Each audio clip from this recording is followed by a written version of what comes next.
Yo. Yo, yo, yo, yo, yo, yo, yo.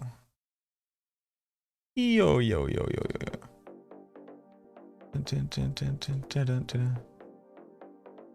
Oh, last go live notification wasn't that long ago.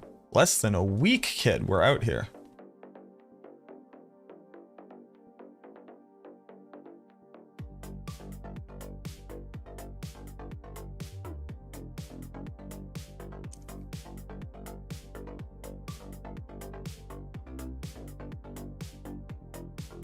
Yo, what's good, Chris? How we doing, Jeremy? All right, we gotta make a big data sheet. We gotta make ourselves a big old data sheet.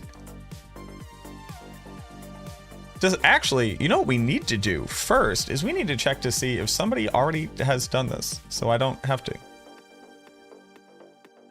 to. Most efficient.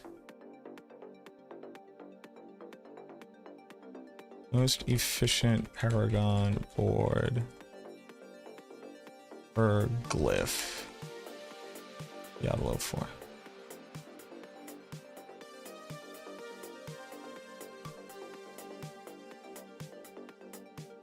In this video, That was a year ago. Woody is from a year ago when the game came out.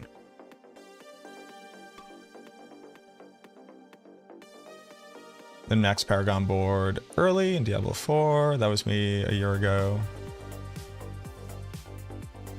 Over a year ago. Holy. All right, so what we don't have is the thing I want to make today. Ultimate Paragon board helper.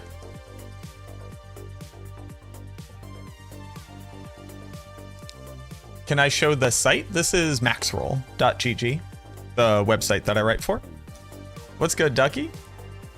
What up, Adrian? How things been? Glad to see you streaming. What time do you think you'll start your stream on the 18th for the Spiritborn class? I can't reveal anything about how that stream will go until we are much closer to the date. The answer should be directly following the live stream of the on the official Diablo Twitch and YouTube channels. Can ChatGPT solve Paragon boards? No, because there isn't a solved Paragon board. ChatGPT couldn't come up with something called a solved Paragon board because there's no such thing as a perfect Paragon board until you put in the exact circumstances of the build you're currently playing. How are we doing, Recluse? Like, you couldn't even put in, here are my current stats, solve Paragon board for me. Because there's too many different things to be taken into account for building a Paragon board specifically for you. Yeah, what up, Atoka? How you doing? Hey, thank you very much, Adrian. I'm really hoping that they give us a lot of time to sit down with the class, even potentially before the stream. That would be pretty cool. But we will see. I will do my best to get us as much info as I possibly can, while hopefully being entertaining. You ever look at something and just realize that it's dirty and that's now all you can think about? No, just me? Right. So, here's what we need to do.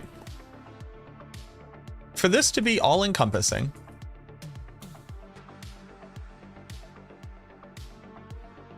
we need to basically, here's what I think we need to do. I need to make a video detailing the basic concepts about how Paragon works. Glyphs, glyph ranks, extending their diameter, yeah, or extending their radius. Yes, that's something we get asked about a lot on Maxroll. The fact that Paragon boards can rotate. Something we get asked about a lot on Maxroll. You'd be surprised the number of bug reports that come in that say, hey, the Paragon board is impossible because it's the wrong shape. Or, hey, that glyph is impossible because it doesn't meet the minimum requirements. And what I basically want to do is make a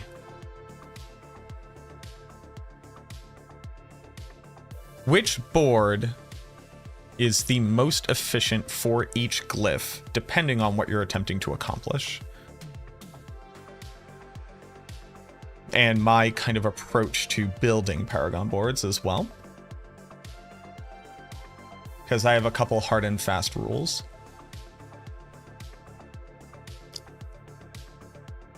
Rules? I'm just gonna start listing off some rules.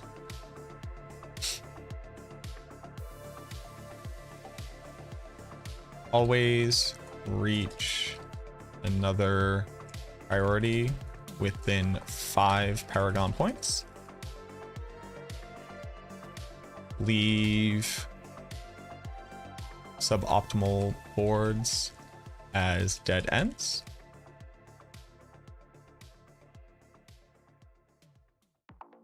Maximize one board at most. Wow.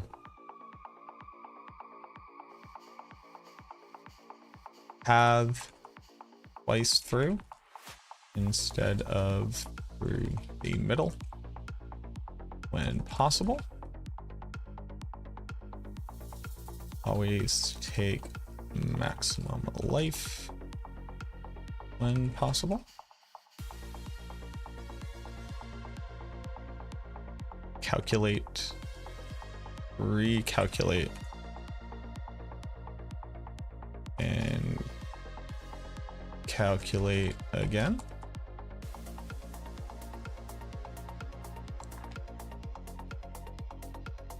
For the Necromancer.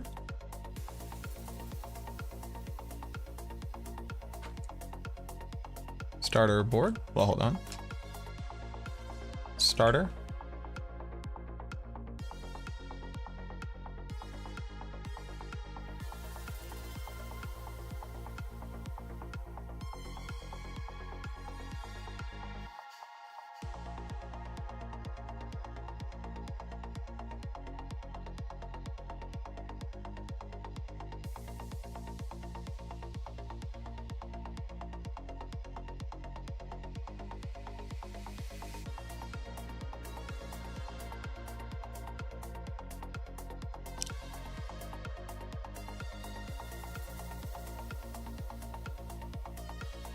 So this idea is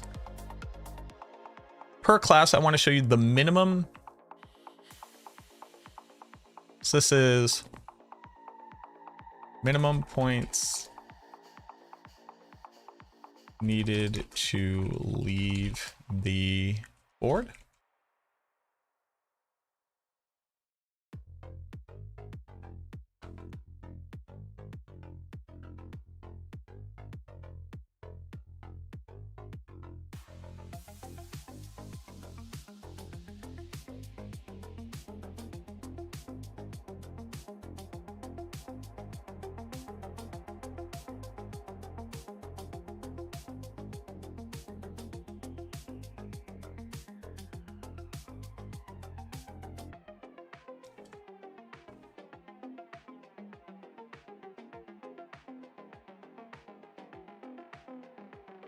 And I'll remove lines where I don't need them anymore. Then I'll make a minimum points. Minimum points required. It's required to activate a glyph.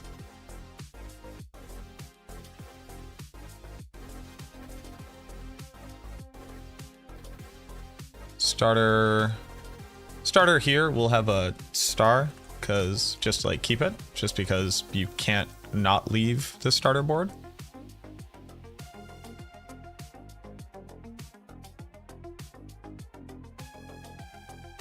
What else do I need to cover?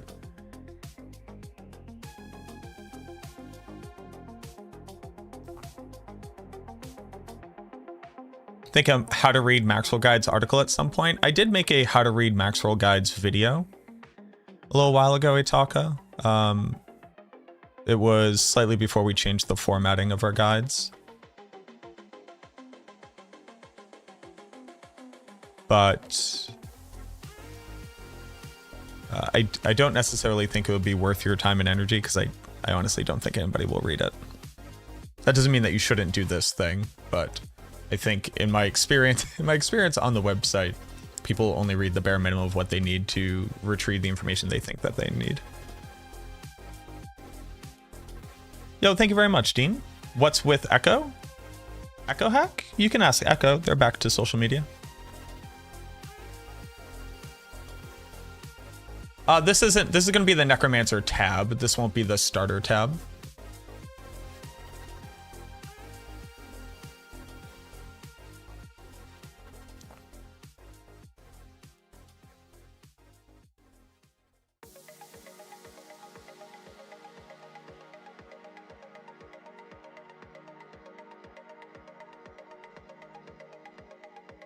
Thank you very much. I appreciate it. Oh, and thank you for the likes on the YouTube stream, by the way. If you could get those in early, it would mean the world to me. You wouldn't mind doing that.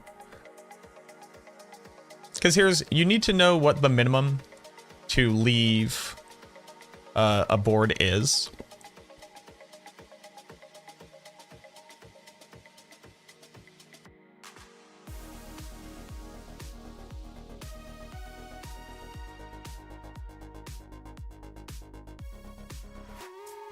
I guess we should technically do this, which is future-proof this. Minimum points needed to max a glyph. Because we might go back to a world where we want to max glyphs as well.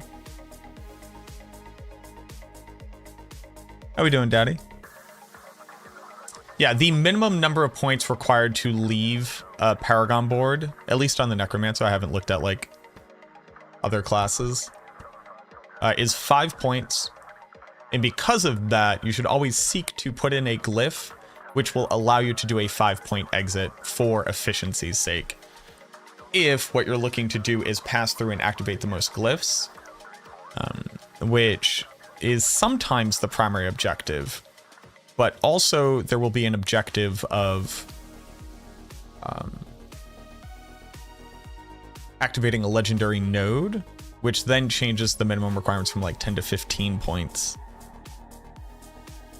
And then when you're calculating the efficiency of points, what you should do is calculate your main stat bonus plus the new multiplier bonus divided by points to determine value per point, which is something that I created for the Bone Spear build guide a long time ago. I don't even know if I could find this. Hold on.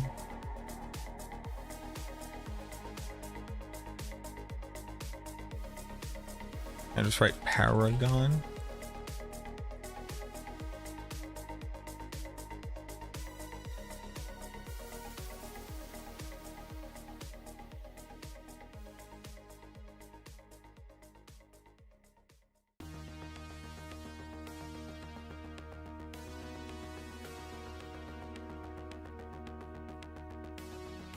Is it Bone Spear?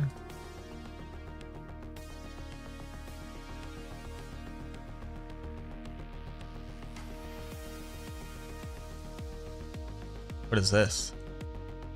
Oh, this was trying to determine the relationship between serration, splintering, and grasping veins for determining maximum damage output because of the variable of shard damage on splintering aspect.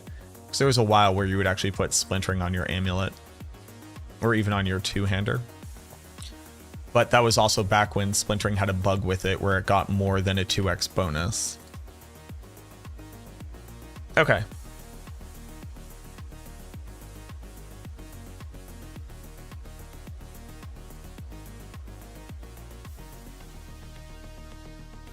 Starter will always have a star next to it. Starter is unique. I guess I have to have a note over here. Okay, so first, let's look at the starter board with an example. So we will never have strength.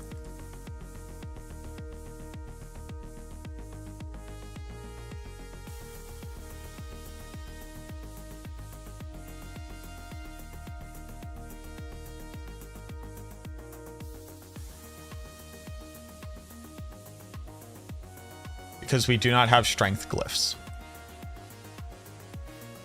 But when we look at the starter board, and we just go through the options. So we start next with dexterity.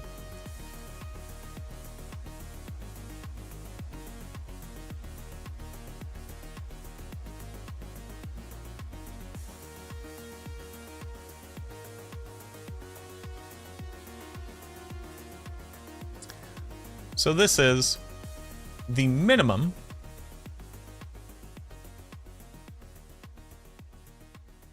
is it?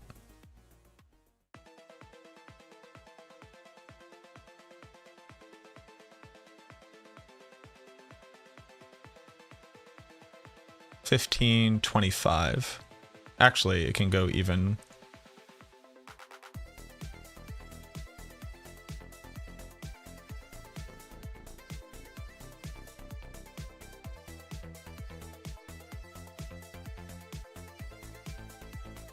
Right?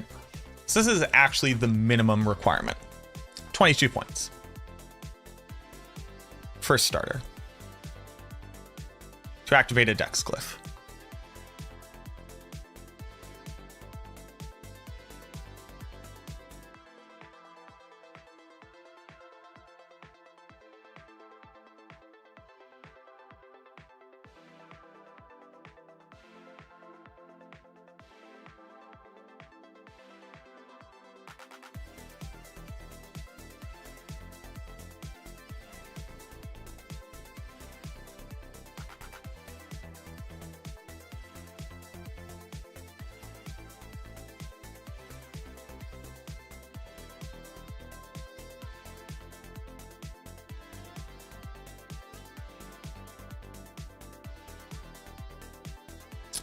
Right? There's no other way to accomplish this.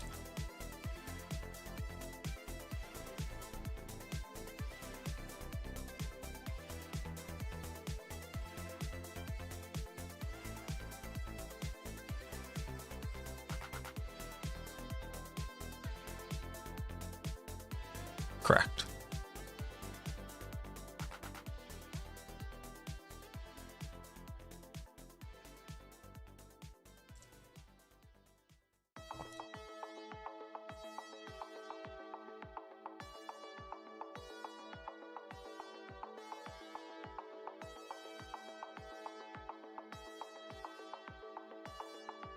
$22 points for a dex glyph. Should probably make these bigger.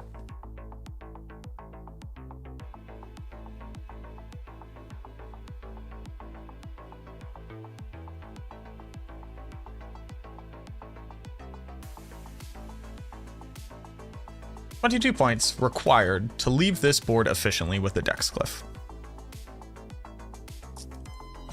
Minimum points needed to activate a glyph on dex would be the same. Although starter board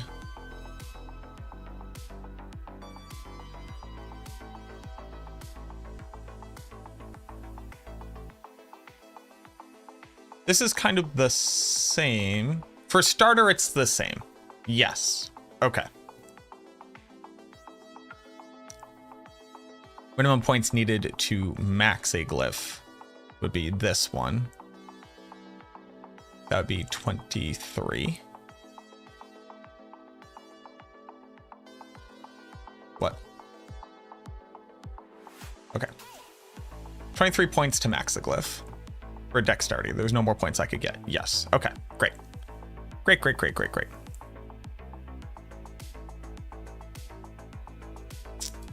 So now we talk about an intelligence glyph. Minimum needed to leave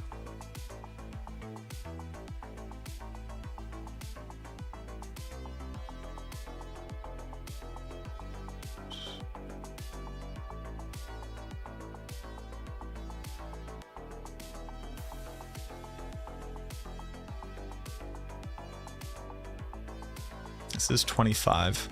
So I actually think it's this way.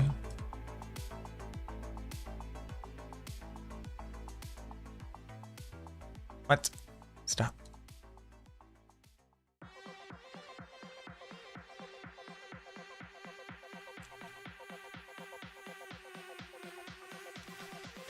This would be 30, 40. Okay, is there a cheaper way out of here?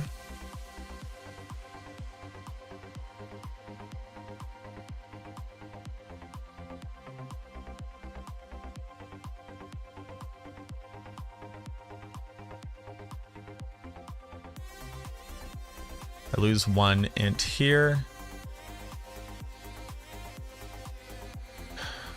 I do not gain anything.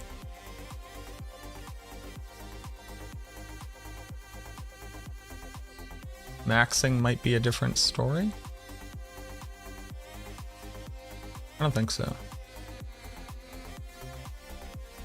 So 23 points on an int glyph. Now for maxing gets a little hard.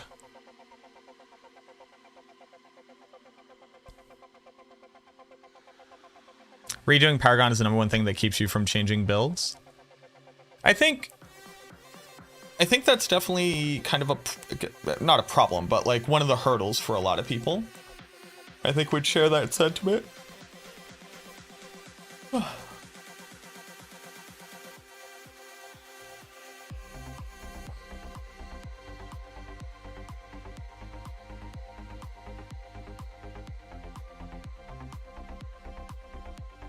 Doing this for each board for each class is going to be heinous.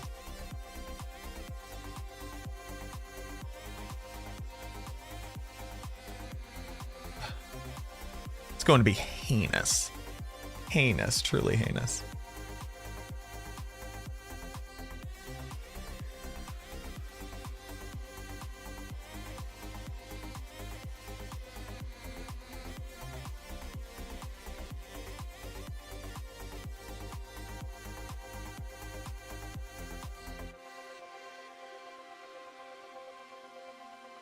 Are most boards just activate all rare nodes? No, not at all.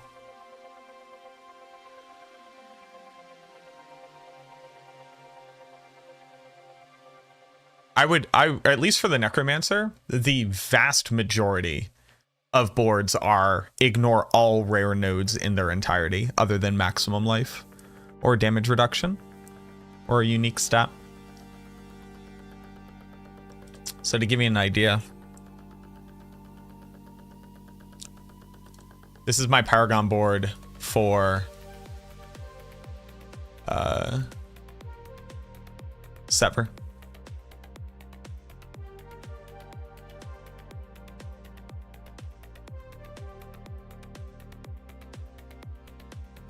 Like here I'm taking 2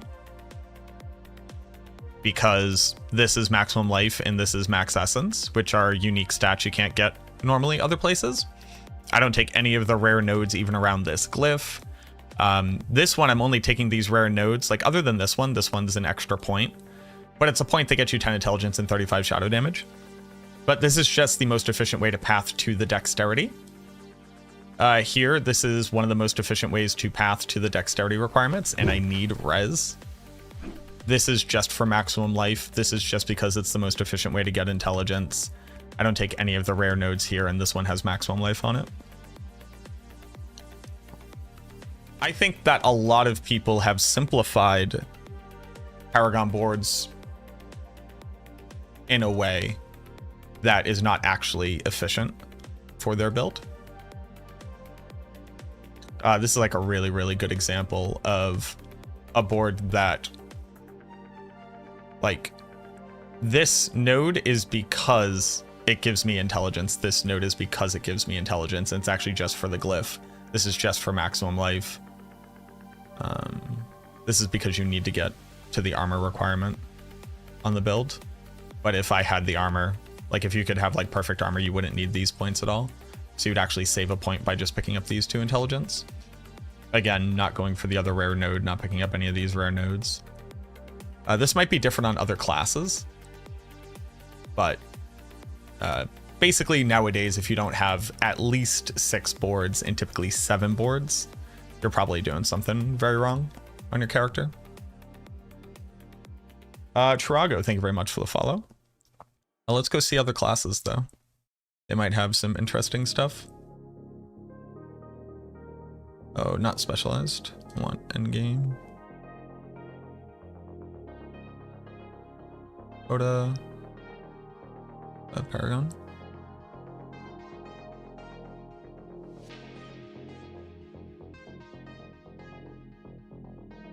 Yeah, see, this one's their maximum fury node.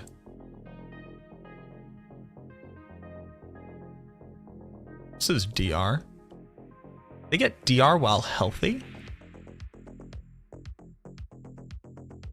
Insane. DR from vulnerable? Y'all just get DR nodes?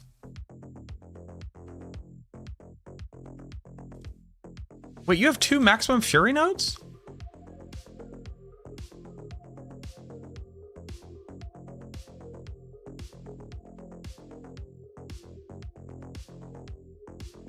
You just get DR nodes? Man, fuck all of you. I never want to hear anybody ever complain about the Necromancer ever again. But again, so this is like a 7 board setup. Minimum investments on glyphs, picking up unique.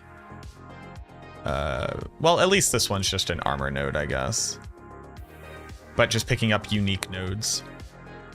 Probably don't need all this Fury on kill though. Probably save these 2 points. Well, I don't know. I don't know how this build is played. This is maximum life and maximum resource. Are you kidding me? Mine is damage while fortified. Additive. Insane. But yeah.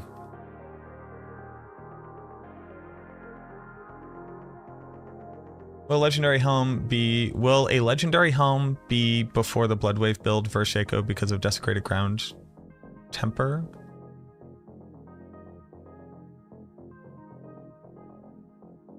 Shaco is not best in slot on Shadow Bloodwave, but that's... Yeah, what up, Trev? Thank you for the 46 months. I appreciate you. Shaco is not the best in slot on a Shadow Bloodwave build. If you're going with the old versions, because we wanted to maximize intelligence to max out the Wither legendary node. We only need to reach 1200 intelligence cap now, though.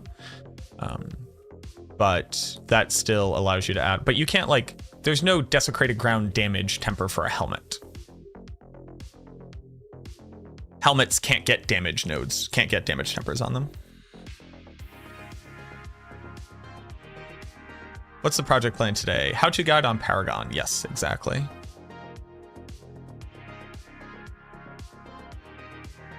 Where I'm gonna make an everything tool. But Barbarian's getting multiple damage reduction nodes from enemies you're doing damage to is actually insane. The Necromancer gets 1 damage reduction node.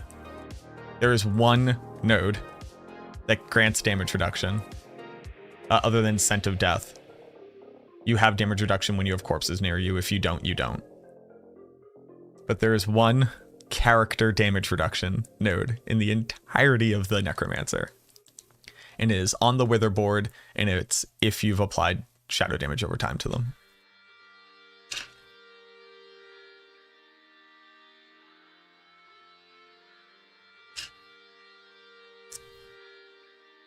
Like, it's insane. Thank you so much, Trev. 46 months. What up, Grim? This. I read 4 different damage reduction nodes, and then the Sorceress has damage reduction everything too. It's wild. Okay. Back to what we were doing. How do I maximize intelligence in minimum points?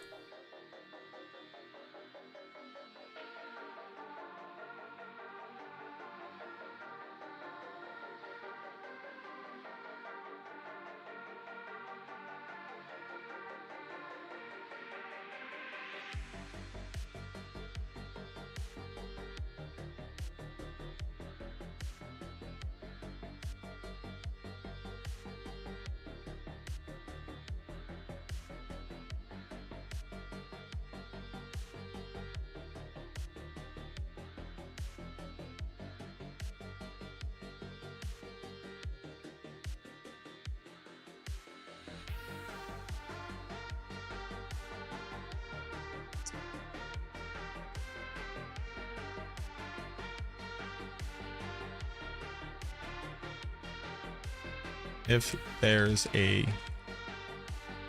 better node for the same amount of points, take it.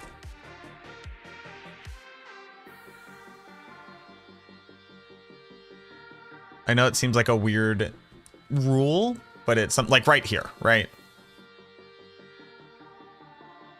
Well, I can get to the exact same place with this node over this node, strictly better.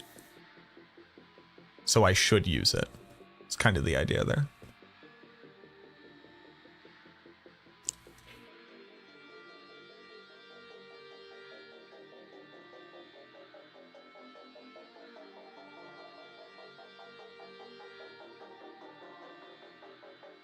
Okay, so I think that this is the answer. 32. It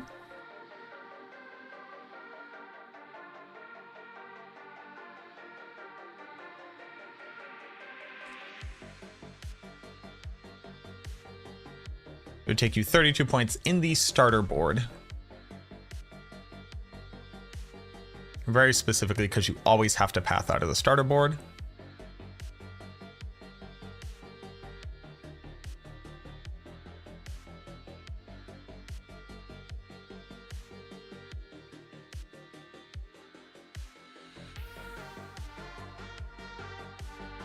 Okay.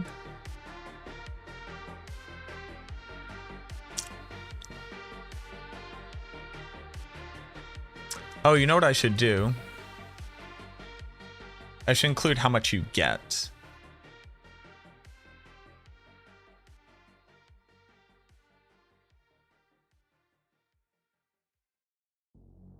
For dexterity.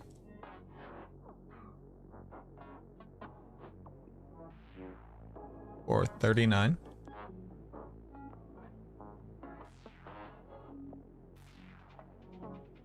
Okay, yeah, we should include how much you get.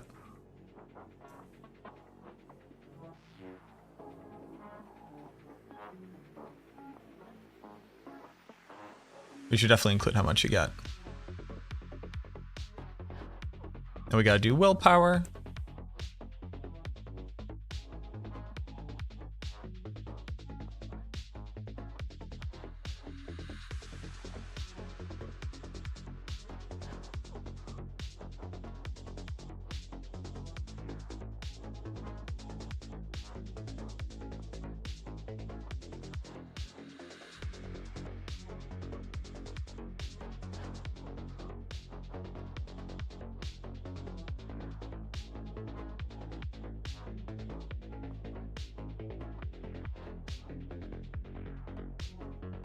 $22.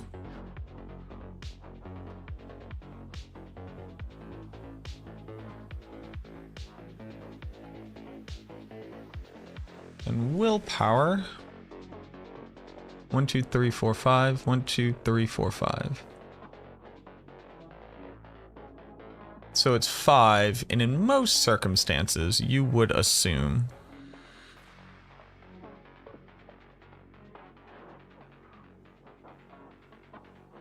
you would want intelligence. Not that that super matters here.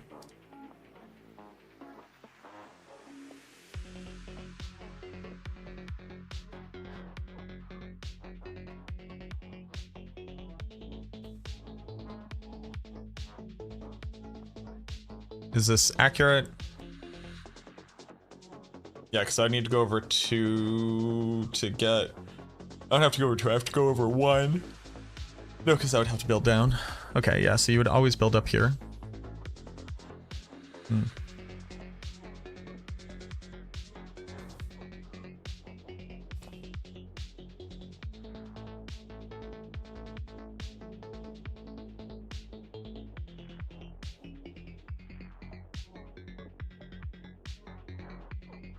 Choosing which glyphs you want? Yeah, so generally speaking, choosing what glyphs you want to use, which ultimately determines what boards are available to you, and then figuring out the most efficient combination of those boards to get to those points, while accounting for legendary nodes and rare nodes, which are relevant for your build, is, I mean, like, yes, that's like the all-encompassing approach.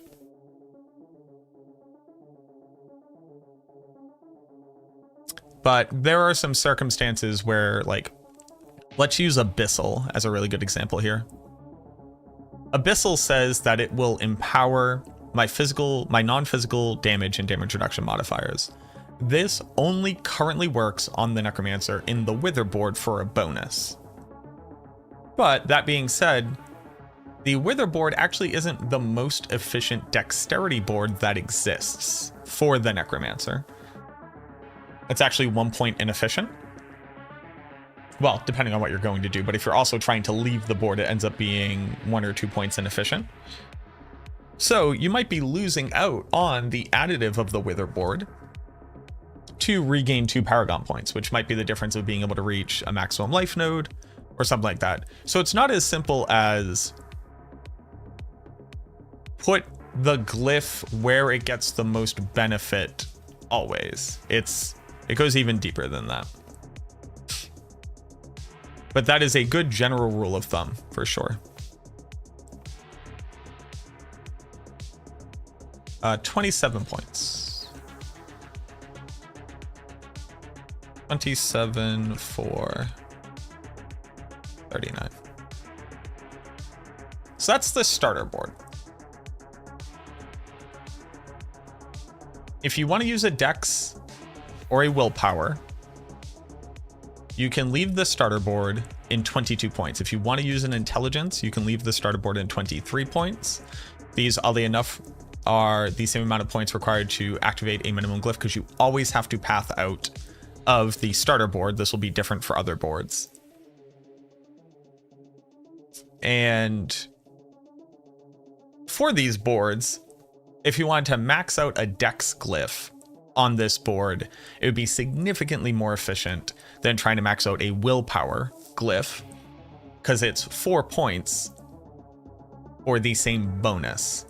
Whereas the intelligence glyph is 32 points for a 70, which may not be the most valuable point to bonus that you could possibly get.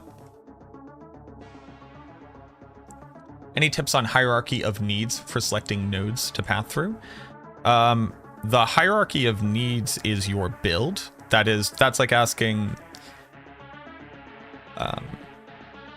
So the answer is yes. You determine the hierarchy of needs of your build, and then you accomplish those things in Paragon in the most efficient way possible. But in Paragon, what Paragon can accomplish for you on the Necromancer, what the Paragon system can accomplish for you is increase your maximum resistance, increase your maximum essence,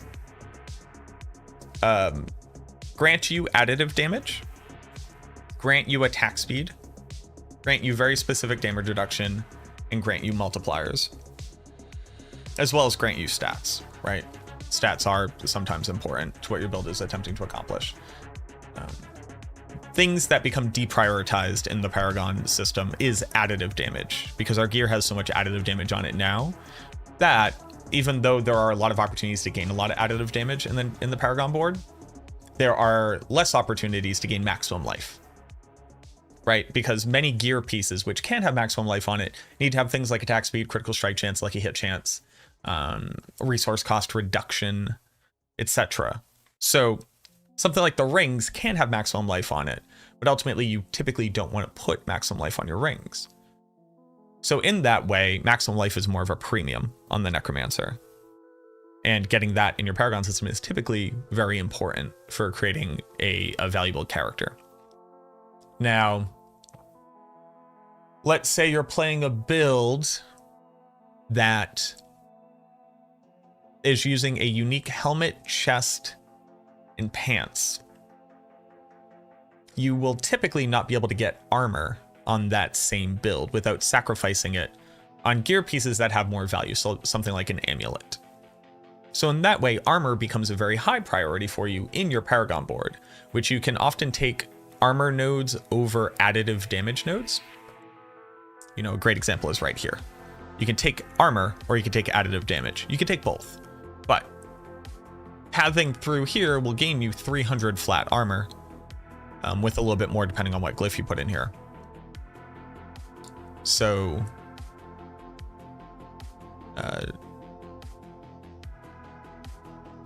I should also put that like rare node booster and magic node booster is typically good in the starter board.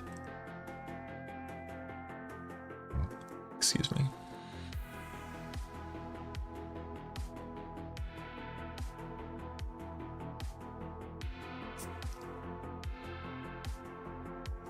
I guess I could try to do this.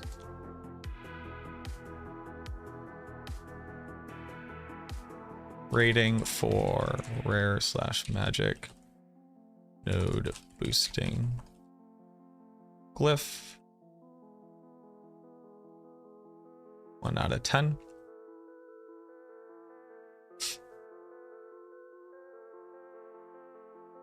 This is about a 7.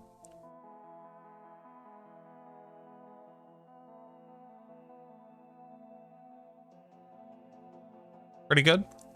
Boosting armor can be valuable. It's not really that valuable anymore though, is it?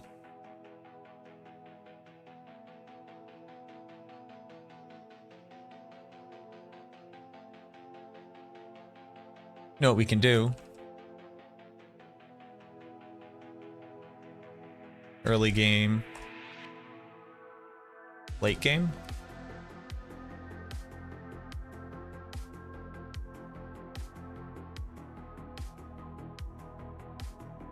Let's just call this bad gear. Good gear.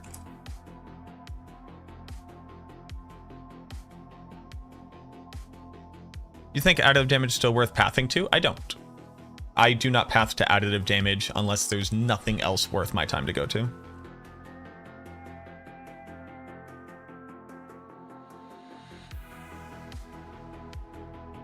But that also depends on the build, right? So Bone Spirit, the Bone Spirit Necromancer gets,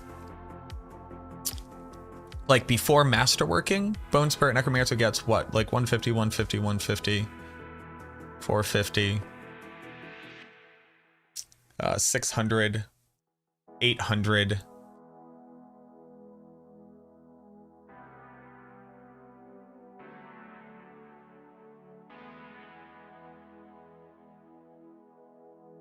Uh, 900.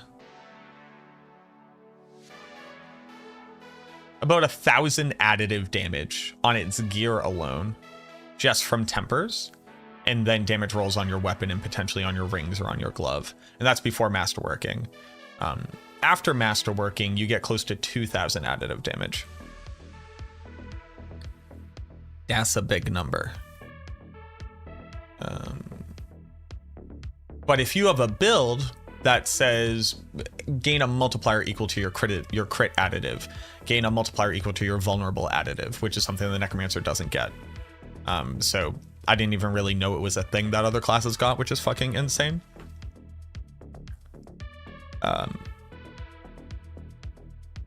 So that changes your personal equation. And then the question is always, if I have nowhere else to path to, what is worth my time getting? And getting through to an additive source, which can also increase a relevant stat, then becomes a priority. So the Necromancer gains core stat from intelligence, or main stat intelligence. So if I have a glyph like Control, which says get me 9 additive damage per 5 intelligence, and I'm getting 5 intelligence, that's going to outperform something like, you know, gain 10 vulnerable damage per 5 dex or something. All of the equations require you to break down literally every stat that you have. Nobody's going to do that other than, you know, lunatics like me. Did I get straight A's in math?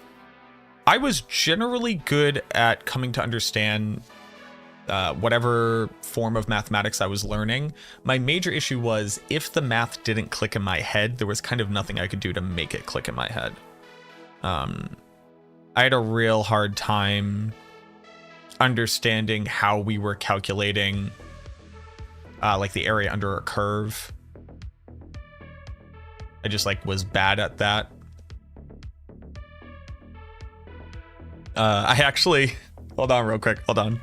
I need to make sure not to dox myself, but I want to show something.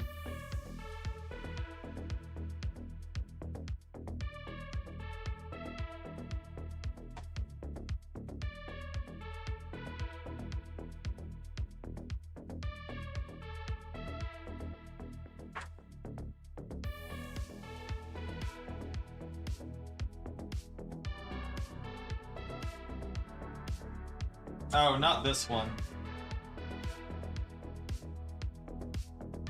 Hold on.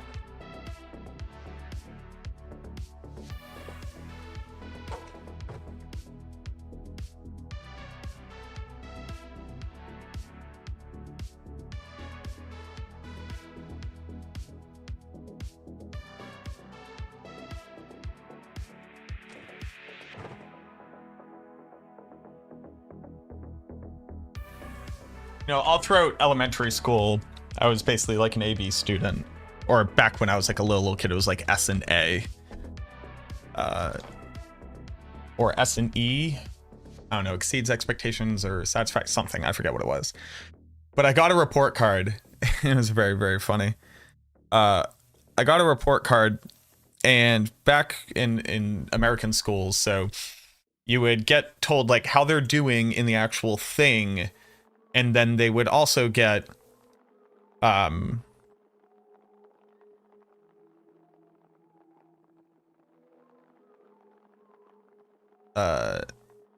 so like how they're doing, like, oh, did they get an A or a B or whatever? And then they also kind of like commented on your temperament as a kid, which I always found very interesting. I get it, but like, it's kind of interesting. I think it makes sense. What I think it ultimately does is ostracize children who may have challenges in social situations. But since it's arbitrary and it's per the personality of the teacher, it's like bad. Just like, I think it's just bad. So,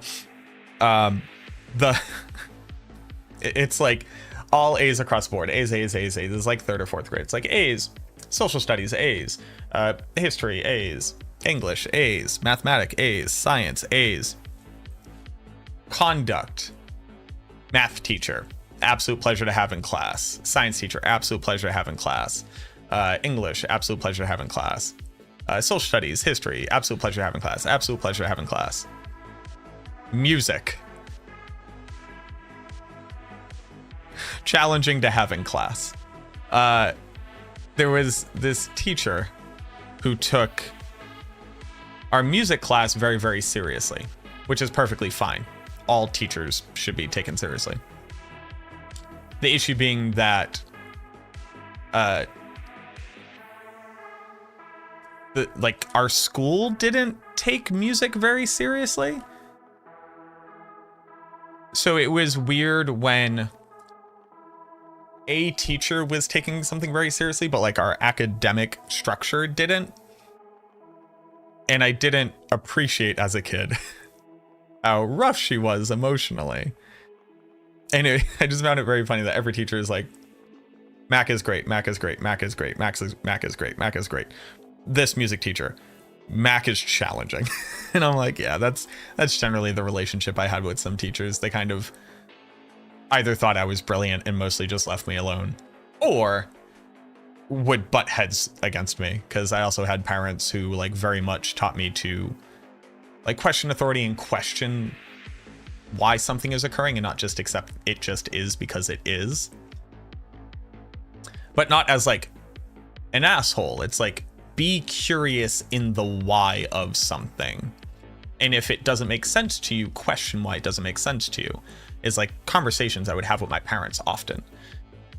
And not every teacher necessarily appreciated that.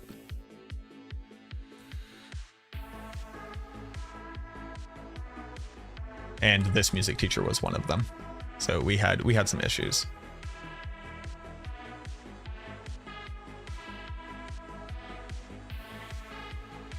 Does it also mean that you generally don't spend? I basically will never max out a glyph.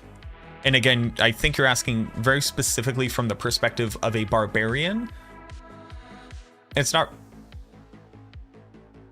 in that your additive damage empowers something. The Necromancer has nothing like that at all. There is no, the more crit you have, the more of a multiplier you get from a different thing. So very specifically, again, for other classes that do have those benefits, those things are important.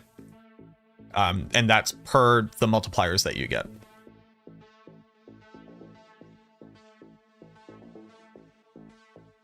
What's the best way to farm tempers? Bosses. Just killing bosses as fast as you can. It doesn't matter who kills the monster. No, I do not consider minion damage reduction to be a Necromancer damage reduction node.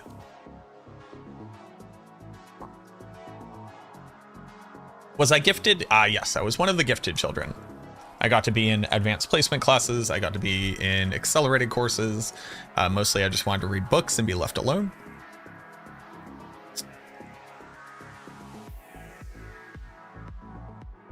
Oh, technically speaking, all these take one more.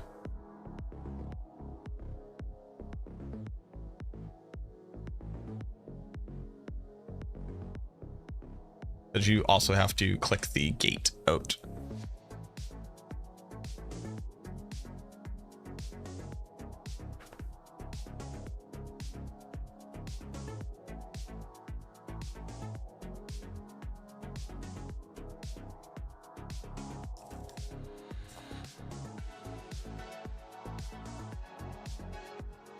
It's my favorite flavor of crayon.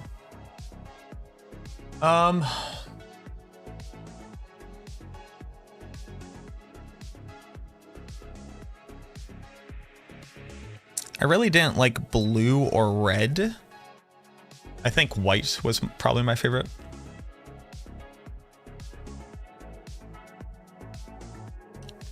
Yeah. Like when I was in middle school, I had this math teacher and he very much didn't like me and I very much didn't like him. But one of the reasons why he didn't like me is because I didn't really pay attention in the class, because I found out that basically we had a workbook, and that workbook had math that, you know, like problems that had to be solved at the end of each chapter. So as long as I read the book and understood what it said, I didn't need him to like further explain it to me. So what I would do is I would just do the homework and then ignore it, basically. Ignore the class. But what I would do is I would read books. I read a lot of books, mostly because I was trying to escape, right? But I would read tons and tons and tons and tons of books. And he didn't like that I was reading in class because it's disrespectful to him and what he's trying to do. I don't hold it against him. What I do hold against him is how he would go about reprimanding me, like tearing the books out of my hand, which is just acts of violence which are unnecessary, including tearing one of my books because I refused to let it go. And the funny part about that year is that I had my homeroom teacher, my English teacher, loved me. She just left me alone. Basically, she would, while she was teaching, she would come in and check on me. She'd be like, do you know what we're talking about? And I would go, yes. And she'd go, okay. And then on tests, I would show that. And she would just let me read all day. And she loved it. She basically didn't have to look at me. But sometimes teachers were very angry at the concept that you weren't learning in the way that they thought you should be. Which always very confused me as a kid.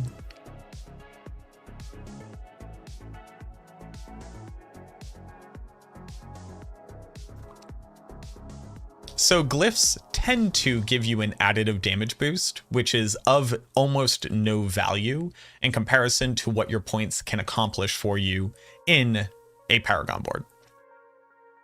Increasing my overpower damage by 12% is significantly stronger than increasing my overpower damage by 115. Why is that? Because an overpower build has thousands of additive damage, thousands. So getting more overpower damage typically is not as powerful as using those same points to reach another glyph.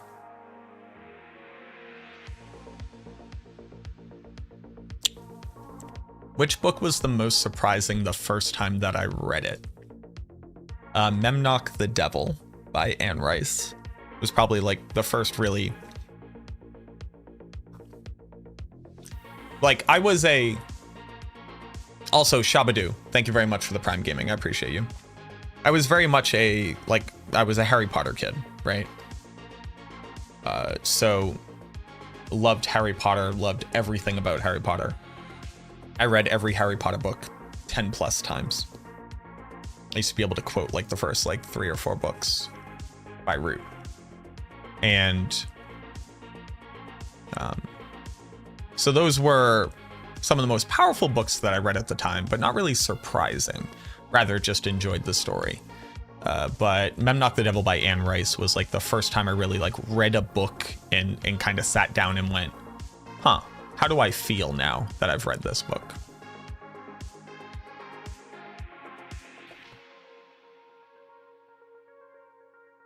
So now I should probably go in alphabetical order, right?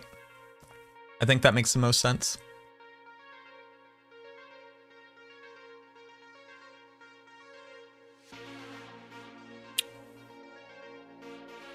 What do y'all think? Should I go in alphabetical order?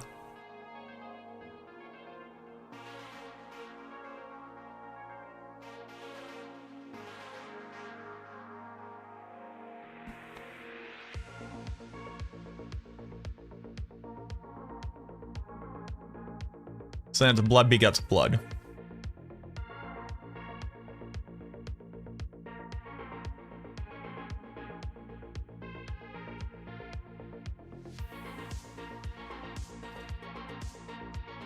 Okay. So now here,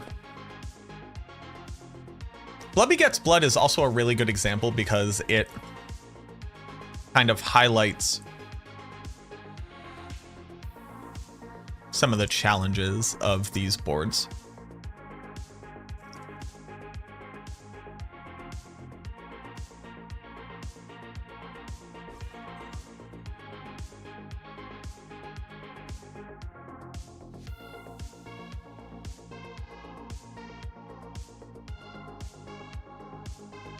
Okay. Scormus, thank you so much for the Prime. Bloodbath should be first? No. Bloodbath comes after blood alphabetically, right? Blood is before the word bloodbath in the alphabet.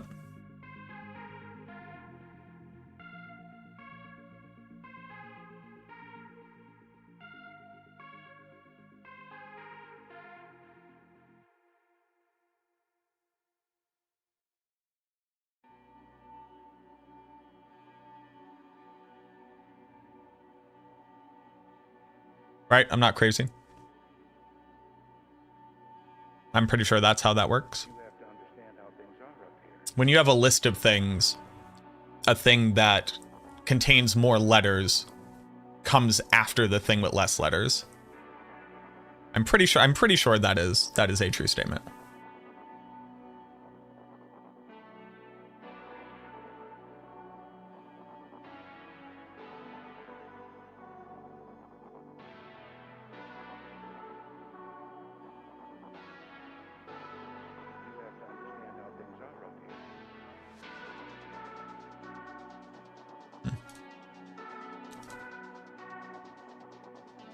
So let's look at a dex.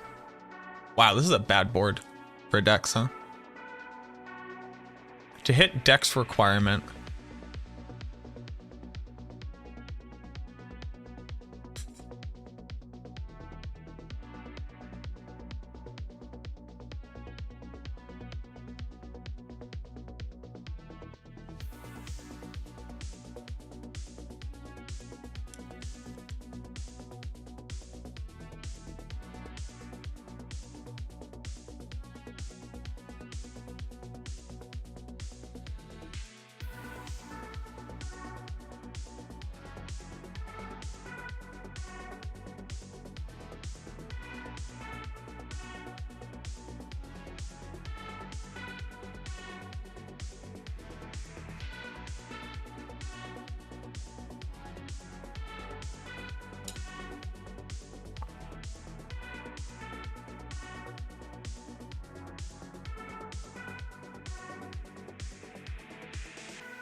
Alright, so hold on. Before I do this, let's just take a note. Let's minimize. Sorry for the burp. That's gross. So we start with 19 points whenever we're doing our math here. We have spent 19 points. Okay. Is this really?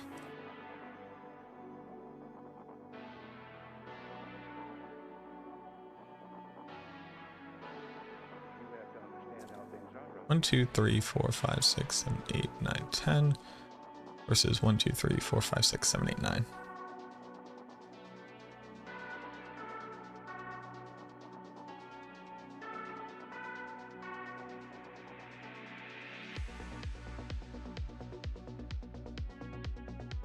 I think this is the minimum. How does one make a Paragon board? Welcome to it.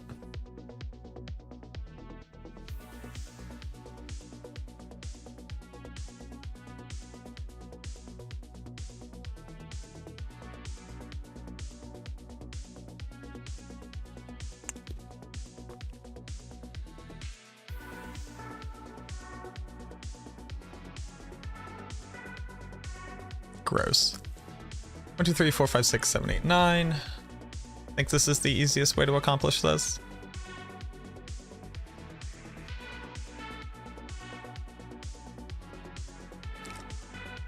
So it's 10. What a bad board for this, huh?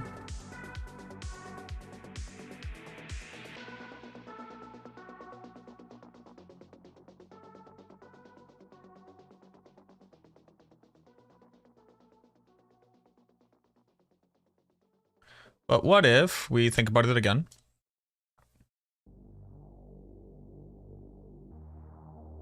And we put an abyssal in here. Oh, sorry. Rotate. Oh.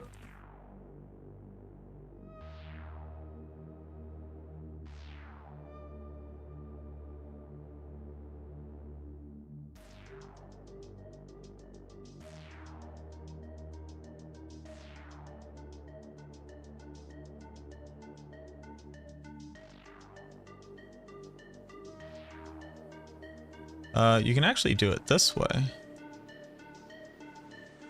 Oh no, you can't. Fuck.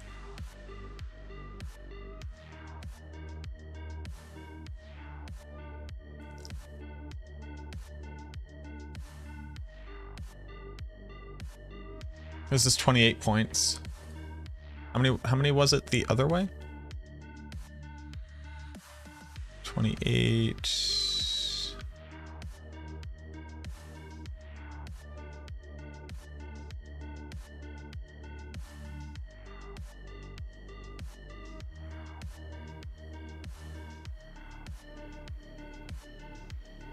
Yeah, this is significantly better. This is 26 points. Okay. So 26 points. Minimum points need to leave the board. 26.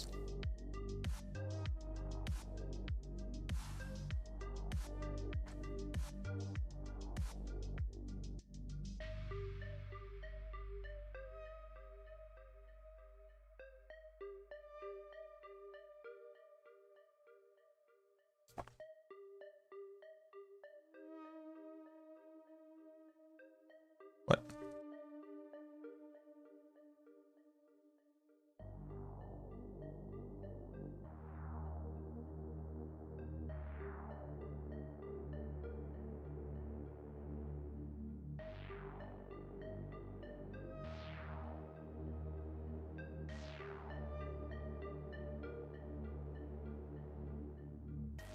Okay. This is not minimum needed to activate the glyph, though.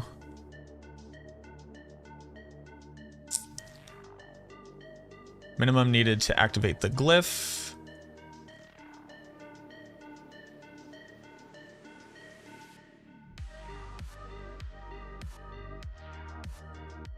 Is this it? Yes.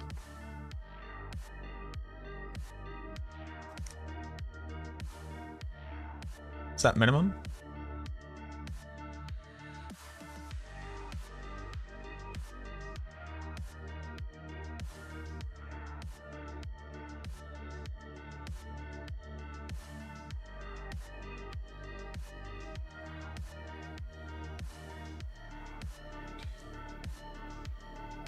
One, two, three, 4, 5, 6, 7. Hold on. I'll delete this. Blood begets blood. What about this?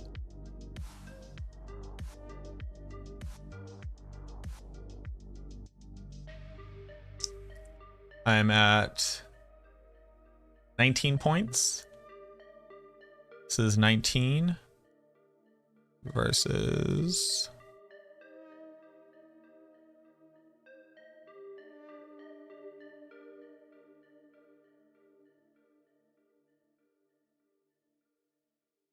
at 17.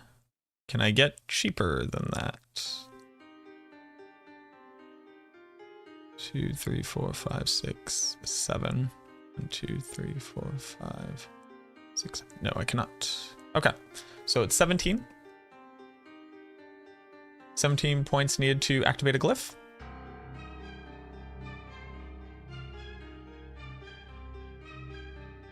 $17. Okay, and then minimum points needed to max a glyph. Looks like a pretty straight shot from me, right? 1, 2, 3. We get there differently.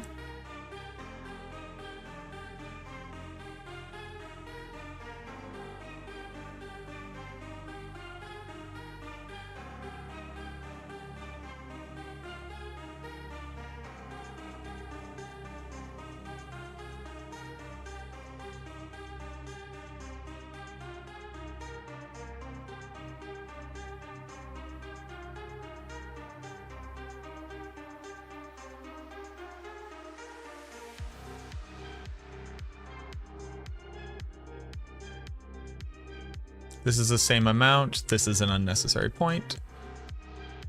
So then to max it is 19 or 20 points. Oh. Let you quickly path on the Paragon planner. Holding shift.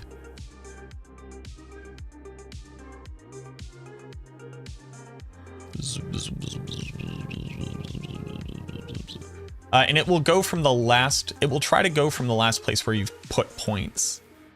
So what I recommend doing is pathing to the glyph first, as opposed to putting something into the glyph and then trying to path to it, because you'll get these weird like cut up paths, because it can't really rationalize what you're trying to do.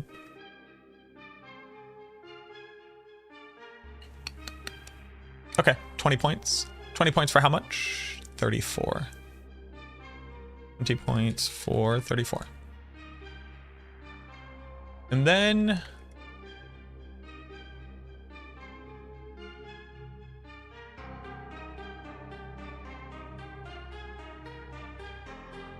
rare magic node boosting. Pretty good because of overpower, pretty bad for rare. Rare.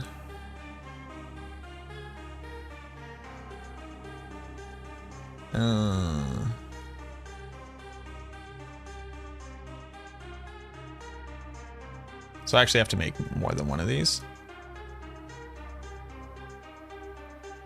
Magic boosting. So for rare, starter starts off like pretty okay. Ends up pretty mid. Blood begets blood is always bad.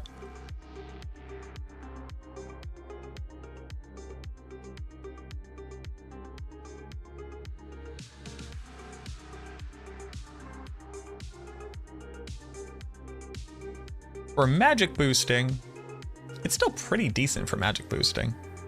I would give it kind of the same, I think. And blood begets blood for magic, I would actually call very high. Actually just like a very good magic boosting node, very specifically for the overpower additive. I guess on good gear, it's less important. Maybe on good gear it comes down to here.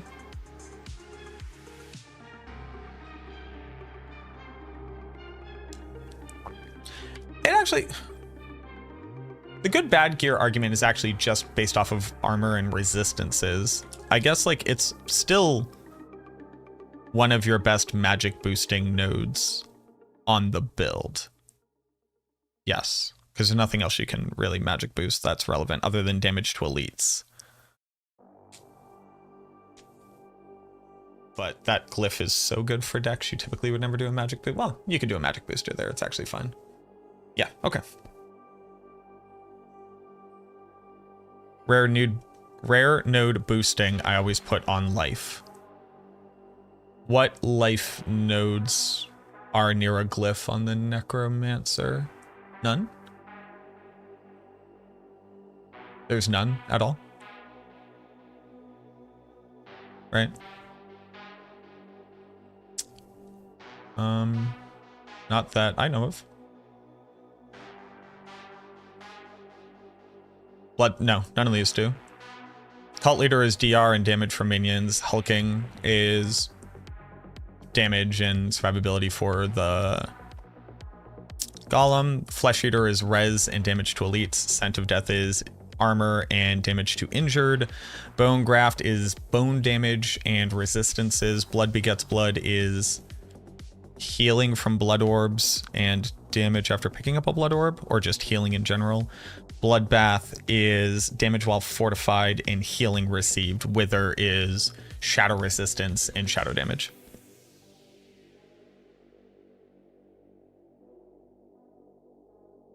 What is the most recent minion build right now without Ubers? Well, other than, so Shadow Mages uses Tyraels. And you can use Shaco on Golem build, but most builds aren't really using Ubers, but it would be Shadow Minions focusing on Golem, I guess, has the least number of Ubers you would use. Yeah. Okay, so that's that. What a shitty board. I think Blood Begets Blood is probably one of our worst boards.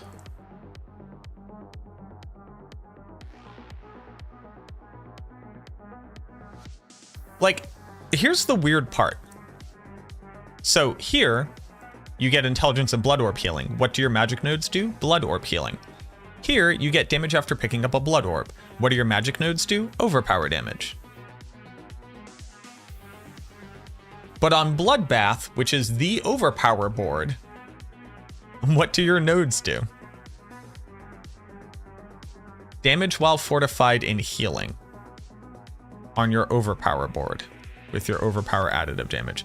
But then overpower is also here.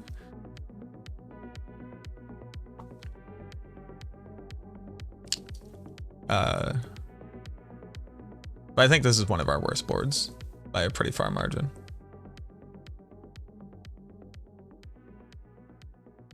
Like when you take into account the entire geometry of it. Like we don't care about this anymore. This is very bad. This is fine because it's a max life. It's okay for corner. It's an expensive corner board. Just because pathing to the actual glyph is so inefficient. There's no way to reach the glyph in 5. 1, 2, 3, 4, 5. There's actually no way to reach, other than for int. There's no way to reach the glyph within 5 points, so it's only for int. And then pathing out of it, you're getting overpower and damage to this. I don't know, man. It's a bad board. There's a rare node on Rogue. That's pretty good. Pretty good. I still think this is our worst board. I think the only board that might be worse, let's think about it. I think the Cult Leader board is generally very bad.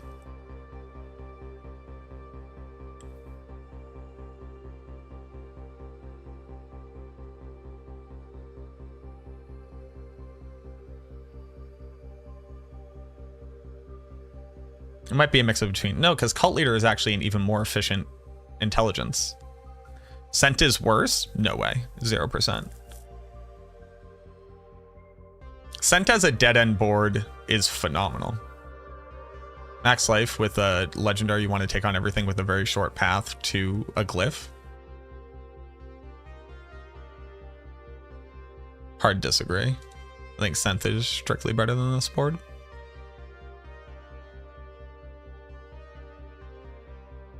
Like, what is this legendary node path for such a hyper niche legendary node?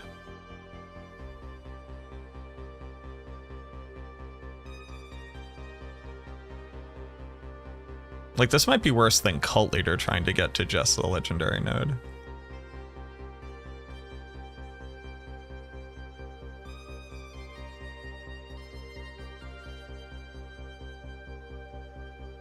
You know what? It's not as bad as Cult Leader. But Cult Leader is special because it's a minion board. Because Cult Leader is like 15 points to get to it, I want to say.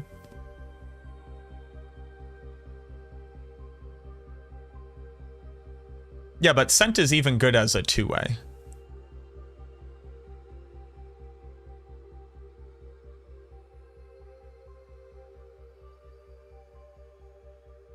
But okay. So that's Blood Begets Blood for decks. Also, I like need to eat a snack or something. All right, I need to eat a snack or something really quick. I'll be right back. Sorry. We run out now.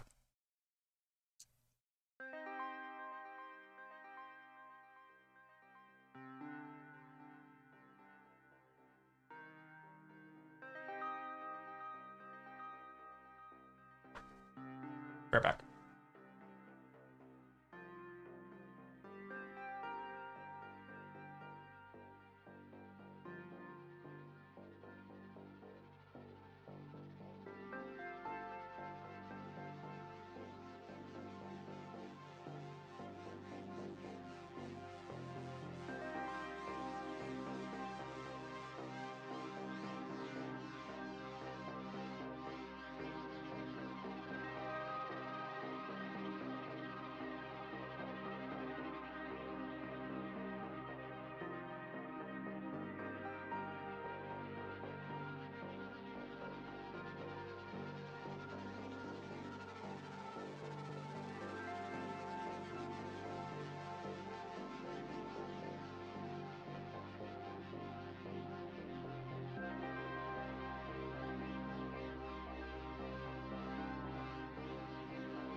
Okay.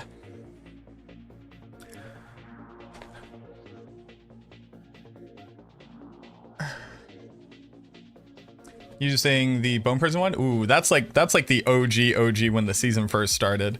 I would say that's generally not meta, but if you're enjoying it, you're enjoying it. I personally also like the play style.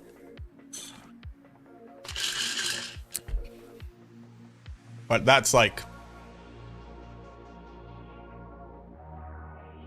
that's pretty old at this point. I'm glad you're enjoying it. Okay. So now that we've done this, let's do intelligence. First, we need to do minimum points to leave board.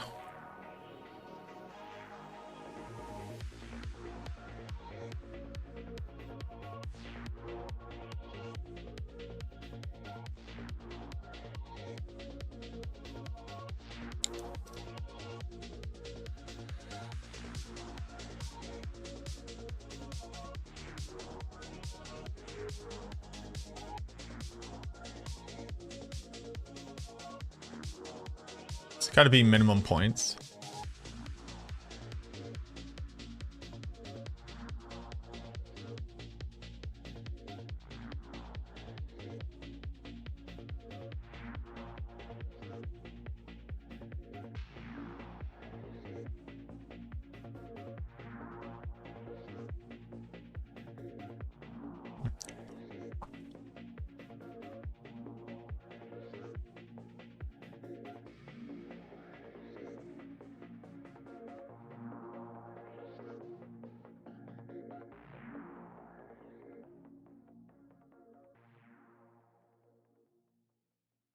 This, right?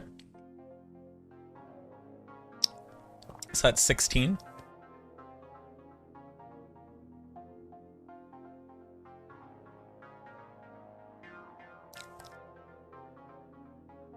Oh, this sucks as an int.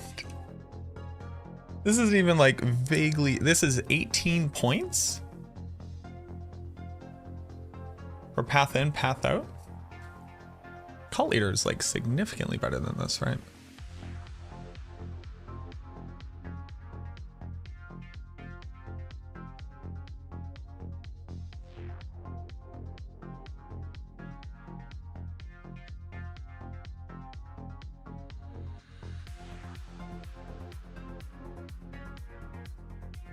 $26 points. Pretty bad.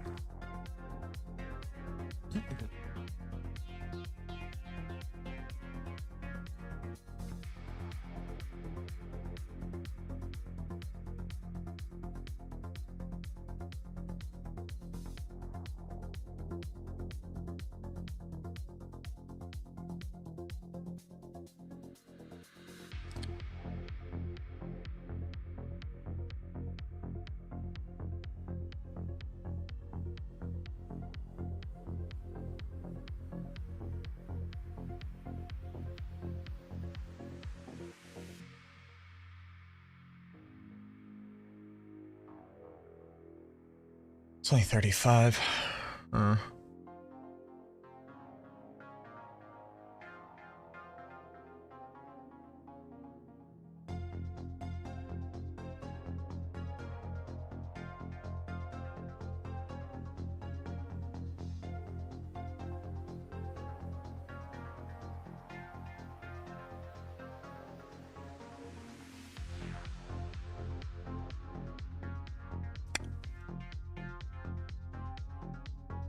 It's interesting, you always have to go to this node.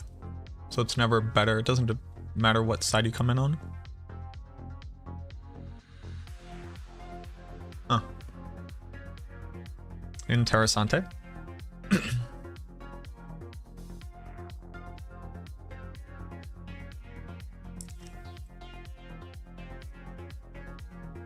Is this minimum? This has to be a minimum number of points to activate, right? 17.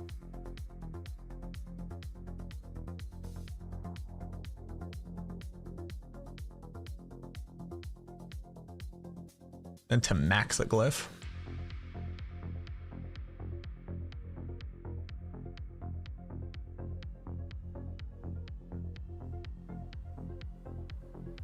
Am I doing this because they changed the boards, or I've just never done it before? I've done various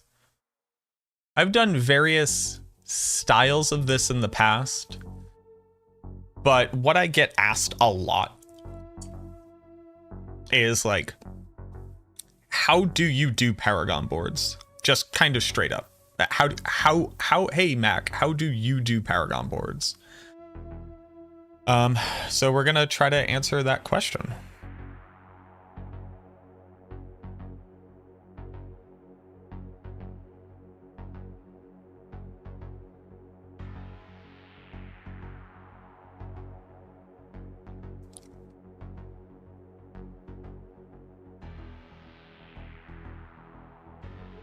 You just copy someone else's and lie? Yes, that's the secret.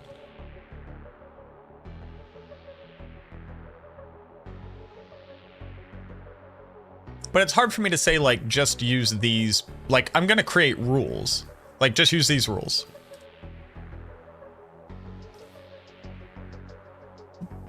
But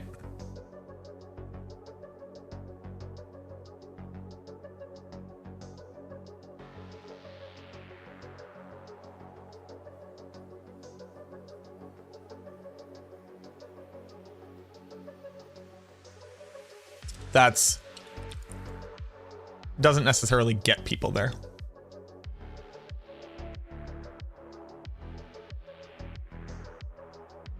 And then, like, there are a lot of things that I know intrinsically because I've done it 1,000 times. But I find like new insights pretty often. Like, it wasn't that long ago when I came to appreciate hulking monstrosity for an end board intelligence node as much as I do nowadays, because it's just so efficient to hit minimum requirements on an intelligence glyph. And then also, as the game changes, your preconceptions should change too, right? So nowadays, additive damage is so valueless that hold on. Nowadays, it's so valueless that doing your Paragon boards should be different. You know? Yeah, we just got the album art. It's on Reddit right now. Looks very good. Mushamax, thank you very much for the follow. And Scormus, thank you very much for the prime. I'm sorry if I missed that. I appreciate you. Is this the most efficient intelligence route? This feels very inefficient.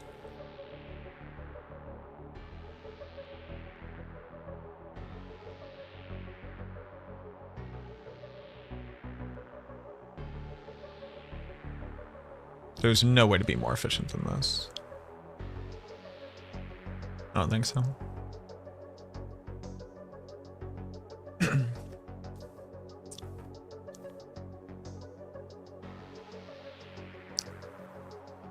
Pretty good as an intelligence end board.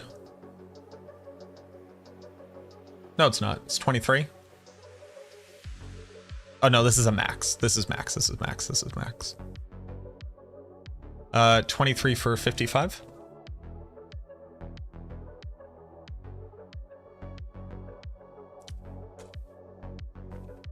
Now for willpower.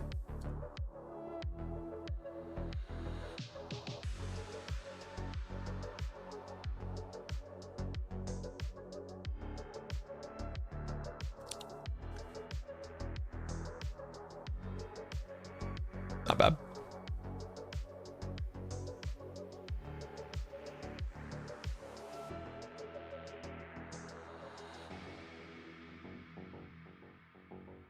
First is minimum needed to leave board.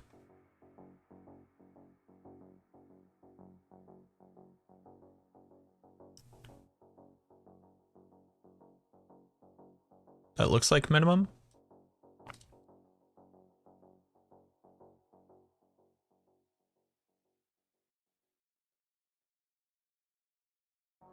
Right.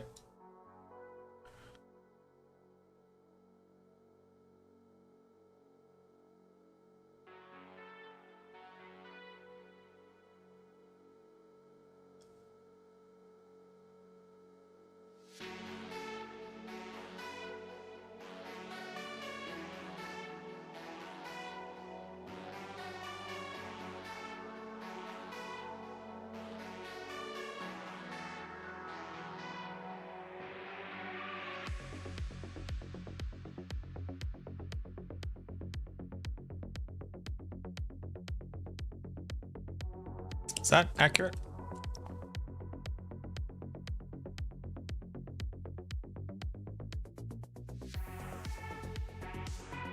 Oh, is that 24?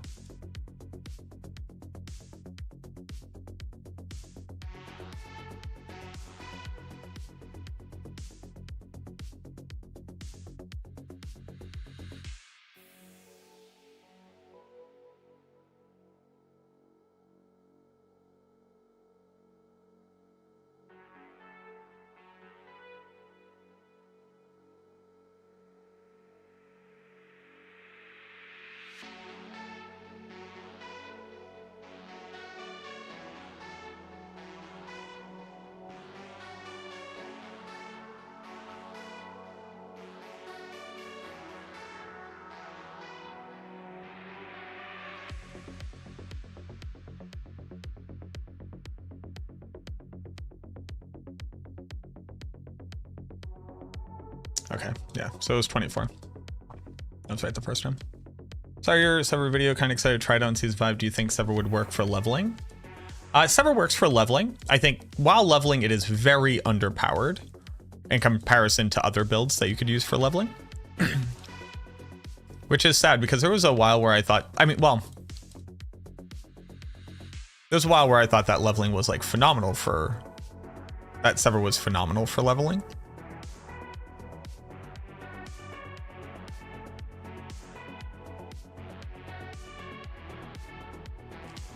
Sorry.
One of the benefits that Sever has going for it is that it naturally synergizes with minions very well. But that being said, even just focusing on the minions damage trade out would do better than Sever. So it is not a bad leveling build, but it is not the best.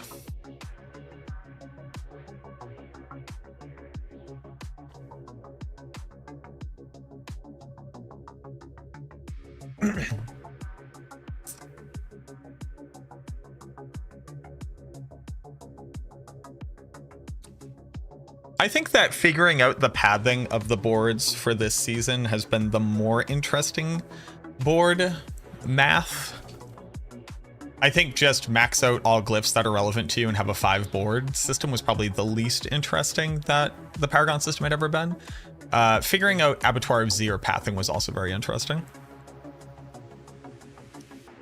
But figuring out whether or not your build is an 8 glyph board was a very interesting thing. Now, when you look at it, it's just all very similar.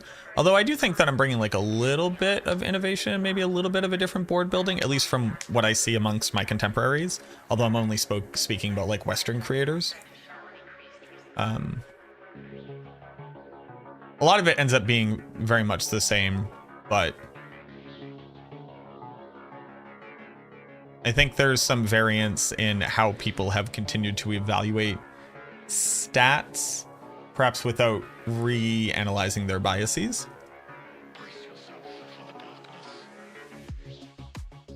And that's something that I've been experiencing in Paragon building. 25.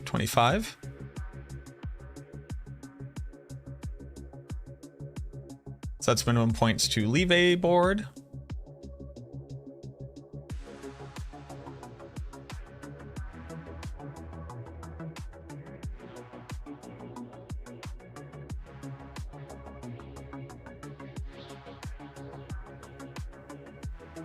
Is this minimum to activate?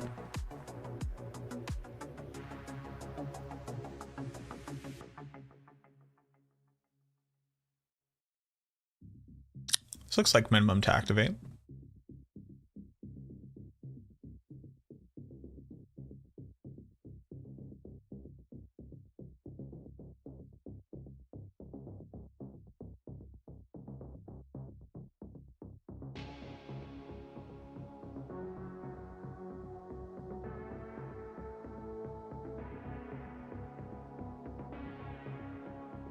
Yeah, so this is minimum to activate. So this is 15 points to activate. So that's like a pretty good willpower board. 15 points to activate. Now, the only problem is that like the value that you get out of it is very low.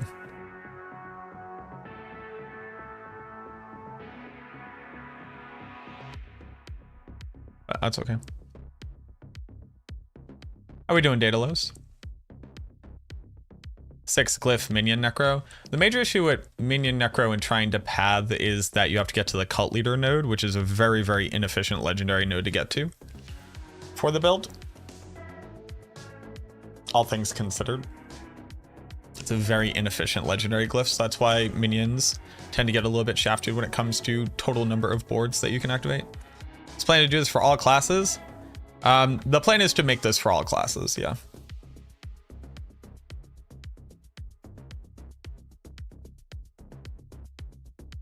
Just gonna take a while. But yes, I only personally play the Necromancer, but that doesn't mean that I can't calculate this for every class.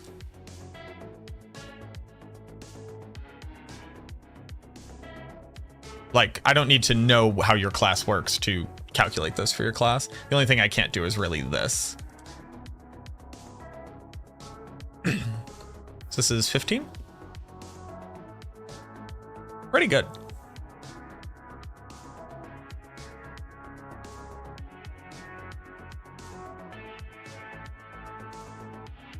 It's not really that good though, right? Because once you realize that like intelligence only takes 2 more points but requires 15 more stat. Yeah, it's interesting. To maxi.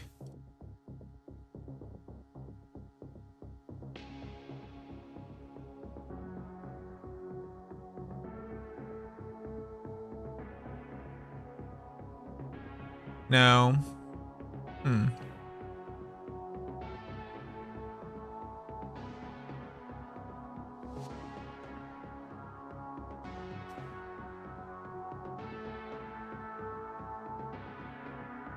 Actually build this way. Does that change anything? No, it doesn't. No, leaves me in the exact same spot.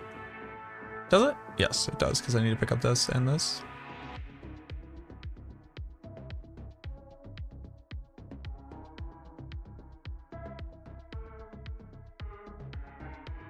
Okay. So this is 24 points for 54.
Wouldn't it be the same for every class since the boards are just slightly different? All of the boards are the same, except that you swap all of the stats.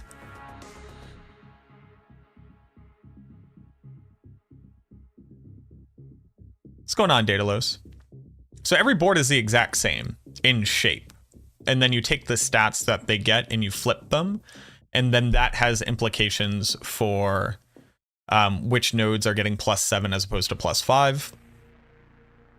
And then like what's your minimum stat. So like I think on the Barb, its minimum stat is intelligence as opposed to strength. And then I think its dex and willpower are flopped as well.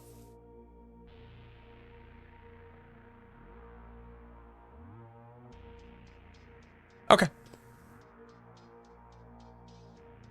Now Bloodbath.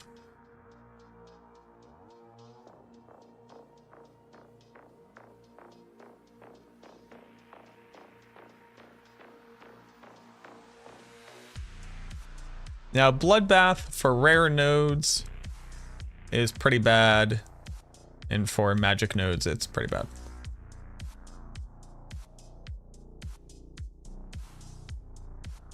Okay. What up, Yama?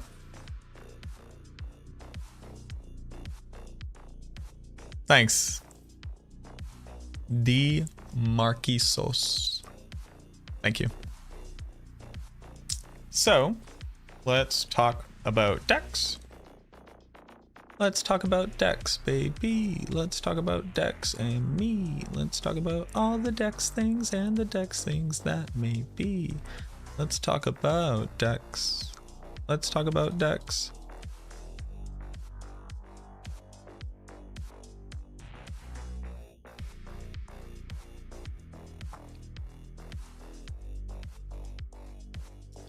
Minimum points needed to leave board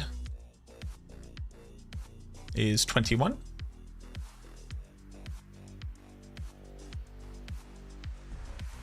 Pretty bad board. It's actually kind of funny. Like when you think of Bloodbath, you think of a dex board because it's very efficient, but it's a 6-point leaving board, which is always kind of a problem. That's why going this route is so enticing. Because you go here, you go to here, then you have a 5-point leave. The issue being that you don't really need this cluster a lot of the time. Excuse me. What's the best way to farm for it? Killing bosses at the highest rate you can. Like just doing like Blood Maiden or doing a bunch of like low level Gregors or something. Bosses drop temper manuals typically.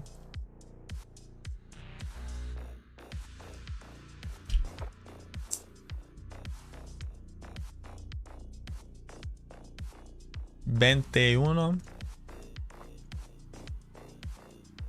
So this is 21. Minimum number of points to activate is 14.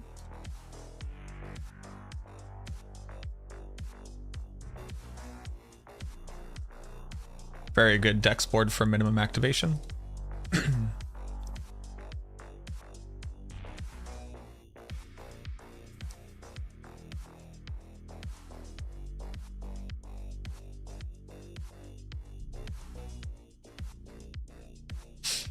And then for maxing,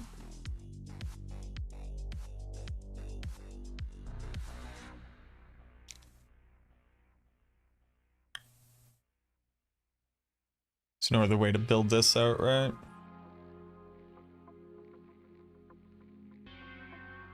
No, there's not. Okay, it's 22. It's 22 for 49.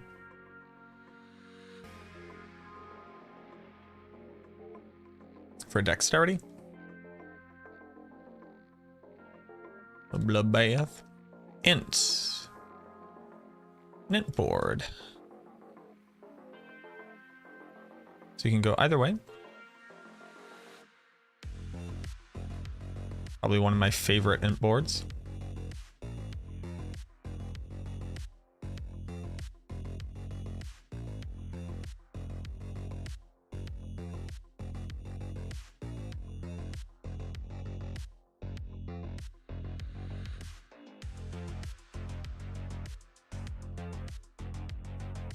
So that's 23.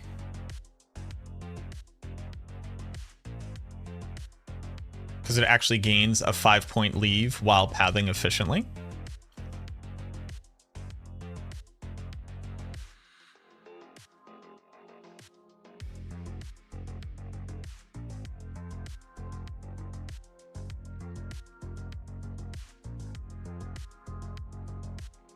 Because there's a point here to meet. Another interesting thing that you'll find often is this idea of, yes, you're meeting a requirement within 5 points, but then it's more than 1 point gap between that one and the next priority. And that one, this difference right here, see how this one goes to an intelligence and then goes to an intelligence again? And there's only one inefficient point leading up to this. If I instead didn't put this point here, instead went to this one, I would only ever have 1 point of non-priority stat in between what I'm trying to accomplish. But here it's actually 2 points. So you gain a 5-point exit, 1, 2, 3, 4, 5, but it's by requiring a half inefficient point of priority here. Which is why you wouldn't use that, even though this is like the efficient way to leave the board, you wouldn't use the same thing just for hitting the minimum requirement. It's interesting. Right, like you wouldn't even go up this way because this is 10 points when this is also 10 points.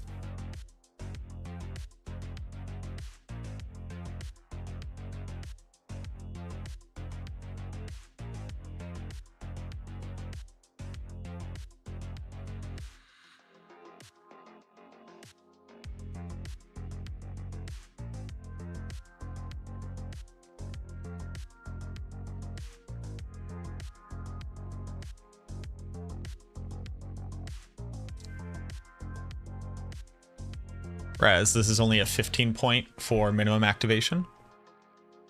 I think Hulking Monstrosity is a 14 point, which makes it just very slightly more efficient than this. If I'm not mistaken. If I'm not misremembering. So 15 point. What up, OG? I'm having a hard time finding the correct... Oh, I'm sorry, I answered this. Have you ever had trouble sleeping because you keep overthinking how much hairline can recede during the night? I do. No, not at all. I'm mostly concerned with whether or not I look like I have a tummy. Hairline is not really a thing I need to worry about. I've been blessed to have my hairline as long as I have because my father was like full balding and gray by the time he was 25, so... I'm generally still pulling down mad trim. So I'm all Gucci on that.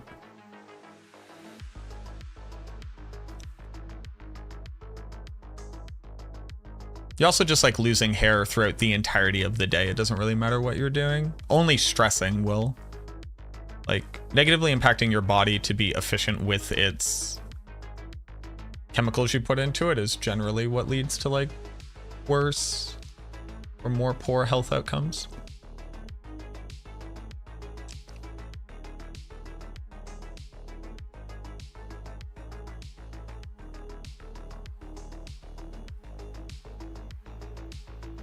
So this ends up being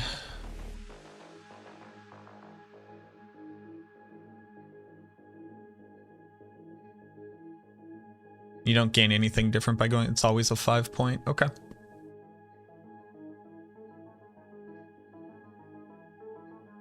Okay, so this is 23 points for 65. Pretty good. Like, just strictly better than Blood Begets Blood, right?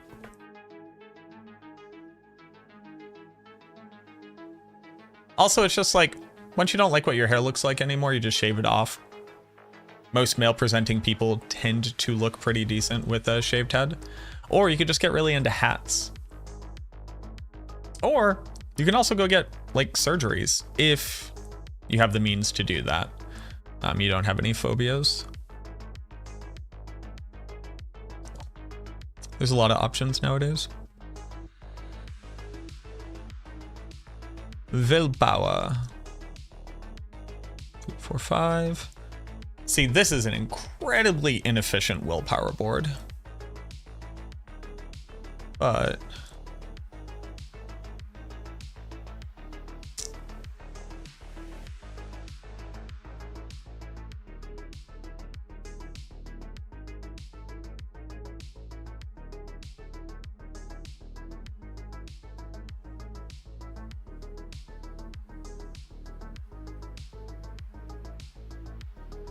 okay, so that is 23.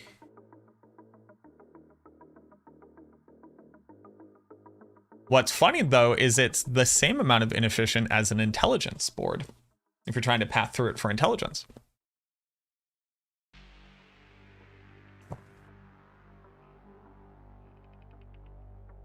Wish you had a cool hat? I think you could positively impact this desire in your life.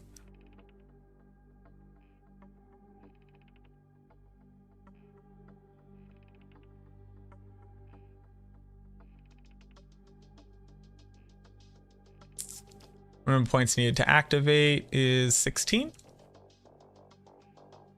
Is this minimum points needed to activate? Hold on. Yes. Yep. Yes. Yep. Is it?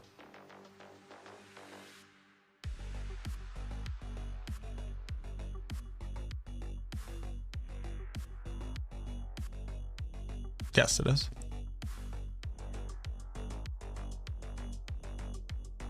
What up, Ava? Quick question. Remember you saying you guys want to breakpoints for core skills? What core skills are important? What attack speed range you want breakpoints for?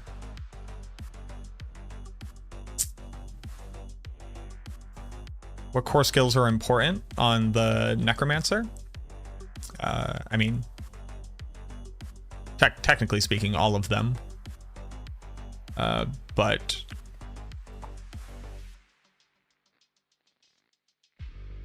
blood, bones, I mean, they kind of all are. Like Bone Spear, Blood Lance, Blood Surge, Blight, and Sever. And if I'm not mistaken, they all have different frame lengths at a base 1.0 attack speed. And then blood actually reaches the 200% cap fairly easily. But then for the rest of them, they would not typically. Because blood gets Rathma's Chosen. But the other ones obviously don't. So the other ones realistically only get up to 125. They don't even really get past 100 if we're being sincere. But they can get up to 125 with accelerating.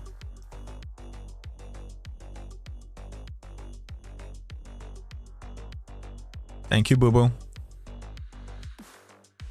Oh, Ava, here's a weird, I mean, it's not a weird question, but just because you're currently right here, if you got a second.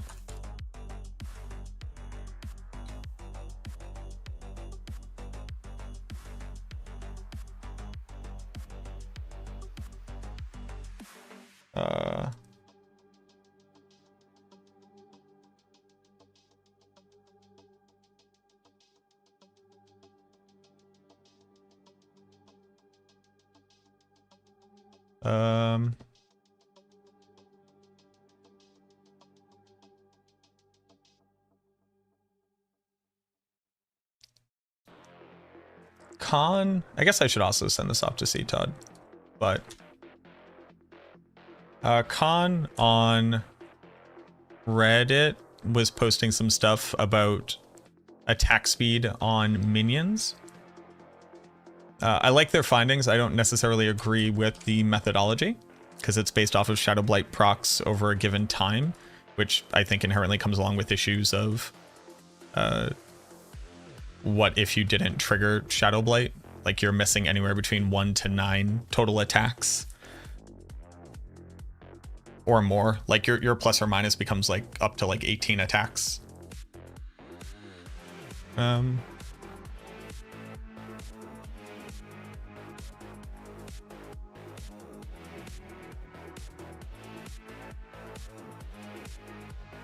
Ads? Ava's got ads? Hold on.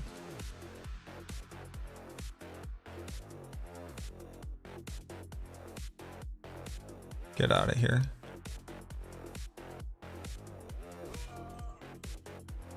Did you run a build that copied Zool from Heroes of the Storm? I think he's just bone necro. All right, you're back, Ava. Well, you're never gonna have ads ever again. I don't like that. Khan basically posted some attack speed tests in regards to shadow mages to look at bonus attack speed. I don't necessarily agree with the methodology because it's looking at shadow blight procs over a 2-minute period. And I think that just kind of comes along with a lot of problems. I talked to him about it. I think it's mostly pretty solid. But it mostly, the very interesting thing here is that they were seeing this like non-existent change in breakpoints over a certain percentage. I think it's all in cap 1 of attack speed, but I remember looking at CTOD stuff, or maybe you shared it with me, and this like general idea that like minions stopped receiving a bonus from attack speed in each cap at a certain percentage, or didn't seem to continue to gain a bonus after a certain point. Mostly, I just wanted to share this with you. There was a bit of a misunderstanding. He posts that this equation, or I'm sorry, I don't even know if it's a he. They post that this equation cannot support that the idea of breakpoints cannot support this like pseudo linear increase. And the linear increase down here. I then called him on that. I was like, hey, like I'm very specifically looking, like this plateauing is exactly what I would call breakpoints. If you have this consistent plateauing. That's kind of the exact idea of breakpoints. And they walk that back. They're like, oh, no, that's exactly breakpoints right there. It's just that if there's an idea of like consistent breakpoints with plateauing, then this data doesn't support that. I actually generally don't agree with that. Like depending on what this looked like and what this looked like, this may very well just be an extended point where an increase in percentage has not reduced a frame. It's hard to say. Either way, I wanted to share it with you. It's very good stuff. Seems like he's being very diligent in how they're approaching it. I gave him a lot of kudos because I think it's good to go collect that type of data. But I was wondering if they were like redoing some of the work that like Bacterial has already done, just add sleep, as well as CTOD, so I figured I'd just get it out too.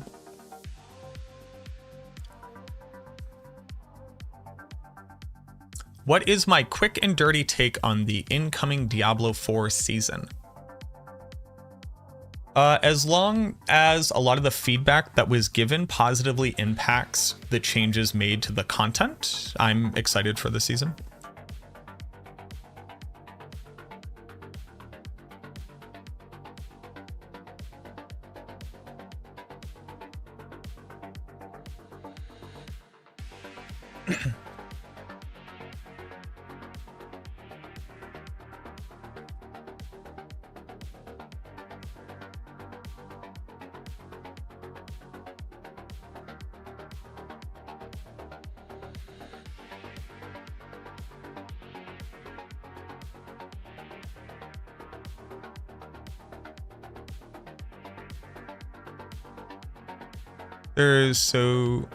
So how is it if there is few to no changes? Is it still decent?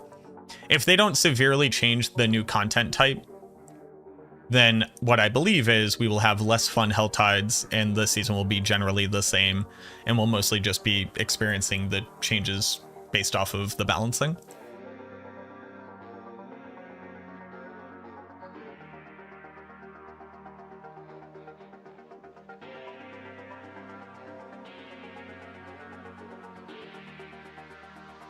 Like to me, it sounds like minions inheriting attack speed improperly, and the presumption that all of cap 1 works is what leads to this non-linear increase in attack speed.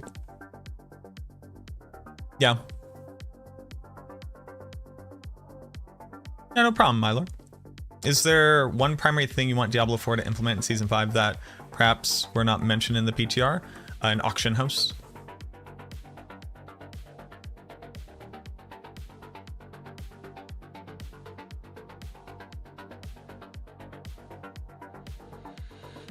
Like, the only reason why increasing attack speed between 41 and 92% could make sense is if the gaps of decrease animation length with increased attack speed just get that big at that point, which is not what we see, so that doesn't make sense. And then the second part would be, between these numbers, the calculation is failing in some way, like the coding is failing in some way. Or all attack speed is not made equal in the coding, and minions are either like not inheriting it properly. Like this valley doesn't speak to the developers put in an arbitrary cap between a certain amount of attack speed. That doesn't make any sense. I do not know, Ava. Like, if the data is accurate, right? Because I can't even say the data is accurate. I believe that it is. From what I see from Khan, I think he does a pretty good job of trying to understand the game and trying to put out at least unbiased findings. And the only reason why there would ever be... The only reason why you would not continue to see increasing, yet still linear, decreases in total animation length or faster attacks, which are saying the same thing. The only reason why that would exist right there is some failure of the game.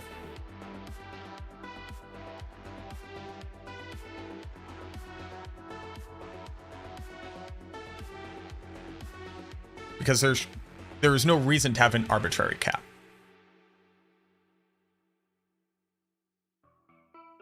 Yeah. There's a link to my Google Sheet in that post.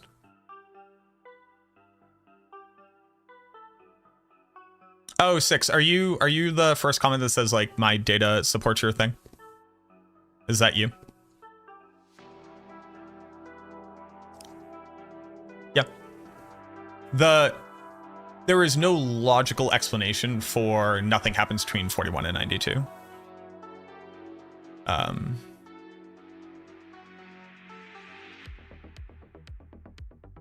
Like, that's not seen in any other animation length. It's not seen in any other system. The only things that can make sense are not all attack speeds are created equal.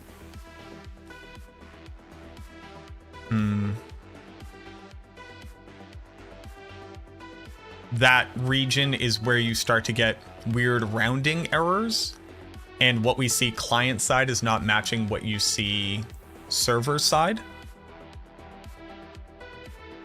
It speaks to an anomaly and not a logical like a logical conclusion. They must be trying to nerf Frenzy dead. There's no logical reason for you to come to that conclusion. Like, what would that statement even mean? You know, like, right? Because it's not like Frenzy Dead doesn't work. And they would just nerf it. Assuming secret caps is not the logical conclusion.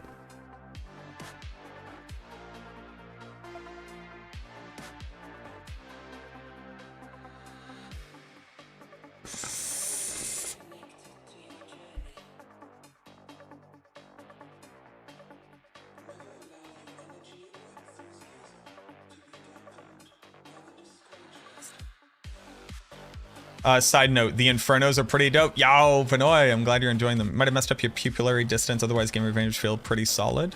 I would definitely hit them up to see if you can send it back in for a correction if you're not getting the exact experience that you're hoping out of it.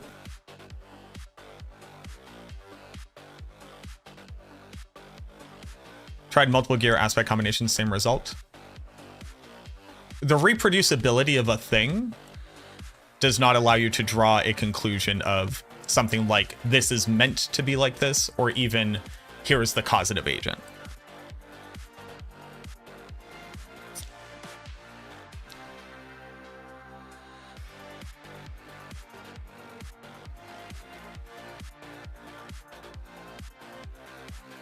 Yes, this was the post.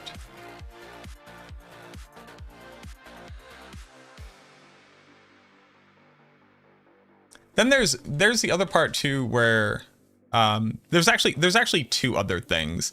And Ava, I'm near positive the answer is no.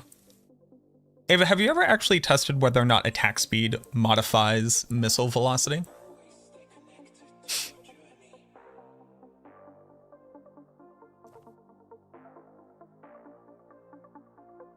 It shouldn't, but that's only because we have no reason to believe that it should.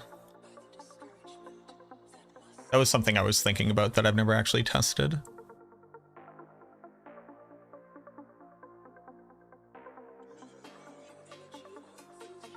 I've also not observed it, but I also haven't looked for it in particular. And then you have one of the issues, which is we actually don't know the behavior of when a minion determines that it will have delay frames.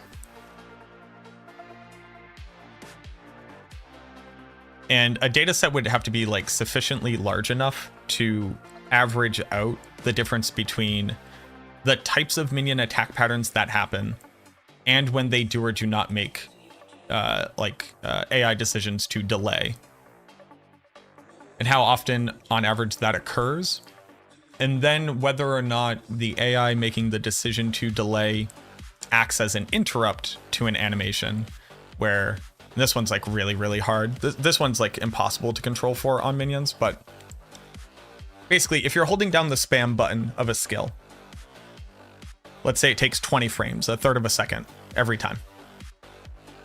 If you hold down the spam button and then buffer input a different animation, so whether it's moving or whether or not it's casting a different skill, you will, like when you spam a skill, if you just cast the same skill multiple times in a row, that's actually not the fastest combination of animation lengths for inputs. So if you go attack, move, attack, while you will attack less times per second, the frames between when you attacked, when you stopped attacking, when you attacked again, are actually shorter than just spamming the skill. Now, why is that relevant? Because if the AI decision to delay acts as an interrupt, so I call this the interrupt flag, there's action flag, which is the point within an animation that the missile is created. There's the interrupt flag. The interrupt flag is the point into the animation where a buffered input can stop your current animation and begin a second animation. And then there's the repeat flag, which is if you're just spamming the same skill, when will you cast it again? And basically, if the minion making the AI decision to delay would count as an interrupt, while the minion attacking 1, 2, 3 would get more attacks per second, if it went attack, delay, attack, the amount of frames that first attack would take would actually be less frames than if it was spamming. Now, there's no way to control this, but it is something that probably should also be tested, because one of the problems is the data would need to be on the scale of thousands of attacks to actually average out these things if they all occur at a fairly regular pace. Like 100 attacks for this is almost statistically nothing. It's good to like get like a broad brushstroke understanding of roughly what's happening. And it's easy to then see the difference between like one attack speed number and the next one, but it doesn't actually give us insight into literally how fast is each minion's animation and whether or not they even have different breakpoints. Because, and I guess I can go into the game. And this is all amongst the many reasons why I have not sat down and tested minion attack speed to an exceptional degree, only to see whether or not attack speed was working, as opposed to trying to figure out the nitty-gritty. Because it's something that became apparent when I was initially testing minion attack speed at the beginning of the season. And it's really, really, really apparent with the Iron Golem.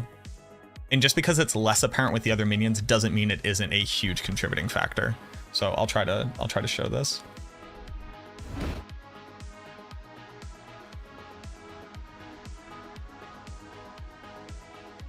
And it's again, it's one of the reasons why I actually really don't like measuring it based off of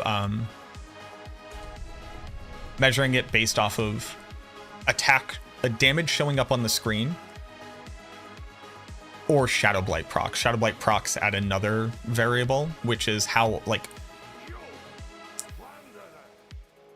quite literally when you see the damage number on the screen is not even representative of the frame that it occurs every time, because it slowly expands out. It is like very dull to much like brighter. And they have like varying velocities. But the let me try to give you an example here. So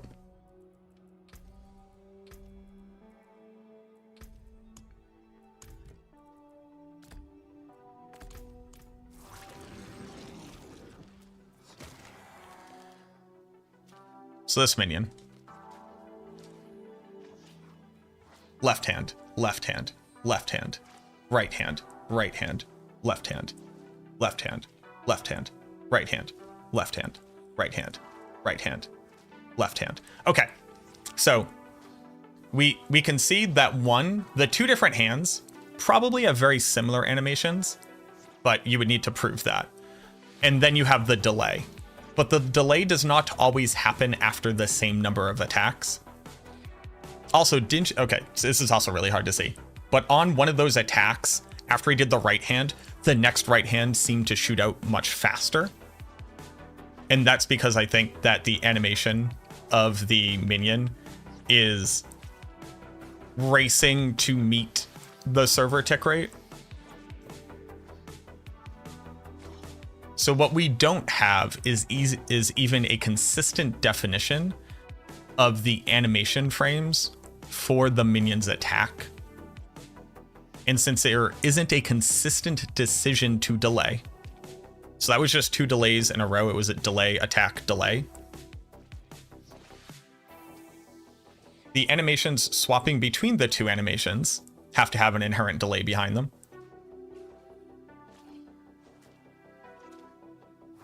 Just counting attacks per second isn't accurate enough. It's accurate enough to get a rough idea of when you're seeing significantly more attacks over a given time. But what it isn't actually giving us is the breakpoints per attack speed percentage value of even the different animations that the minion has. Now, you could argue that the left and the right hand are the same animation length, and they very well may be. To the very simple brain kind of look. See, that second attack was significantly faster, but that attack was also much faster. There was a delay decision there. The left and the right attack animations seem vaguely in tempo, or that they have the same rate, rather. But let's look at this.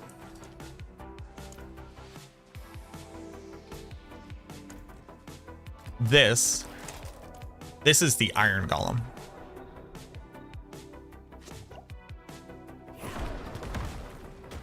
Left. Smash. Okay, hold on. Let me pick the don't do that. So actually, if you make them do the shockwave, their attack becomes very consistent. They do a left hand and then a right hand, right? Although they had a delay there. But if I instead do this Iron Golem, the difference in attacks is insane.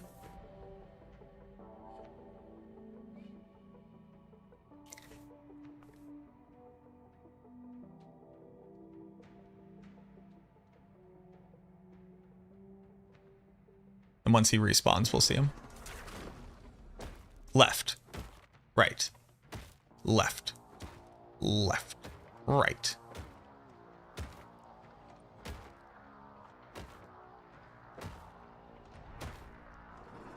The difference in the attack speed and its consistency here versus something like Blood Golem is like almost offensive in how slow the Iron Golem attacks. This is also with a very fast, well, a relatively fast weapon base. Not the fastest, obviously, but the second fastest. There's some problems with this, and you're correct on a lot of your choices. So the problem at the moment is that we have a single animation skills and double animation skills. Single animation skills will show animation breakpoints if your step is controlled. Issue with double animation skills is that they have half breakpoints, where it averages that one skill 1 frame shorter than the other, but it's not based on the animation. It is fully random.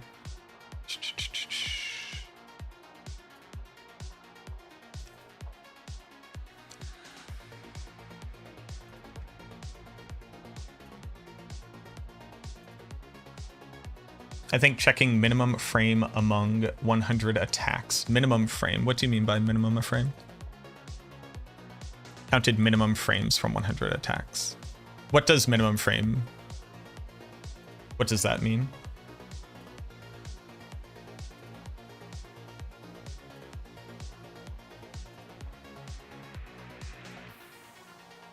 Frames between damage numbers.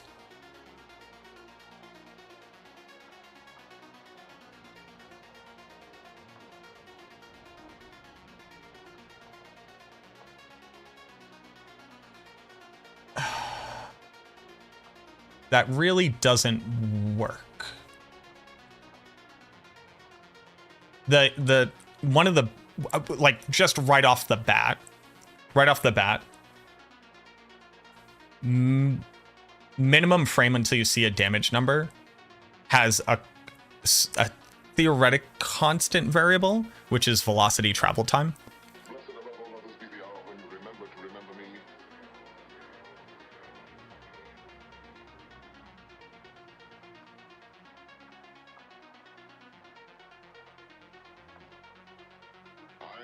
Which changes the impact of the attack speed on the, since the attack speed is only changing one of those things.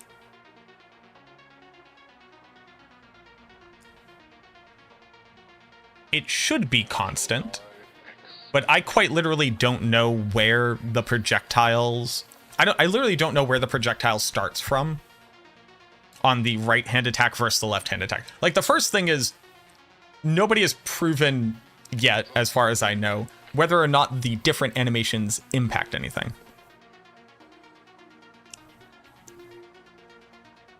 Kind of like first and foremost, right?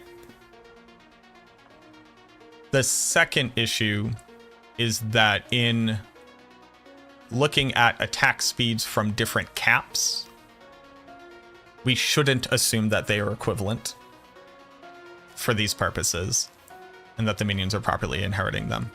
Like, I don't see control for all the variables. It does not mean that you're not seeing a phenomena. I'm not devaluing that. What I have yet to see is a proper control for all the variables and people being willing to work off of assumptions, which I do not like. That is not how you do, that's not how you get to conclusive findings. That is how you replicate phenomena.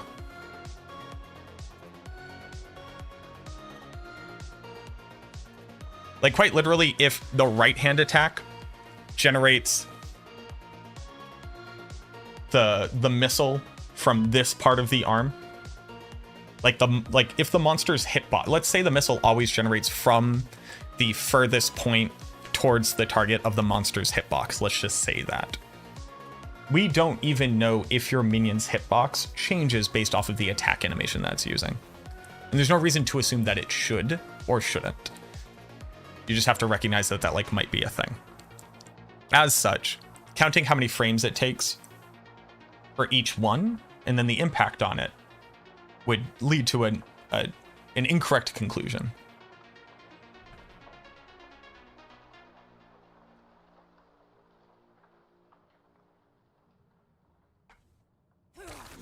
And this is why I just haven't done it. Because I can't do it offline, and I can't believe the values that I get.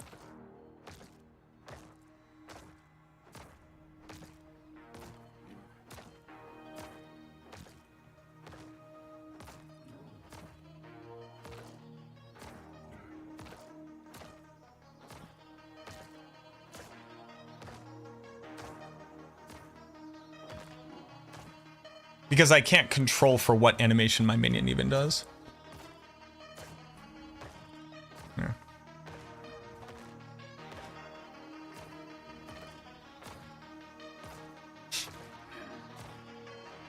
Loving Blight in Season 4, but I understand it's more or less dead next season. Any recommendations for an A tier plus dot base build? I do have to play Indara or Flaybarb. Nobody can realistically tell you that, Molly, because we have no idea what changes they're going to make based off of the feedback from the PTR. I can only tell you what will happen if they change nothing. I can't tell you what will happen when they inevitably change something.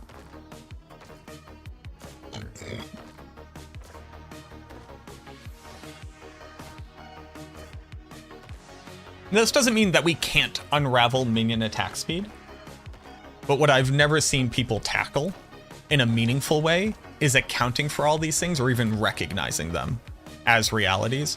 It's just, I put on attack speed, these are the numbers that I got, so let's draw conclusions.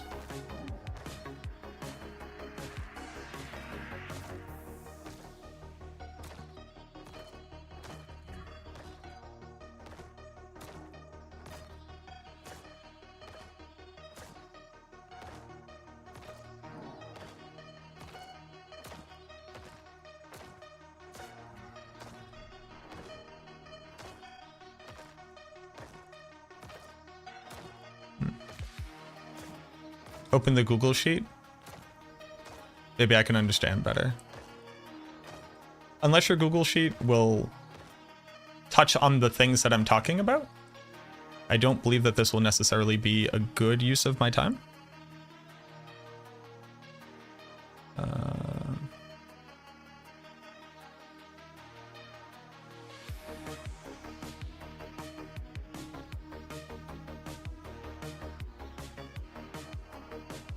I also can't see it. Hello?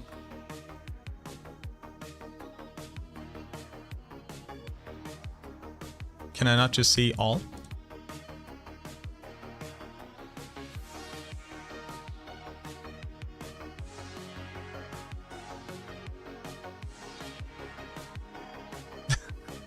This is funny.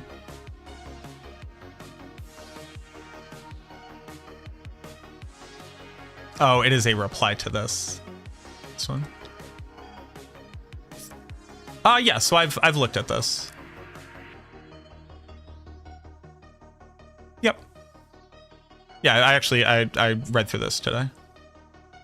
So again, the phenomena that you're describing doesn't in any way, shape, or form address the things that I brought up.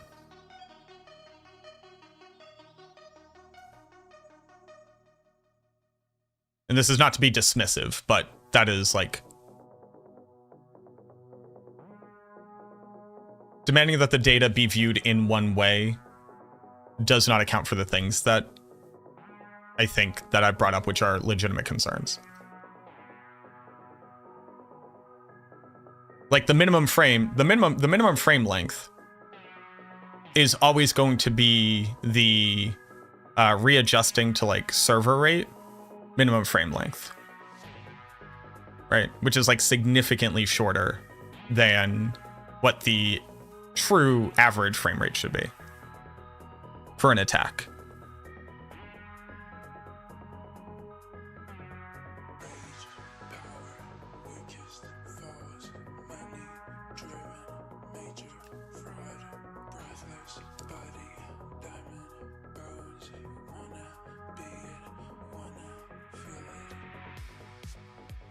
Like this is insane, right? So we can recognize that at least one of these data points has to be wrong, or is not properly representative of the like expected state of the coding and what you should get.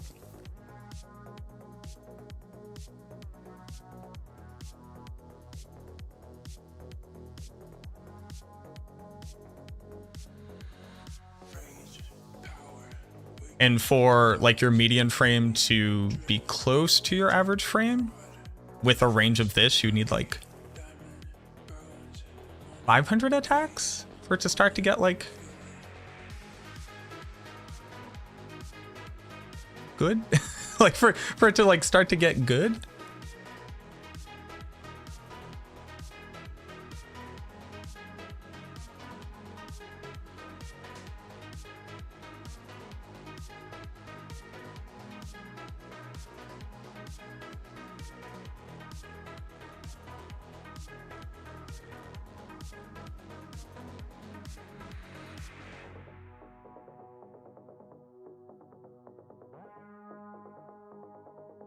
Like, it is impossible, as long as if everything is held constant, it is impossible that 2 attacks would be a half-second indifference.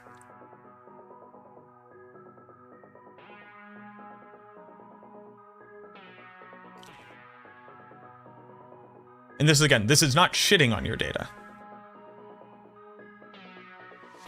I believe you have this data. It's not even shitting on your methodology. It is calling into question a part of the methodology. Because if I got these 2 outcomes,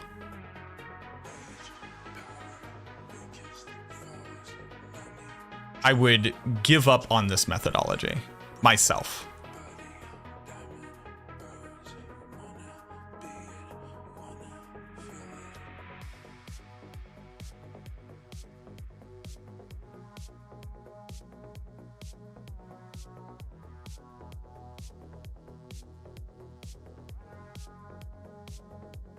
Like, if the minimum amount of frames it takes for the missile to apply damage to the target is 40 frames, so 2/3 of a second, and the maximum frames it ever took was 60 frames. Yeah, I'm not, hey guy, I understand. I'm not stupid. Like, I don't think you're trying to call me stupid, but like, yes, I understand the difference between these 2 things. The range is impossible, right? The range is impossible. There's no way that the same animation has this much of a discrepancy.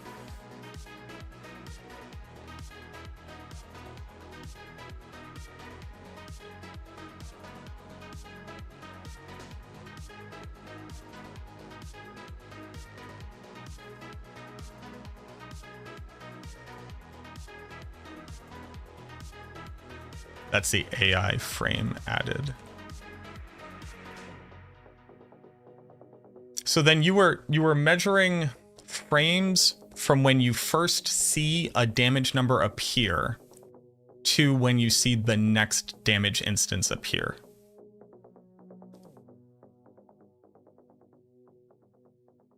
Right. I don't think that is a particularly valuable way of attempting. Like, that is one of the reasons why I didn't like the Shadow Blight example. Because the Shadow Blight example adds on another layer of variability of trying to sync up with like the server state.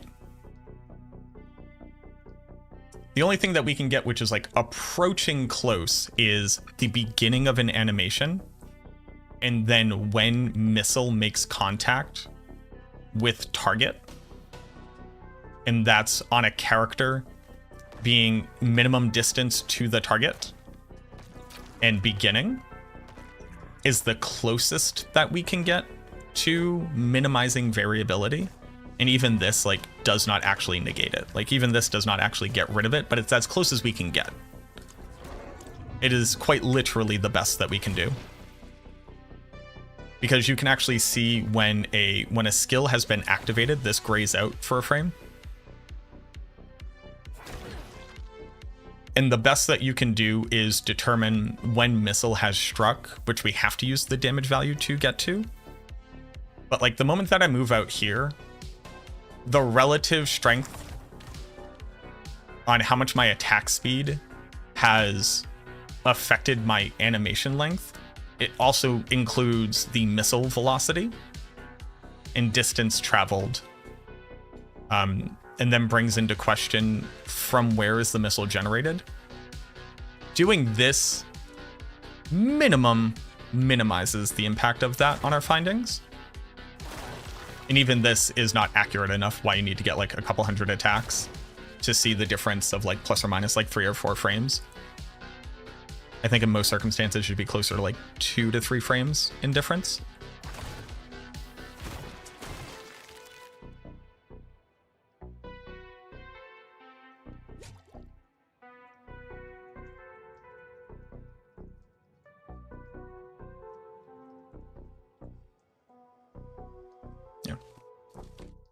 Um,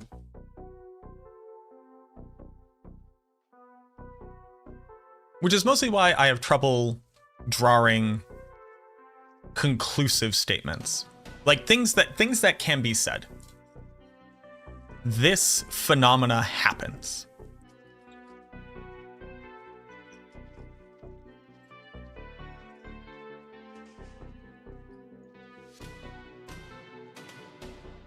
Okay, we can now identify that this phenomena happens.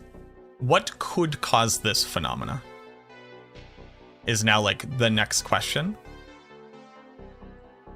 Because over a large enough data set with a minion attacking, I also don't even like multiple minions attacking, honestly. I really don't like using Shadow Blight procs. Because I don't think that Shadow Blight procs should be assumed to be more. I think that adding another thing the coding has to do only makes the data less reliable when you can just track minion attacks.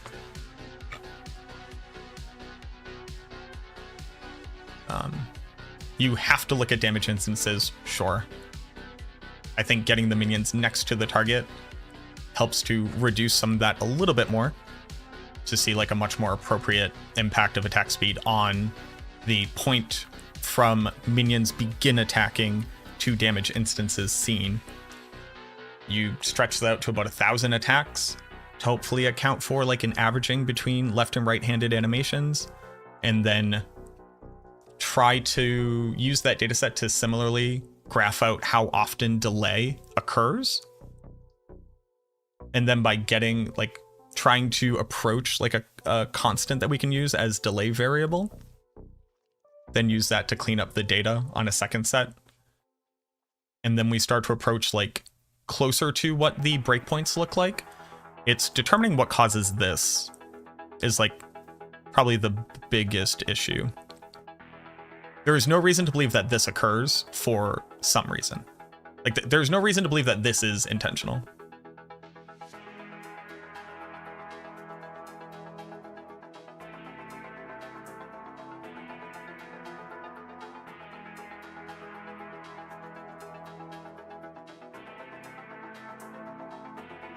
The weird part about left and right hand animation is that the game decides which hand is slower as the first attack happens and until attack chain ends. I don't necessarily understand what that statement means.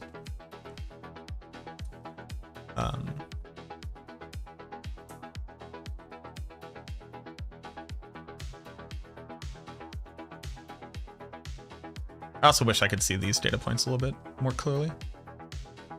Like I can, obviously, but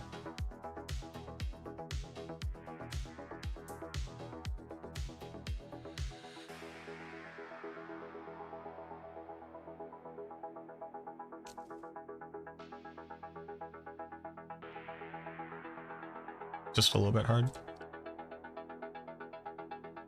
Yeah.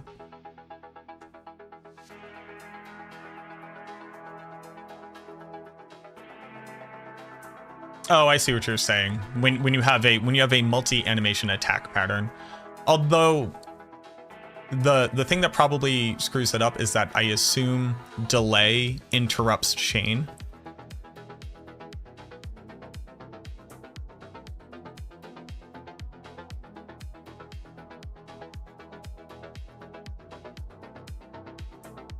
It doesn't.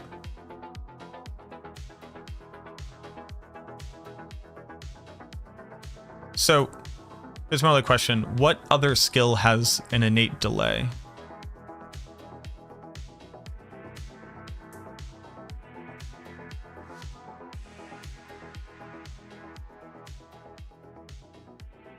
Like other than minions making an AI decision of delay?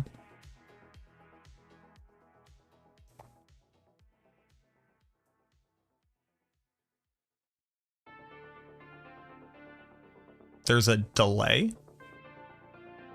Like rather than make its next attack, the character delays for a small amount of time?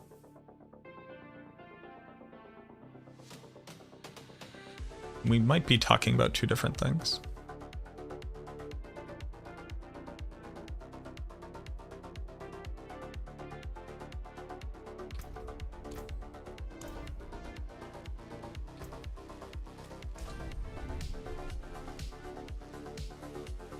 I promise I was doing... I was looking at Paragon boards.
I don't believe that we were discussing the same thing.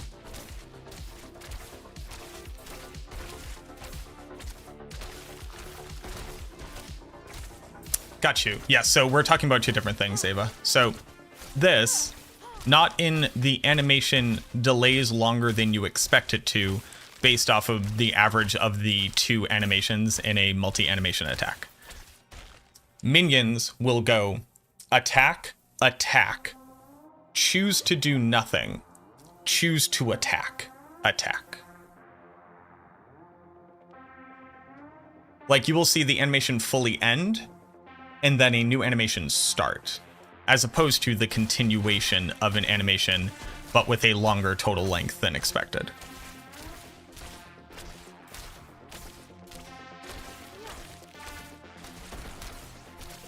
So in Diablo 2, minions had an innate delay between AI decisions. It would go attack, do nothing for 15 frames, choose whether or not to engage monster or attack monster in front of you, or move. Because minions basically have like a couple AI decisions, right? If no target within threat aggro range, mill. If target within threat aggro range, move towards and then attack. If next to monster at current highest aggro, continue to attack. But it will stop for 15 frames.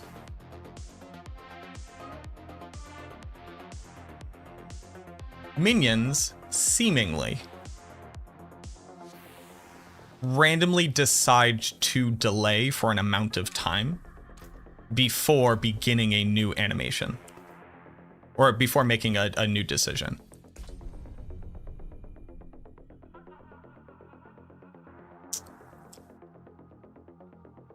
Now, what you could be arguing is that that delay is actually not a delay, but is instead a long enough difference in the total animation length that it looks like it has stopped animating. Like it has stopped that animation and started a new one. That is possible. But I'll try to like point to it. I'll try to point to it when it happens, I guess.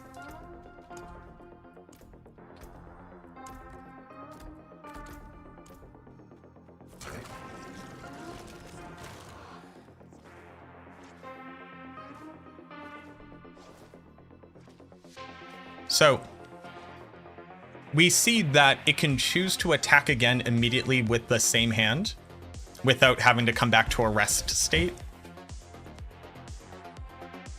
So it does pop, pop, pop, pop, pop. But there are points that the minion will come to a complete rest state as if the animation has stopped. I just wish it always did one attack so it would be easier to see whether or not it's just a discrepancy. So right there, it appeared to completely stop. There again, it seems as if it chose to completely stop. Now, is that actually just like an extension of the total animation? And we're looking at the frame where it swaps between hands? Maybe. It's hard to say. but it appears to have an AI decision of delay. This also might work differently when there's like an active monster that is also moving, because this delay might actually be like recalibrating where target is to be attacking. Like right there. That seemingly just choose to stop for an amount of frames like 5 to 8. Kind of hard to say. 3 to 7, 3 to 6. And the question would be then, if it's not choosing to swap from one attack animation to the next one, is that resetting it as well?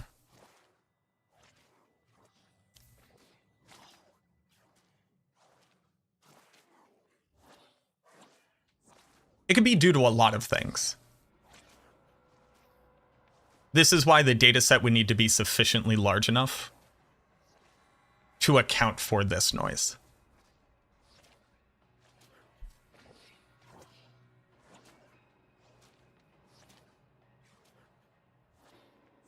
But yeah, what's interesting about the animation is that it very clearly has a protocol of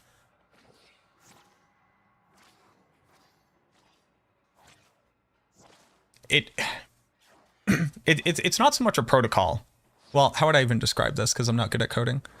The randomly sped up ones to meet the server, like to meet the server tick rate.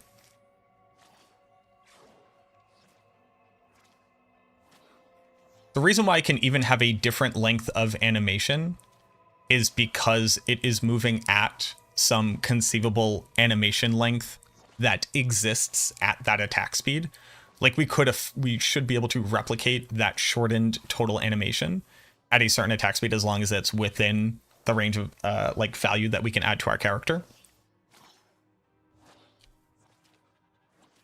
But when an attack needs to occur over a certain length of time, the game chooses which animations or which frames from the animation to remove to have it occur that fast.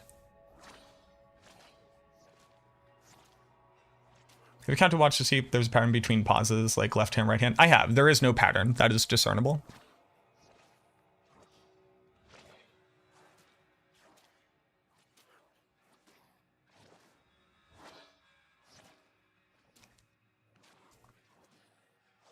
Watching it for long enough over the past year, I have not found a way to determine why the minion does what it does on any one of them.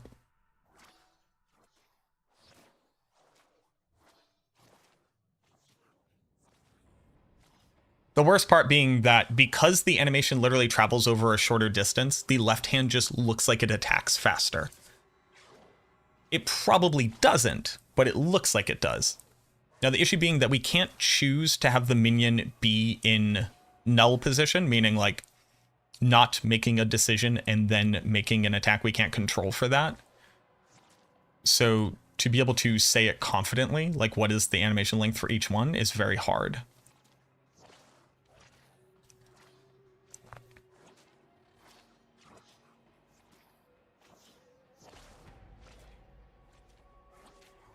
What we can say for certain is that we can't say most of it for certain. All we can really see is the effects on it on a large enough given data set.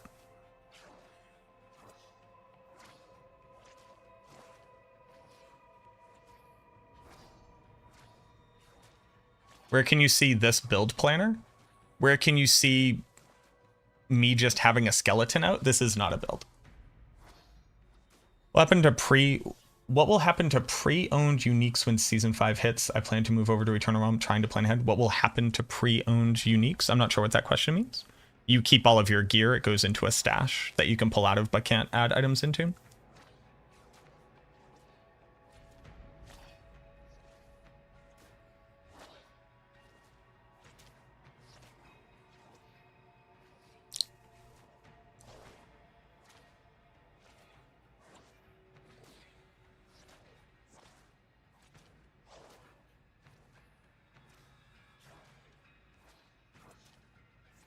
So this is why I haven't sat down and done the data crunching.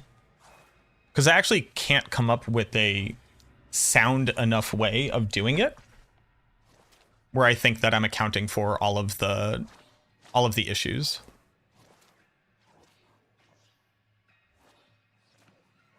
Unique. So the dev said this time uniques will be fully upgraded, like fully updated.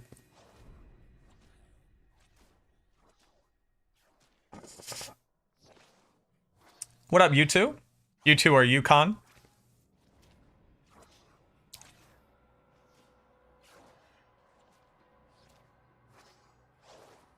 Might have Khan over on YouTube right now.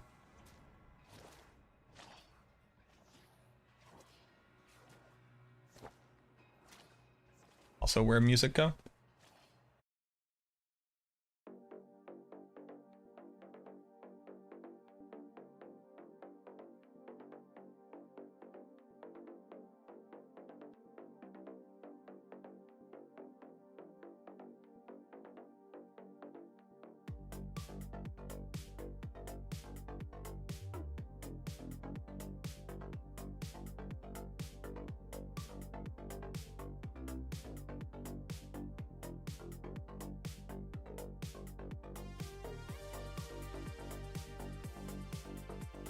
That's Khan. No, you're good, man. Welcome in. So what we're basically doing is absolutely tearing apart your findings in every meaningful way. No, that's not what we're doing at all. Basically, what I forget how we even got onto this. Oh, Ava was here, and I was wondering if Ava had seen this. And I also sent it off to C Todd. C Todd has come in and has left comments on it. I haven't seen, like, I've seen C Todd's data before, but I haven't gone back and looked at it. So we were talking about a couple different things. One, just like the realization that this phenomena occurs demands that there is a reason, and I believe that it points to a coding issue, and that there's no logical conclusion to come to that determines why this happens, because this doesn't happen anywhere else in the game. And we don't see this even on other, we don't see this on the other minions. So I think that this reality right here speaks to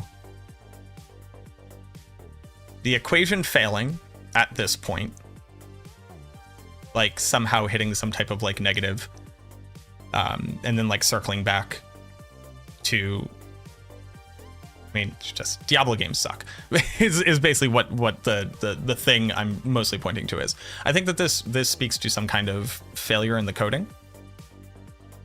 And then mostly talking about how do you even come to conclusive data based off of the number of issues with minions. Because while we could argue, and I said this on the post too, I truly do not believe that using Shadowblight procs is like approaching like a strong enough, I don't think it's approaching the data from a strong enough position, because I think it adds variables that can be further influenced by things that are outside of the control of the minions or the attack speed stat. So there's like a couple different things. One, the only thing that we can realistically use is the damage. Accurate. How powerful the impact of the attack speed is on this is immediately different. Like, how do I describe this? Come over here. So attacking from here, the missile velocity should be constant. Is it constant? I don't know, but it should be constant. So what that means is that we should be able to believe the outcome from a test like this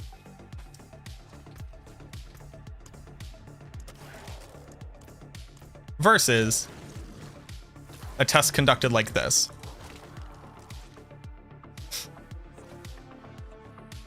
The issue being that how much the attack speed impacts like the total time to next attack is going to look weird, and it's going to look like less than, because you have this huge constant variable, which is the missile velocity.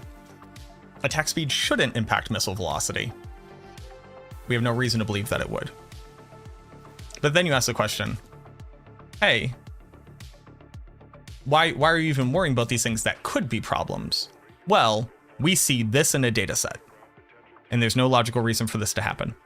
So all we can try to do is begin to eliminate potential things with potential impact on the value of the data, right? So then we get to this point. Now, one of the major issues is that we first need to prove that each animation has the same frame length. According to my testing now, attack speed does not impact projectile velocity, and it should not, and I would believe that. I don't think that you'd have to go extensive there, but that is something that needs to be ultimately proved, right? Because what's funny is attack speed doesn't impact missile velocity, except attack speed does directly impact how quickly damage is dealt to targets regardless of distance for something like Blood Surge. Right. So we should assume that Blood Surge does not fire missiles out to monsters within its vicinity. It should like check area and apply something to it. But we already know that different skills apply damage in different ways. This minion, like, hold on. This minion fires a missile at the target. Why do I believe that? Because the minion finishes its animation and then there is a pause before the missile hits the target. I see it, but what you see has nothing to do with what the game is actually doing, right? So we could probably do a very simple test just to even prove that this minion generates a missile, the missile then travels, it has a velocity, and then the missile must successfully strike the target. Have I ever seen one of these missiles miss? Or is this actually performing a hit check? And this is just representative of that, where it has a variable amount of time before the hit check is made. I don't know.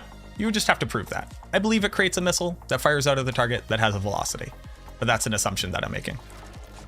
But again, why are we making any assumptions? Because our assumption would be that this doesn't happen. The next part about it is, to my knowledge, nobody has sat down and proved that these two animations are the same length on average, that the left-hand attack and the right-hand attack are the same. And we also haven't proven why a minion chooses to make the AI decision of delay. Then, an interesting thing to note is that in skills which have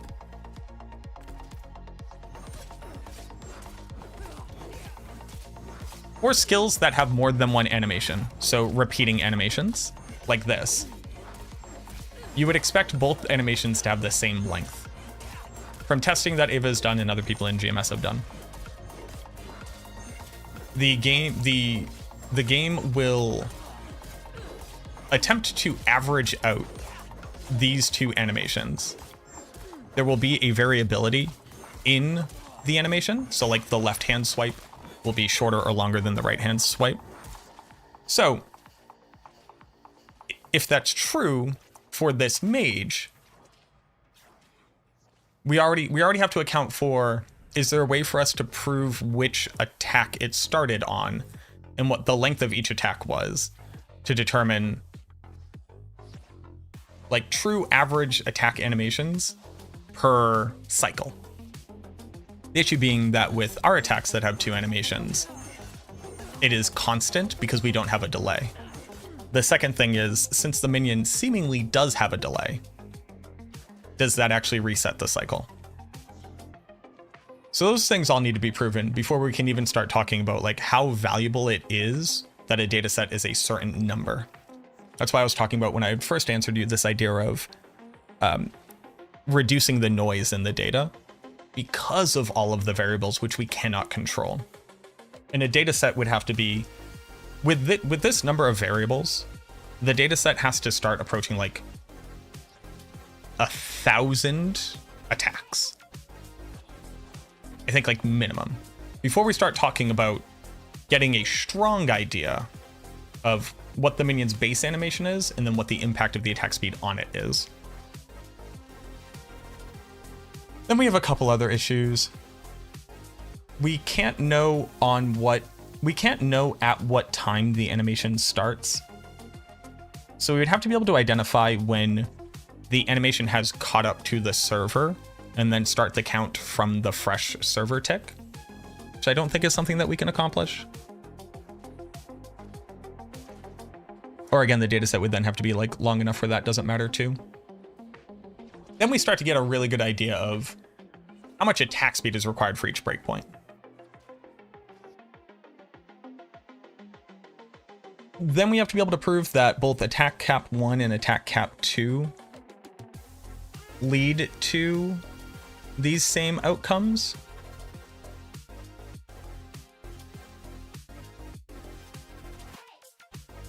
And that they act equally. That one's easier to test.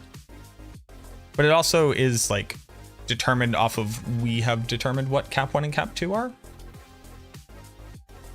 And while we can have strong evidence of that, that doesn't make it right.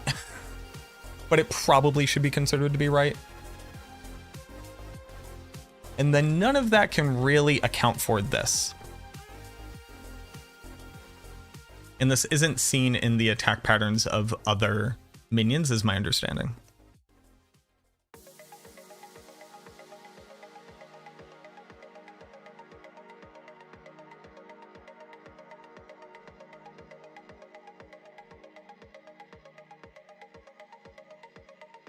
So, we were just mostly talking about it. Like, this just looks wrong. Exactly. So, like, this looks incorrect, as in it should not be doing this. And if this is reproducible, but only on mages, then it double speaks to something that might be wrong.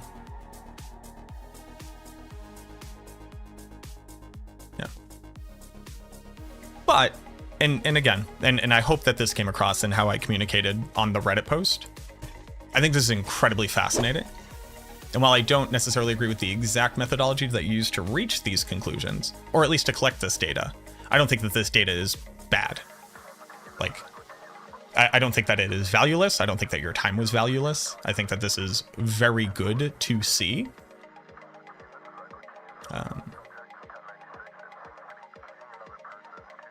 I guess I'm mostly just making excuses for why I stopped looking at it.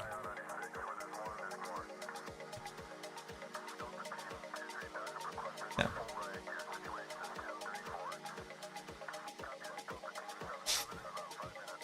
You can't see, minions don't have a constant data or a constant damage output, Adrian.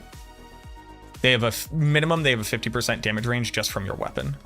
So you can't even really see how long it takes to kill the dummy.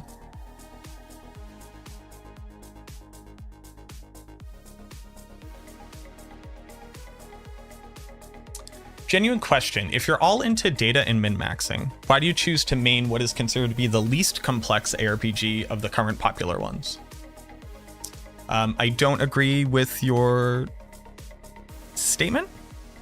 Just kind of as like a poll, I don't know that Diablo 4 is considered to be the least complex. But I don't really see how those two things are related to one another. I play video games that I like to play. I like to play Diablo 4. I generally like the feel of Diablo games. And complexity does not mean better.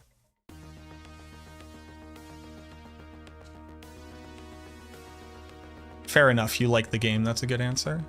Well, I also like... I would like to give you an opportunity to question even the basis of the question, right? If you like data crunching, why are you not playing a game that is considered to be more complex, does not allow for like more interesting opportunities for data crunching, and it doesn't allow for more interesting opportunities for min-maxing, and often finding ways of eking out a stronger outcome when you have less tools, can speak to a greater mastery and a greater ability to understand things at a more deep level. But the premise of the question is kind of confusing to me.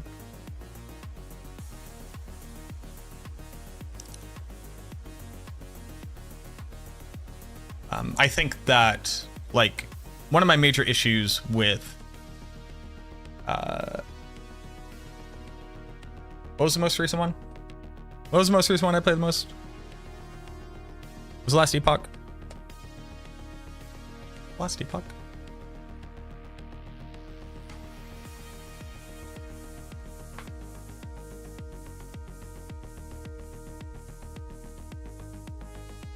Oh, yes. Okay. So Last Epoch. This skill tree. No, not this one. This is like your mastery or whatever.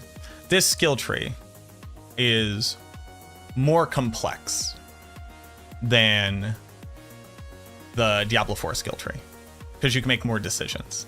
I hate this. I hate this because I think this is like the least approachable and least user-friendly way of communicating the options that are available to you. Like, I do not like reading this thing and then reading every other node to see whether or not that node interacts with this thing before making my decision to put this point in. And I don't think that this level of complexity for complexity's sake has added to the enjoyment of the game. It has just made it more challenging to know whether or not the decision that you're making will have the impact that you want it to have.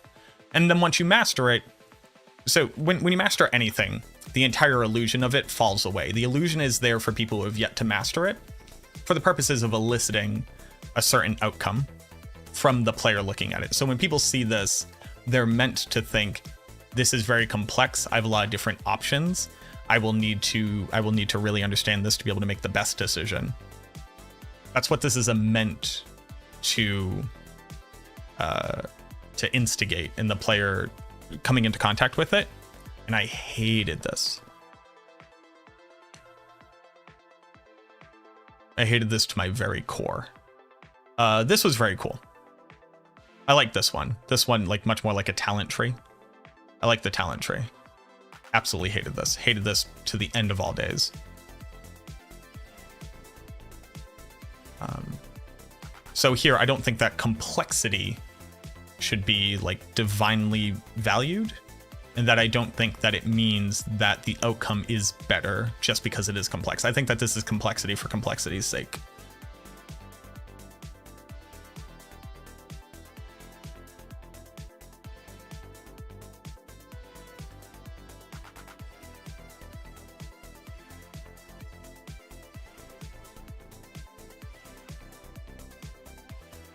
So I don't really personally attribute complexity to value of game and then use that as a determining factor to figure out how much complexity I could break down to determine when I would play something.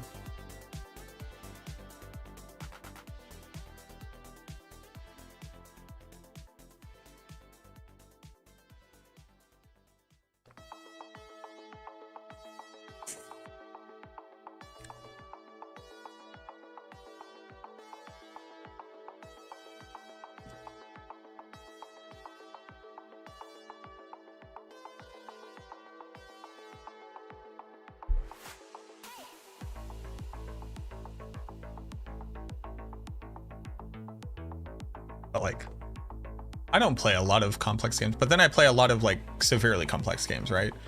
Like, making a decision one turn to another turn in Civilization is, like, I think too complex, but I also play that game.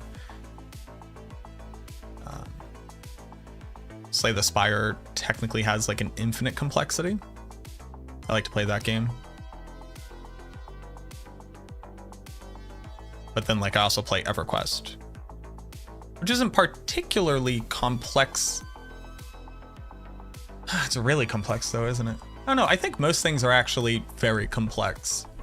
Some things are just, like, harder to understand at the same rate.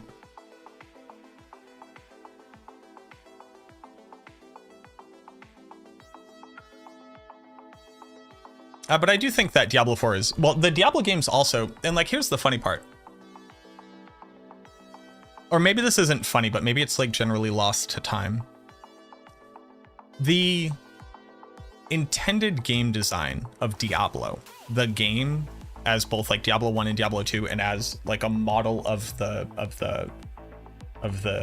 franchise, was that anyone should be able to pick up a controller and be playing the game within 5 minutes. That was the design intent for the Diablo series from the original Blizzard North. It was meant to be that way.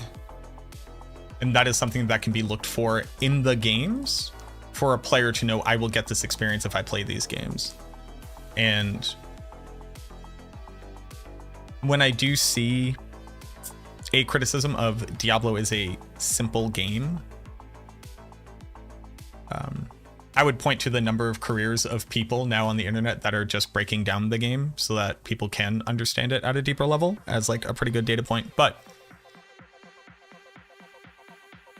it is like meant to be simple to pick up and play. And people seem to forget that that is like by intent. And one of the selling points of the game. Like, my buddy picks up the game and plays. He's like in pit tier 100 now. He's doing, you know, millions and millions of damage. He doesn't necessarily know why he's using Flay over Double Swing or whatever, but he knows that's better.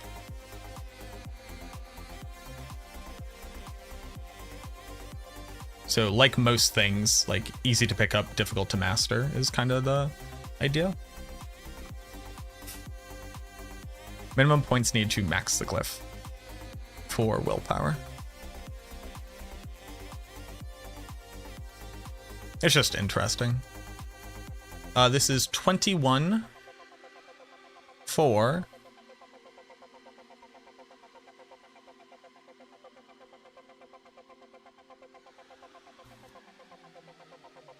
there's not a cheaper way to do it. 21 for, so yeah, 21 for 39.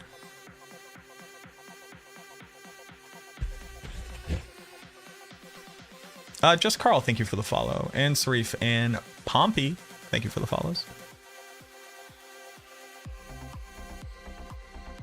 Have I played Baldur's Gate 3? I have. Absolutely. What up, Amanita?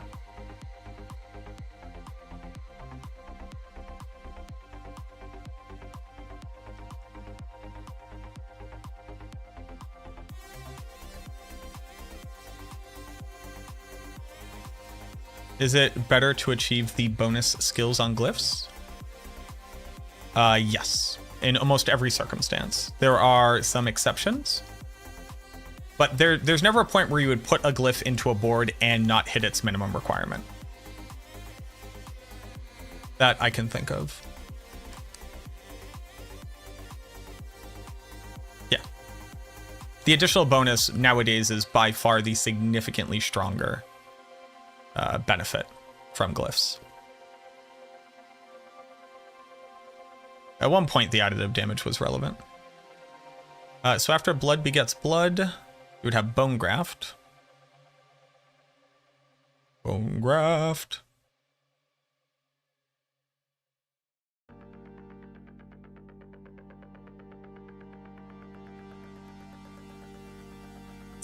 Rare node boosting is fairly relevant. On bad gear, rare node boosting is like pretty strong. Is it better than starter? Not for the Necromancer. Oh, well, actually on bad gear, yeah. Maybe an 8. Res is harder to get than armor. Yeah, okay. And then on good gear, rare node boosting becomes very irrelevant, but not dead. Magic node boosting.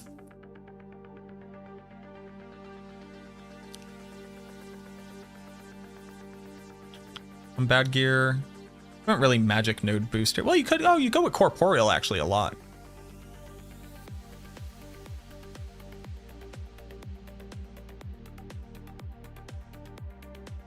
Maybe a 9 on good gear. Like a 4.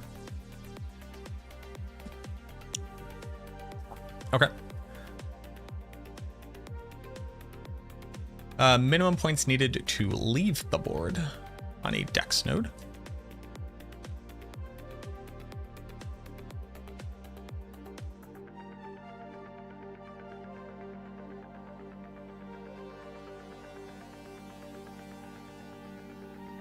Oh, look at that. It's the exact same as Bloodbath. Isn't that weird? Isn't it weird? 21. Minimum points needed to activate the glyph.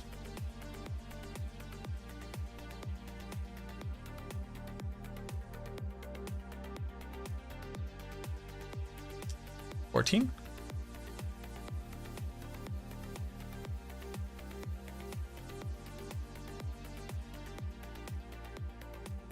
Yes, there will be circumstances where you have no other points to put into anywhere else.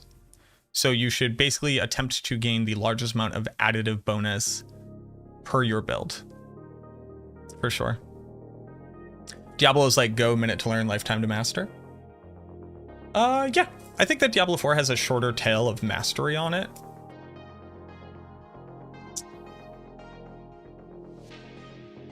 But it's only because it doesn't have as many things in it yet. Yo, have a good night, Yama. I'd like Dune, the board game. I like a lot of board games.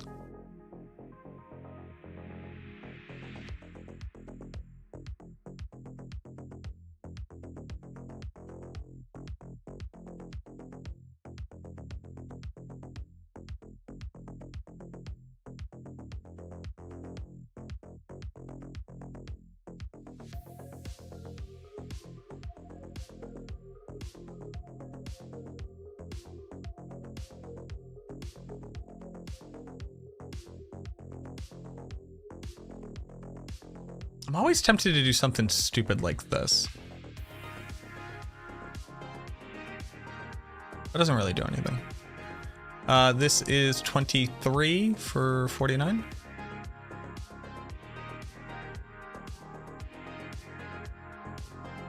Wait, Bloodbath was different?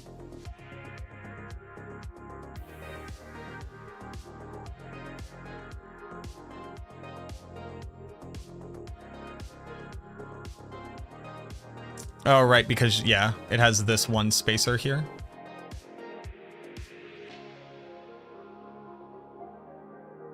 So weird.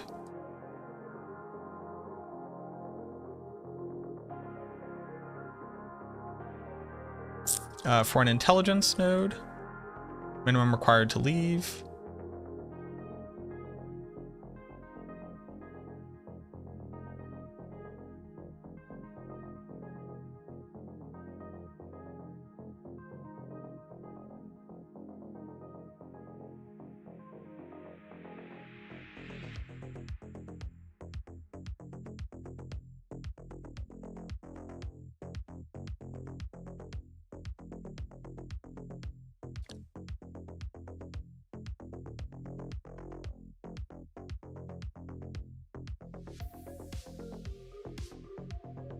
Is this the best way out?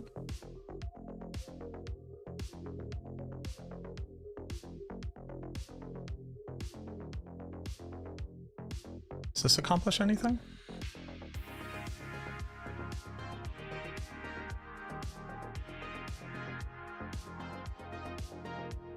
It doesn't.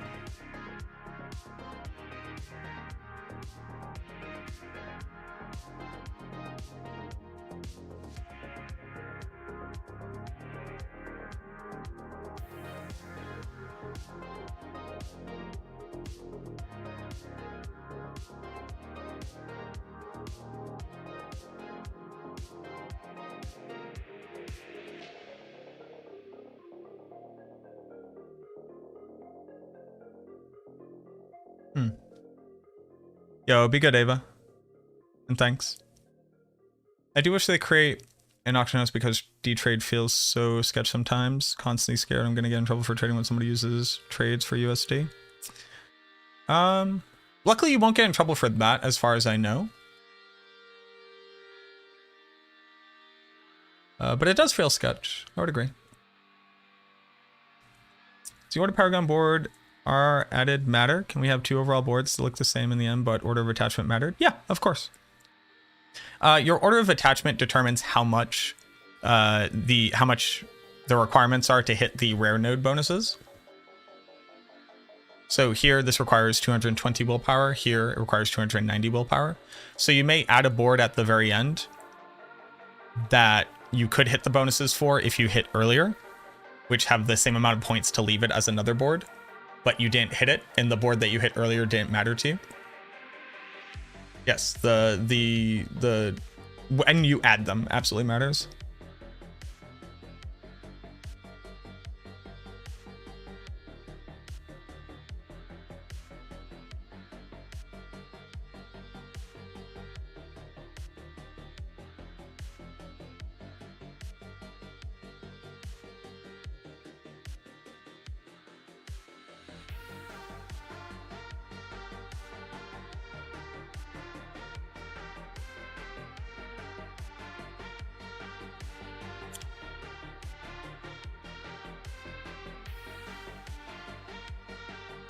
This looks very efficient. I don't think there's a more efficient way to get out of here. Yeah, okay. So 26.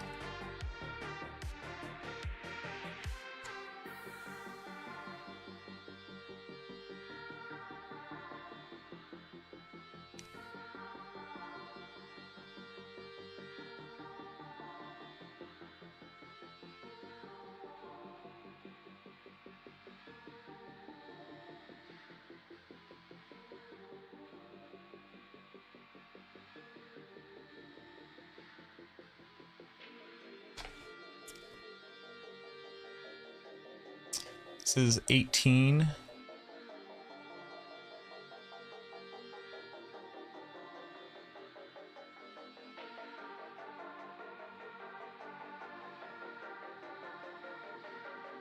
Can you get it cheaper than that?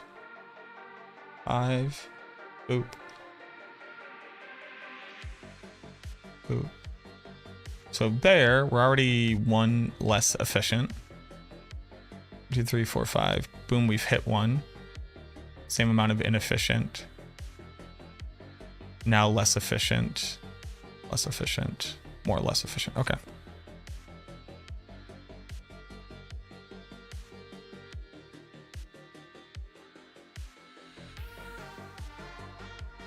Well, actually, hold on.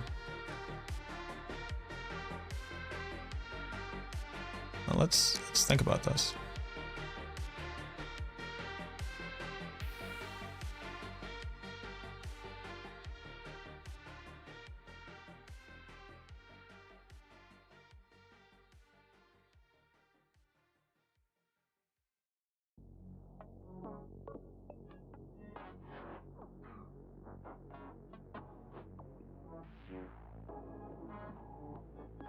This is 19 points, but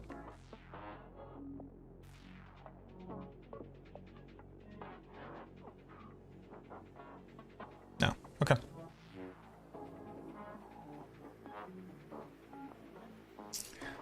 And then intelligence needed to max out the glyph. Trading on console must be horrendous.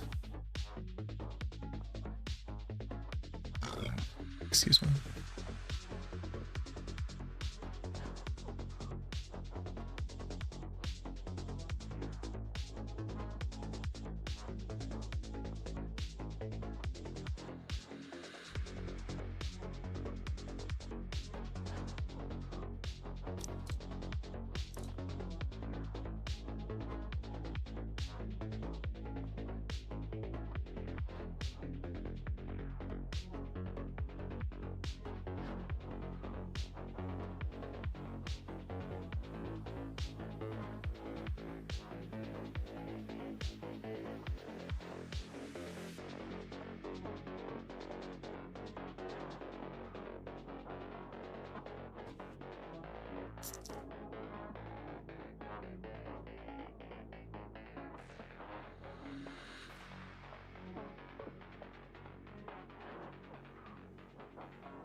This is 28 for 70.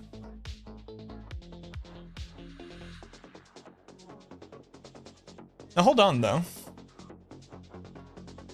as I sit here recognizing something.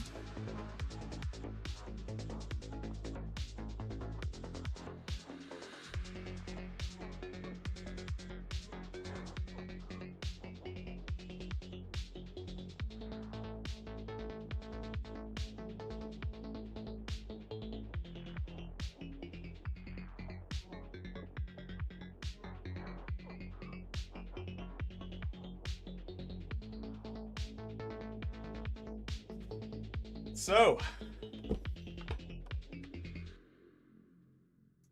you subscribe to a bad content creator. So this was... You're a real one. 25. This is 25 points. Yeah, why did I pick up this random dex node? Zoso, thank you so much for the 10 months. Can you see Grandfather in the Shadow Minion build? I can't. It's just not as good.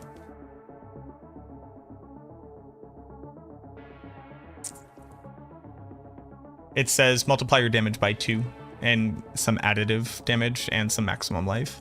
Whereas you could have a two-handed scythe with higher base damage than a two-handed sword with a comparable amount of maximum life, with intelligence as opposed to all stat, with a stronger additive damage, and then with even more stronger additive damage and minimum a 2x multi. Right now, a 3.4 multi.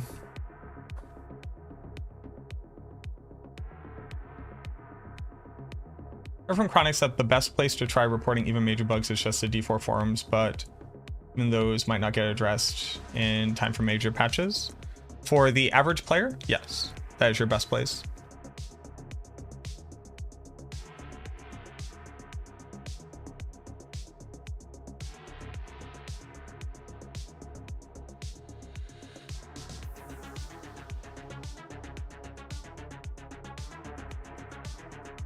There's nowhere else for you to report bugs. There isn't like a better avenue. 25. Minimum points needed to activate the glyph.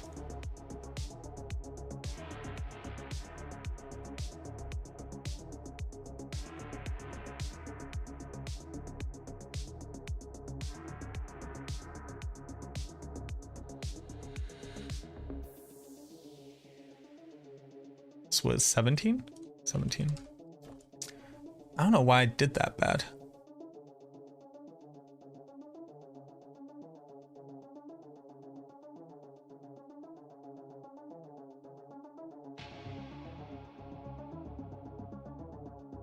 I knew something seemed wrong. Isn't feedback option under bug menu an option as well?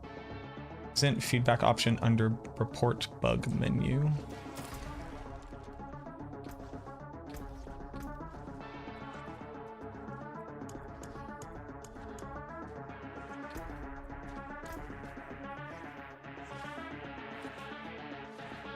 Well, there is no official Diablo Discord. They will check the subreddit for sure, but not as much as the forums. Like, the forums are Blizzard's. Everything else is like a thing, like is some third-party thing.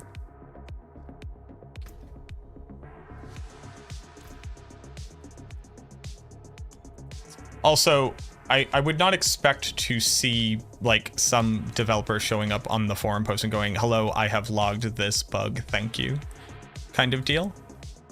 But that's not an indicator of whether or not they are looking at stuff. Yeah, that's what I was going to check. I believe that's only PTR. Is when that is extant. Bone Graft. For Wildbauer.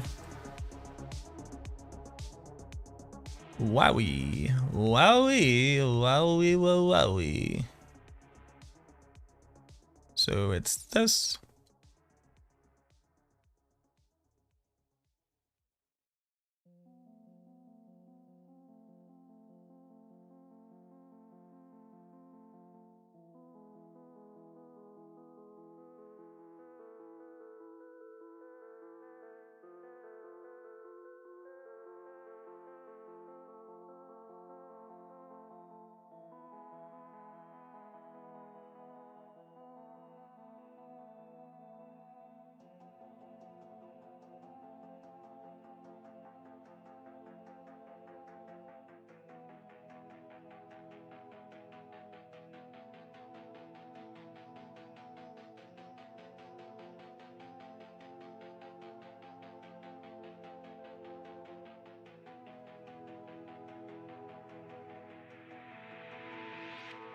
It's 15 both ways.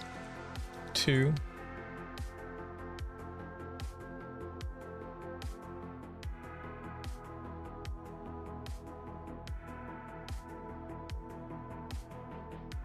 $14, 15 versus 1, 2, 3, 4.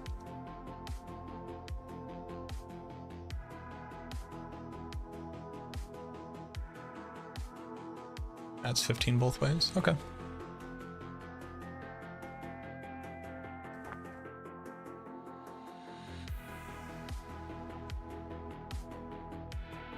Wowie. So this is 26 points for minimum.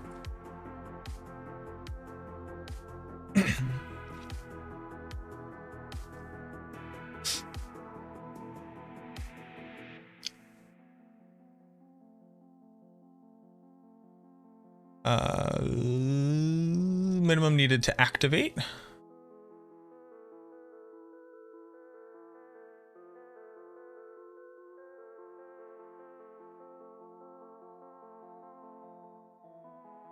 Is 17.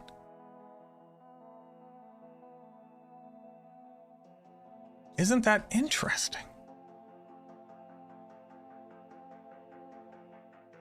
Like, it's so bad as a wisdom glyph, but it is a comparable intelligence glyph as it is a wisdom glyph for the purposes of just activating a glyph. But significantly worse if you want to path through it. So like, this is like the, this is the thing. This is the it. This is the magic. Although it's not a good end glyph at all, it might be your best willpower glyph. Although it's not, because bone graft exists and so doesn't blood beget blood. But you know what I mean? What if you need to use those for something else? What if you need to use this as your dex glyph? And you have to use this one as your fucking, I don't know, intelligence glyph. You wouldn't, but you get what I'm saying.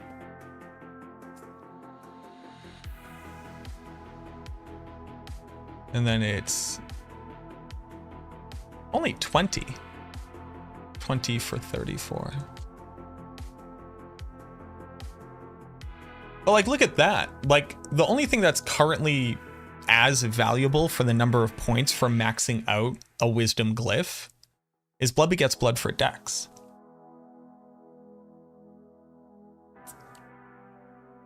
So if hitting the maximum on this was valuable for you, for a minimum, like, if you're like, I want to be able to get, like, let's say there was a glyph, and like, this is a bad example, but like, let's say you could put it into a board where you could get 39,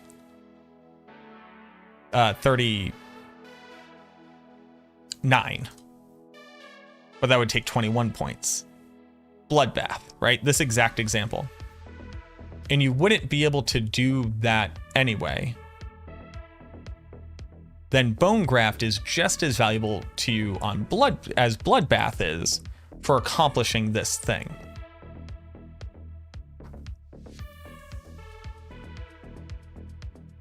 Meaning that if your setup only had 20 points to spare, these two are actually comparable.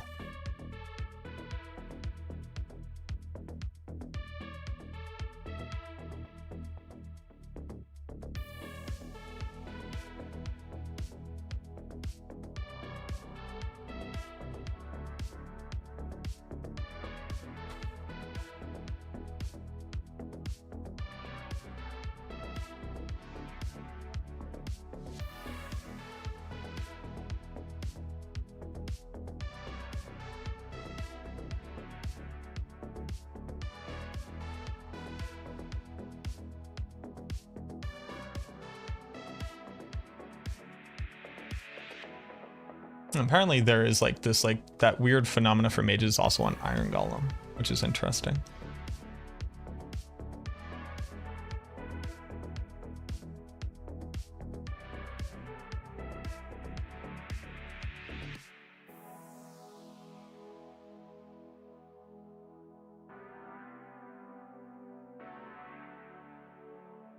But not on warriors.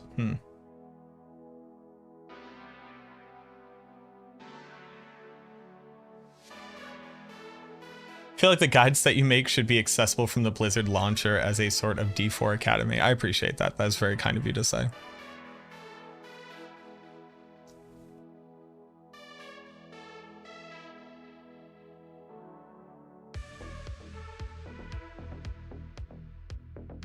It's very, very kind of you to say. All right, so that's Bone Graft. Now, as fun as the minion rant was, and the minion rant was very fun to kind of like sit down and think about.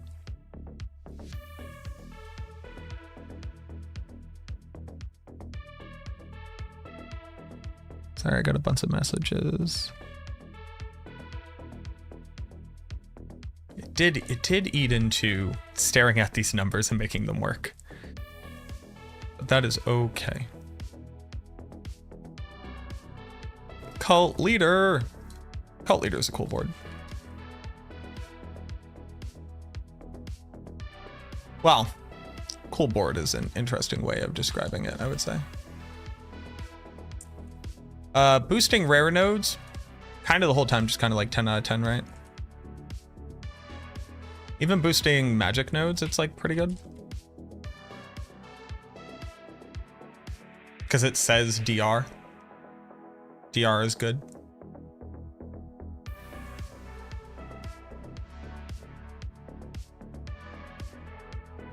Yeah. Okay. Strength. We don't have strength glyphs. Blizzard should hire me. I appreciate that. I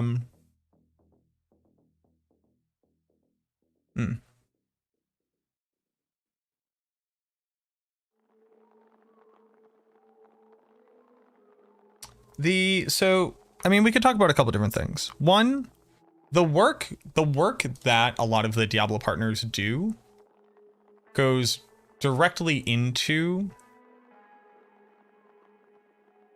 the devs being able to make more informed decisions and being able to address issues that are found in the game. So like my video on Thorns doesn't trigger Hewed Flesh, and it does trigger Decrepify, so it should trigger Hewed Flesh, is the reason why Thorns no longer triggers Decrepify. It's one for one. I reported this, they fixed it next patch. It was never meant to be triggering Abhorrent Decrepify. Now, sadly, that made us weaker. I don't feel like we were properly compensated for it. But I'm just one of the people who are submitting feedback and bugs to the devs on a daily basis. You know, there is so much that goes into... I would say that the developers bring in a lot of people on a lot of things for feedback. And I think that it has positively impacted the game in very discernible ways. The issue being that due to the statuses of like NDAs and how things are handled, not every single thing can be quoted, right? The other thing is that there's more than just me, and there's more than just like max roll, right? Let's say Blizzard says, we're going to put max roll guides up on the launcher. There are tons of websites, so it can't just be max roll guides are up there. That would be incredibly unfair to the majority of other sites that also put in a ton of work, and a lot of great creators on those sites as well. And a lot of great build writers.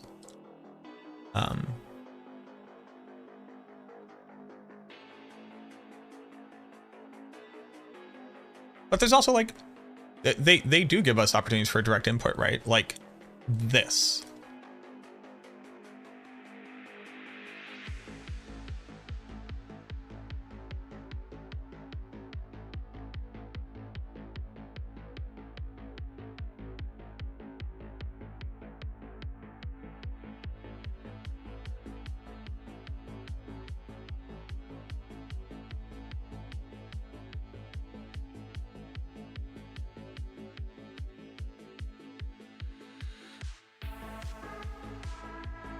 So this is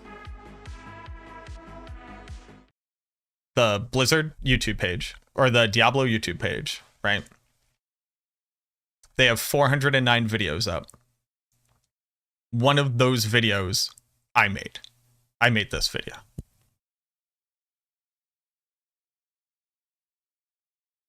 Here in Season 3 of The Construct, we have The Gauntlet, a fast-paced strategic dungeon challenge. Now, they prettied it up significantly. Shoutouts to them and the amazing job they did with that.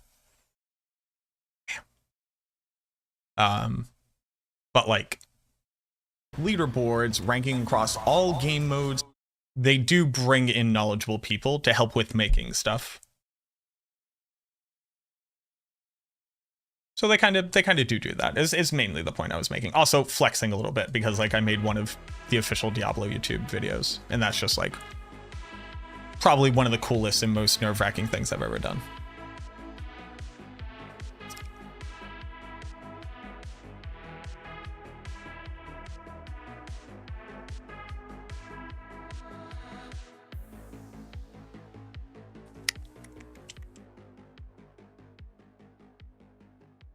So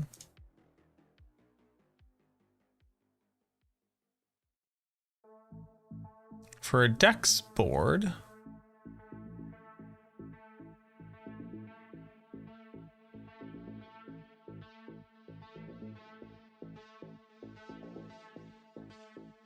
this is the fastest way out, right? Yes. So that's 21. Minimum points needed to activate the glyph.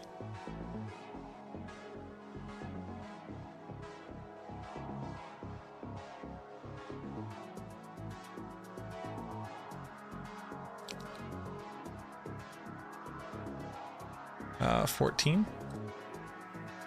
Nope.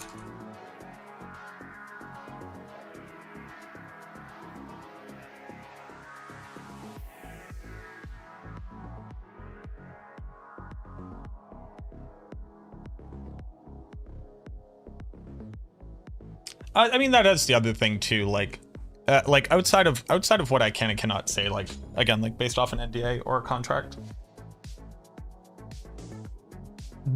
me being able to work from here means that you at least can have a certain level of certainty that I have my best interests in mind, and that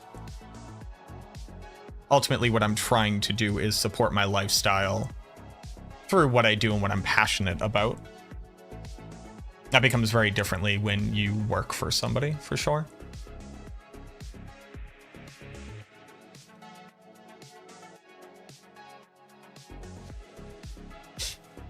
You can see our cynicism with overall receptivity, right? I think that if you're forcing me to answer the question through the lens of the way that I have structured this, you can understand why I've come to this conclusion. The answer will obviously be yes, because I don't believe that I agree with the lens that you're looking through this, and it's only because I think that we're coming at this from different positions. Me attempting to say that I have a full working knowledge of every reason why they should want to do a thing would be the peak of hubris.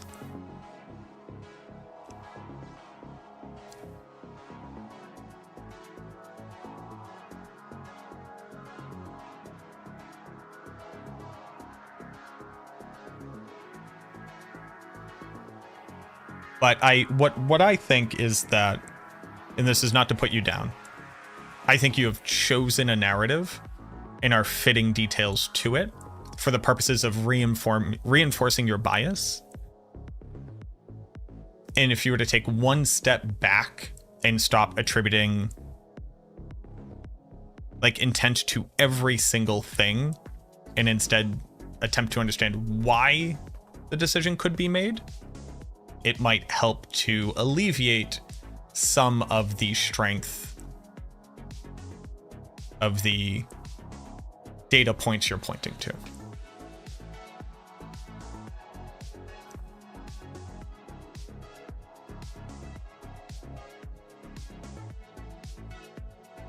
where I like disagree like wholeheartedly. The developers 100% sat down and had an entire live stream where they explained the change to damage buckets. And while their math was not completely accurate, like they very clearly, the person who put together this slide did not do the equation properly. They fully explained to us how damage buckets now worked, and any confusion is due to people either having not watched it or not understanding it, or continuing to perpetuate things that they believe which are untrue. The developers had a whole live stream where they broke down exactly what changed with damage buckets, and it was accurate. They do not want this stuff to have to be taught to them through Reddit when it is something as foundational as that. Like, they have fully come out and explained how the resistances were changed. They've come out and fully explained how the armor was changed. They've come out and fully explained how the damage reduction has changed. They fully came out and explained how scaling with monster level and item dropping and all that was changed and how it works now. Like, they have actually put out a ton of information about how it works. People just don't watch it, and then people perpetuate misinformation because they believe it to be true.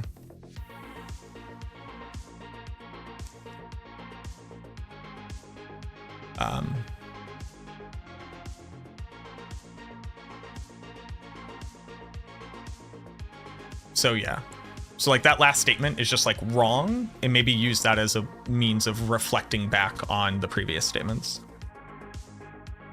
Because like you can see how it's like they don't want us to know anything, they just want us to be able to figure it out ourselves. And also, they are a developer of a game, and there is a value in the community unlocking and discovering the truths of a game. I wish that some things were more intuitive and more obvious, absolutely. But saying that like people don't want to be able to discover things about a game is like just misrepresentative of a very large desirable outcome in the video game industry. Like, there are whole genres whose entire purpose is that you are just supposed to discover it yourself and you're not supposed to go look up things.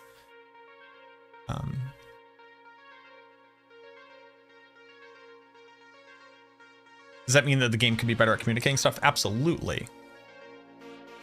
But the premise that nobody wants to discover stuff, and as such, management must have an ego behind their unwillingness to take feedback and change that. Like, the structure of the outlook is based on a bunch of presuppositions that like you're choosing and then holding other people responsible for.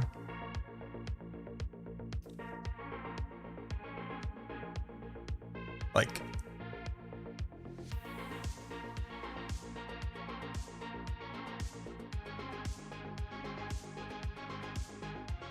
yeah. But only a Redditor level of involved player would sit down for a full live stream. The population of people who watch the live streams is larger than the Reddit population, so that's just wrong.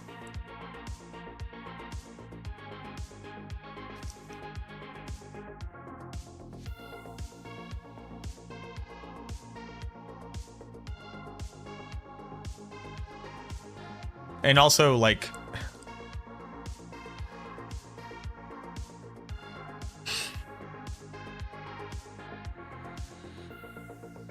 I hope you're not seeing this as an attack. I hope that you're like hearing it as a, I'm trying to give you an alternative outlook because people do not share your opinion, and maybe that can help you to better hone your opinion. Thorn's proccing huge flesh was broken since the pre-betas. Or Thorn's proccing Decrepify. Minions proccing Decrepify has been a bug since the pre-betas. It hasn't been fixed yet because things get prioritized. And like, they're working on stuff. Us considering something to be a priority does not make it a priority. If that was the case, think of how impossible it would be to prioritize things.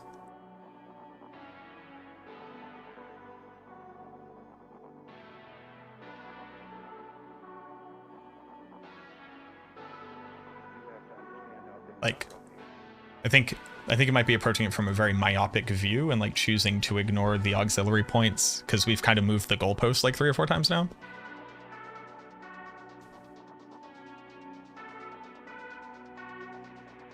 So I hope you can just kind of see that happening.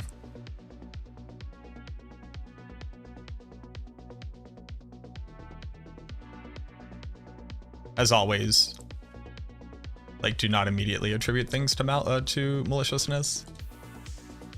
It can just be that, like, we don't have the whole picture.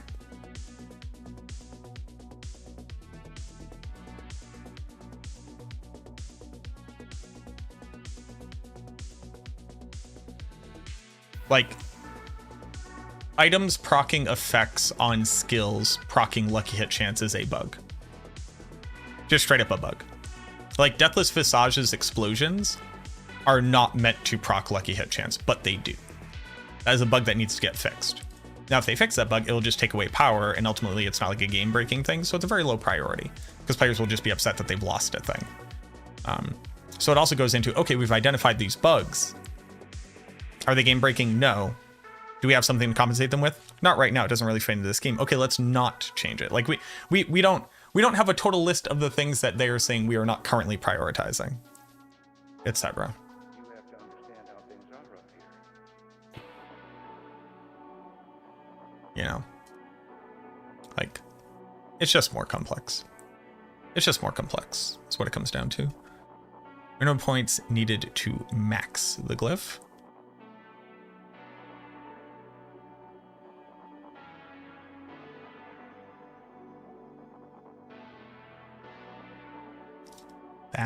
That feels really bad. You have to understand how things are up here.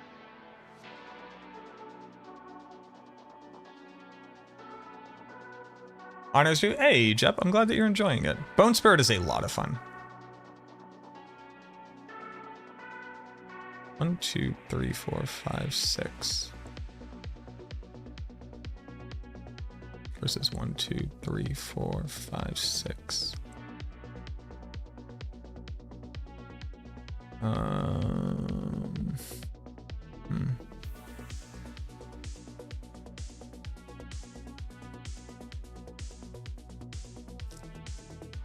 There's also, yeah, there's a little bit of, and I'm not going to make it a generational thing, right?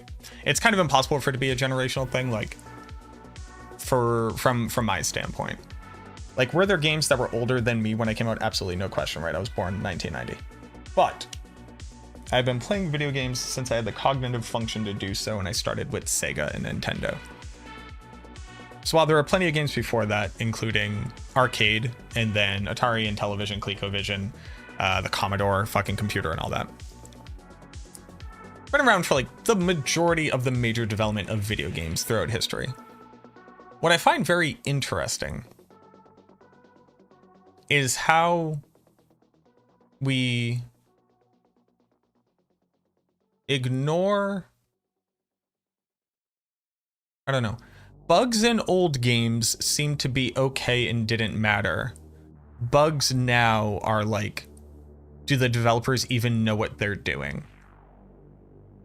No one's ever played a video game ever that didn't have multiple completely structurally damning game-breaking bugs in them. You've never played one.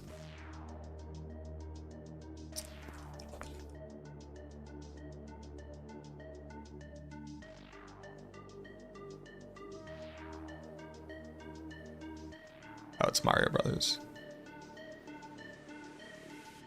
No. Hello? Hello? Super Mario? Hold on, am I an idiot?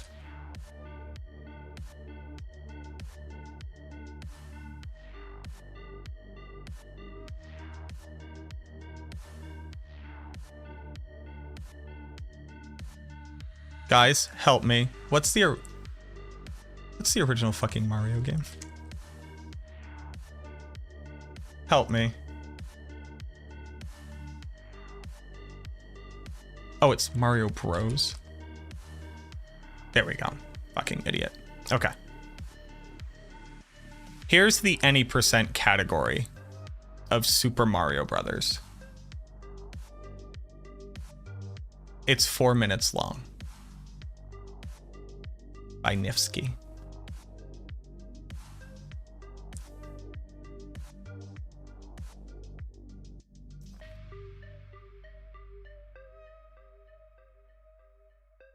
You know what I mean?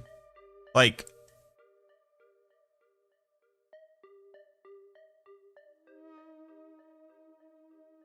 here's Super Mario Brothers.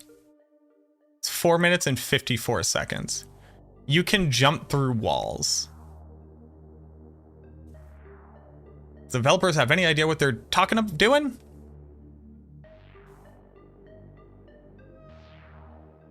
You know what I mean? Diablo 2. A game that continued to get patches, multiple patches, throughout the length of the length of it.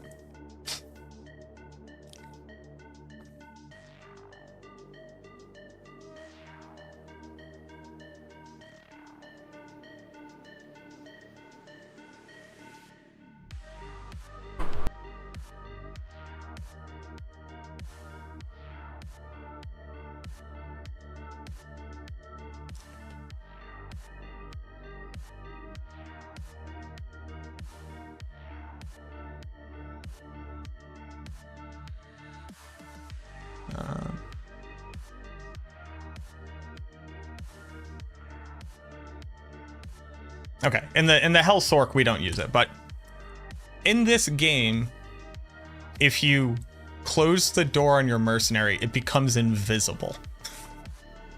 The monsters can't see it anymore. And then when you get to Bale's throne room, if you walk in and out of it 6 times, he doesn't spawn monsters.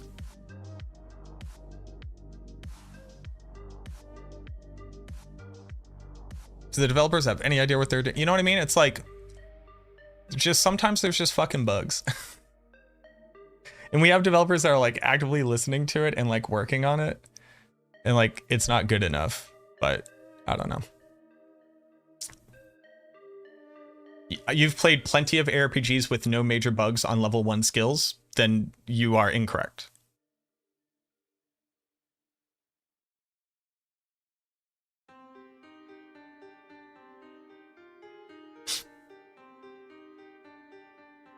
Multiple shot, Diablo 2, Amazon. When you had an odd number of arrows, the second arrow no longer applies any of the bonus damage effects you have on it. Only the rightmost arrow does. That's probably not right.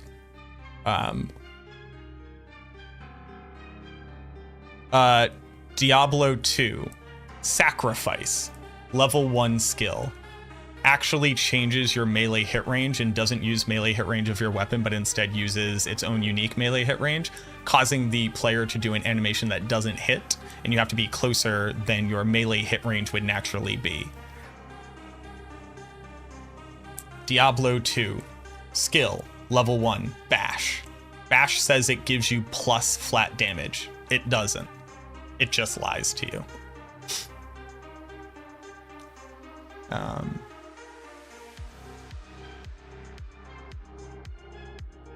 Trying to think of the other level 1 skills and the bugs associated with them. Diablo 2, Fire Arrow, level 1 skill. Says it gives you attack rating. It doesn't. That's the same for every single one of the arrows that say they give you attack rating, but you get the idea.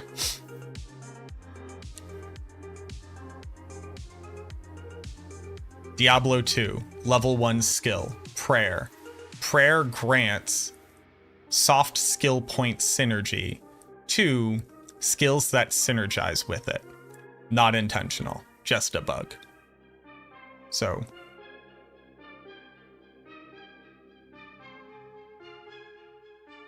like, please recognize that you have created a narrative that is not accurately representative of the universe around you, and potentially use that to reflect on why that narrative is important for you to maintain.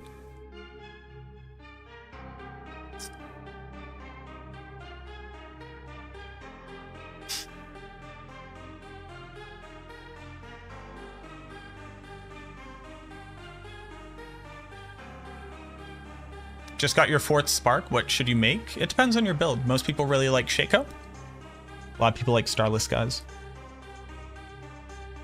So the goalpost, you get it, right, Corpse? I'm spending a lot of time interacting with you here, but you understand why every single time I brought up a point that completely counters what you've done, we've now moved the goalpost, and how, like,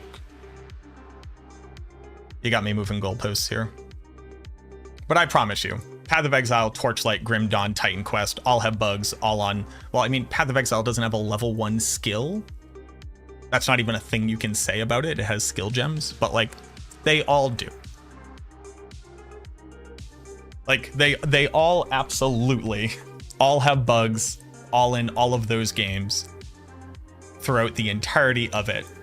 And you not being aware of it is not the same thing as them not existing. It is every single video game you've ever played ever.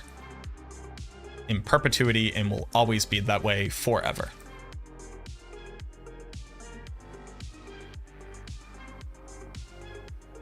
Diablo can't hit you if you're next to a corner. You know, like...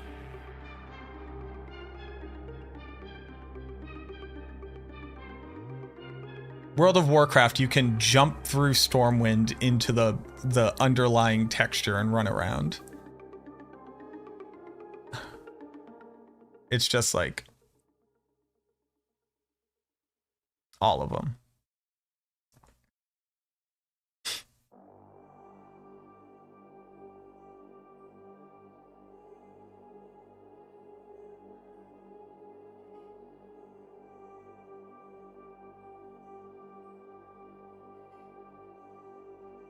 And any game that saw any live service at all introduced various bugs that either were or were not fixed. Every single time, every single game. Have you seen the Elder Scrolls series?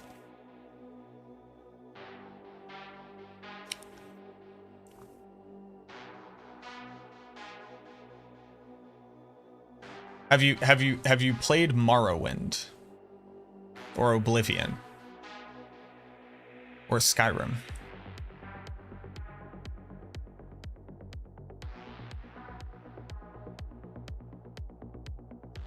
Minesweeper seemed pretty solid at release.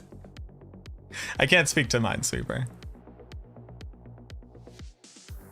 Like, we want to talk about, like, billion-dollar huge development companies that are supposed to be putting out, who are putting out games that are timeless. Go play Fallout or go play the Elder Scrolls series. They are famous for their game-breaking bugs. Famous for them. This is not unique. You are not seeing a snowflake in the universe. It is just how video games are. 39 for 18. 18. Damn, dude. Foliar's a really good dex board. Oh yeah, Minecraft. If you jump while going under a block which would make you duck, you accelerate.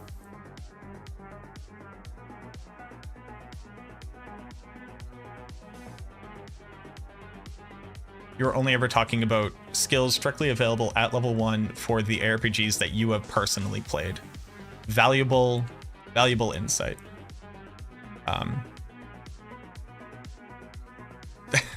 Okay.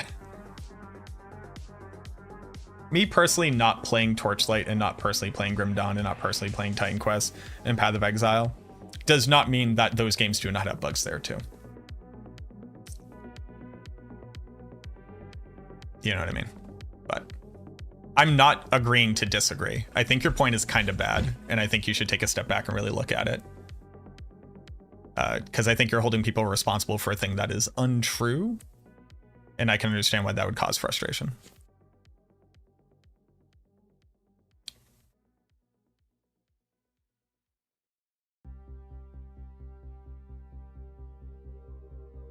Mugerf, thank you very much for the follow.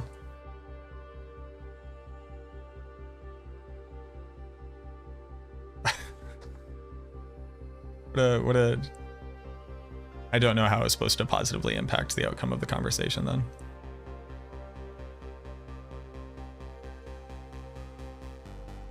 So this is actually cheaper, right?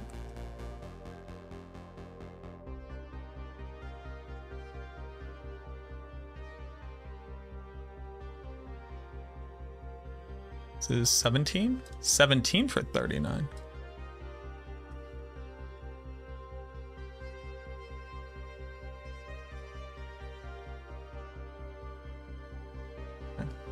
Have you or are you currently doing research in MacroBio? I am not. I'm not doing any research. I haven't done research since my undergraduate.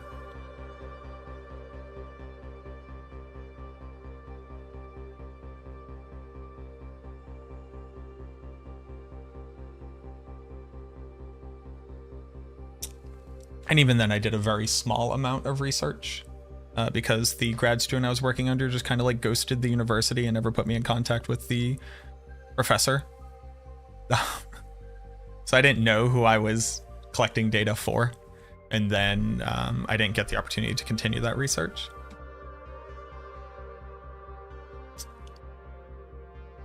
No points needed to leave board for an intelligence glyph.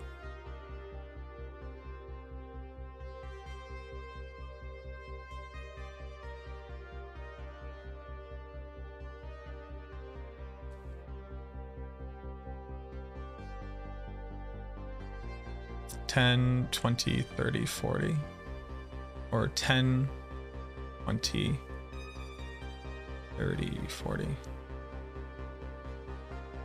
Do you think they should possibly think of some aspects becoming glyphs or skills in the tree? So I don't think that that's a lame question at all. I think one of the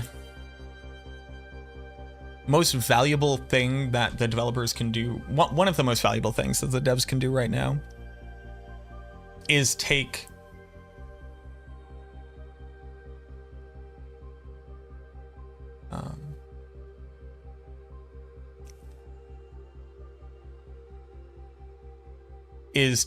some aspects that are seen in 100% of builds and using that as a great metric for wrapping that functionality into the skill tree and removing the aspect in its entirety. So a great example of this would be Gore Quills or Hungry Blood on Blood Lance. What Blood Lance says right now is when you hit a target that's already lanced, your lance will shoot through them and potentially hit a target behind them. What if Blood Lance said instead,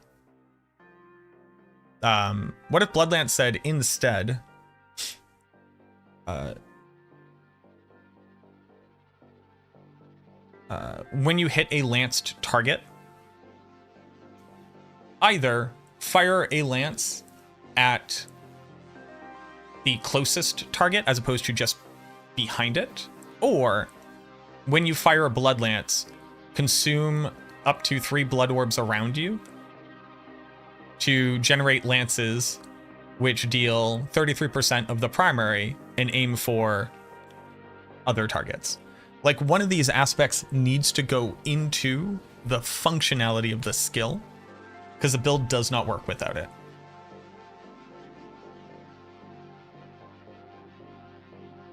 Did the devs ever say why the Necro minions are coded as passives, while Druid minions are coded as skills? Did they ever outright say it? No. Part of companions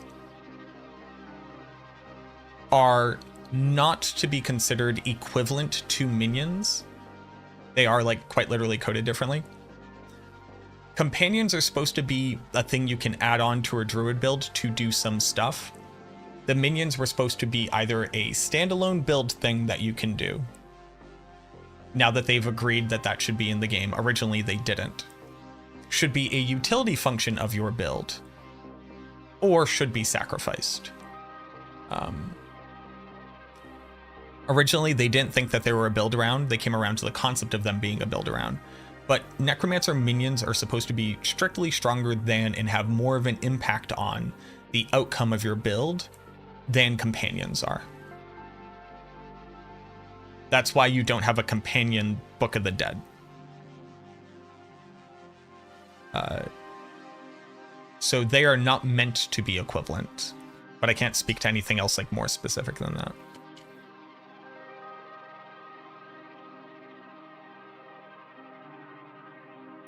No, my name MacroBioBoi is derived from the fact that I have a degree in microbiology, and macro is an anagram for my name Marco.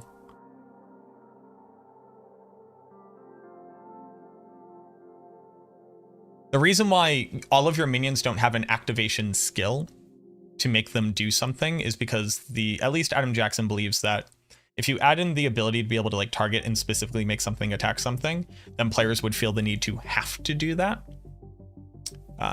Which I understand that concept, because people also want minions to be completely AFK, like no thoughts, just minions killing stuff. So you can't really have it both ways. But I disagree with that. And I think that people are playing minions that way, but finding bootleg ways of accomplishing it, which just makes it more frustrating. But they have explained their ideology there. Like, that is not like a secret. You can hear him explain it in my interview with him at BlizzCon. Now, they are also changing.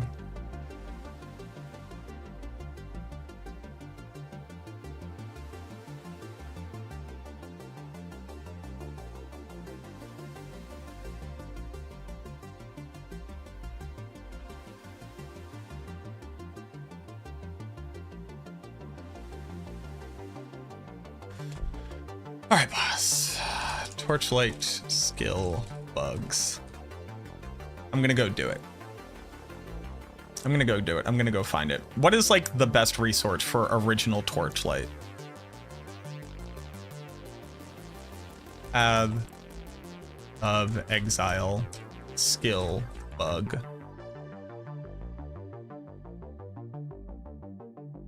It's so, you know what? I give up. The insanity of your request. I hope that you can understand the insanity of the request. Go find for me a bug of one of these skills in one of these games I've played which you haven't necessarily played. I will let you know they have bugs. They just do. They just do. There just are these bugs in the games you've played. You just don't know about them. Maybe do some research. It's insane, dude. It speaks to a naivete that like is hard for me to take seriously.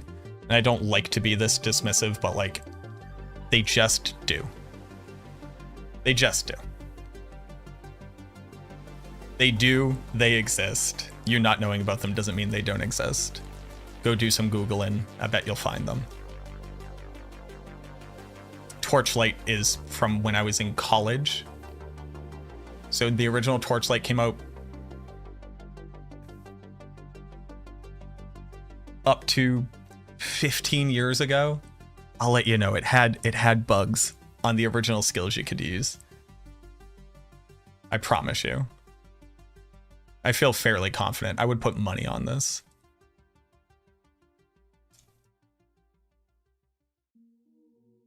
Like most things, our ignorance does not actually define the universe around you, but it is on us to remove ignorance from our understanding of the universe, and not for others to do that for us.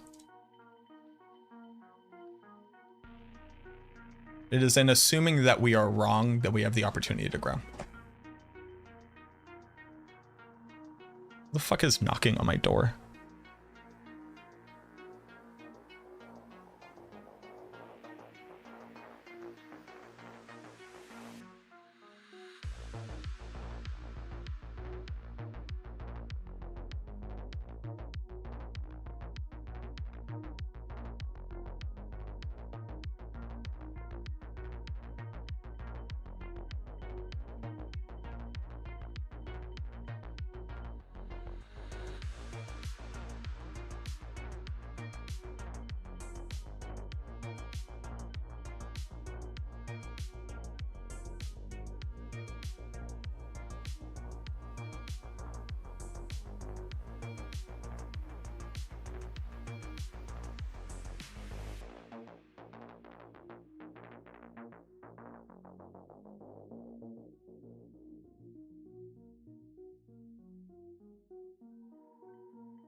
Verizon Wireless. Just a seemingly weird level of incompetence. Ah, yes. It must be that people are intentionally failing due to like not knowing enough. Man, I think I really hate your outlook. If I'm gonna be sincere with you. I think it's like shitty and it demands that other people are like failing you in some way, which they should not be responsible for.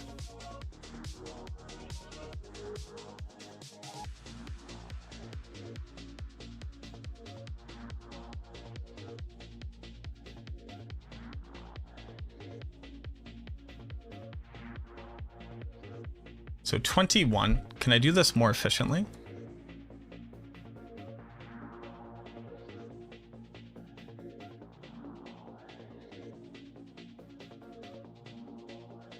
What up, Sandy? No.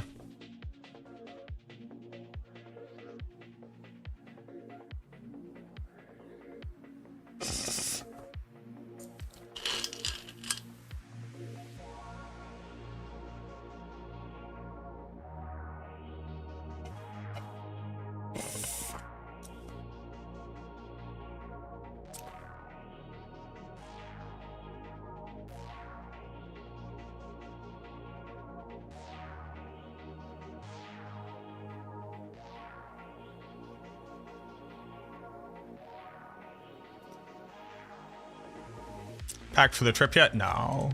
Trip's in a week. 22.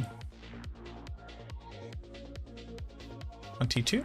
22? Can't just any... This is 10 boop boop.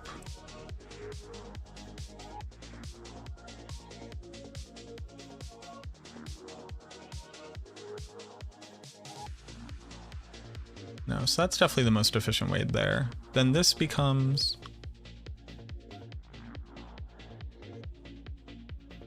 This is 6 points.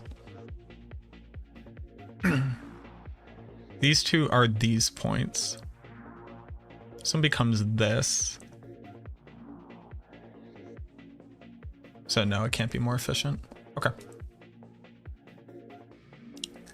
Okay, so that's accurate. 22.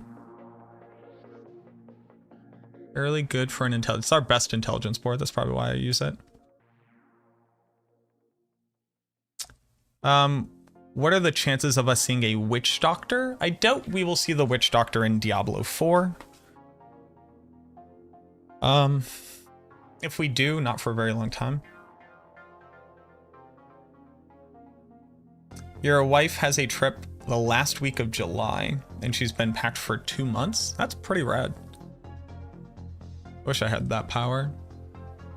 Minimum activation points. So this one's going to be a little bit different, obviously.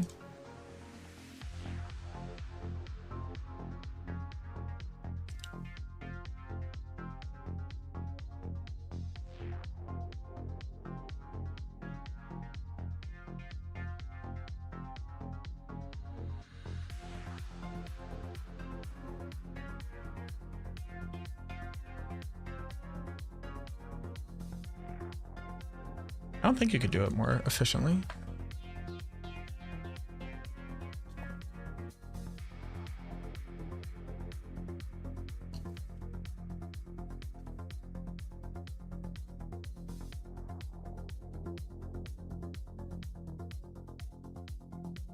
One, 2, 3,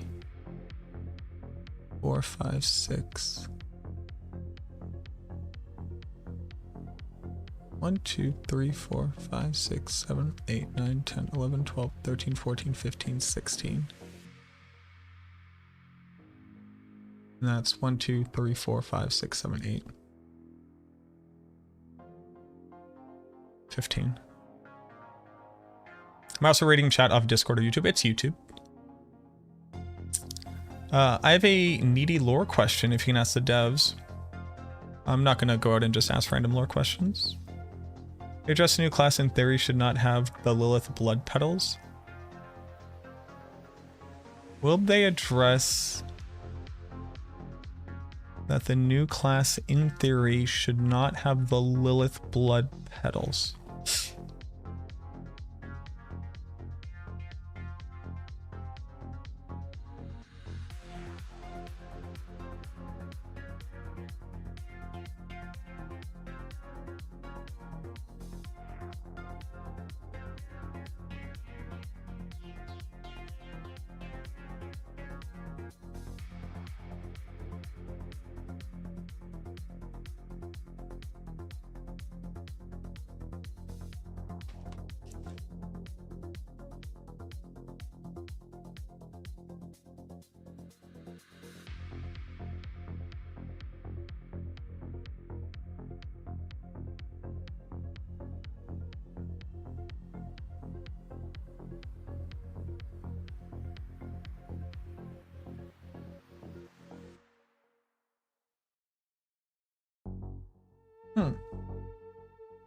It's a pretty good question. So I can think of a couple workarounds. One, the people in Nahantu have been in Nahantu this entire time. We know that people from different cultures do travel. From your player's perspective, having not seen one yet doesn't mean that one was not here. But theoretically, starting as the new class, I assume that there will be a restructuring of the campaign in some way.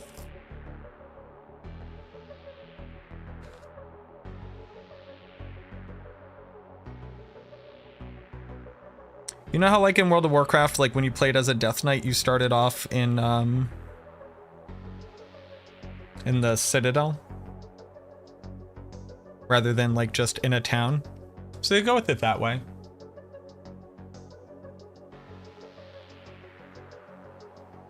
But it is a good question.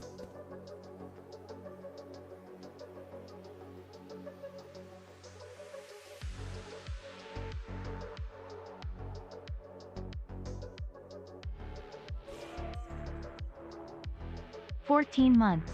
How goes the demon slaying? Here we go, 14 months. The demon slaying goes well. Now we're just like min-maxing.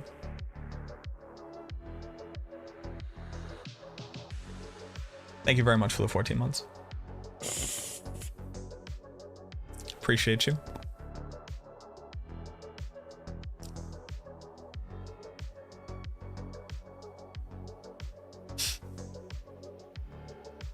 Builds and a thoughtful discussion here. One question about the minion decrepify bug. A bug that they shouldn't proc decrepify?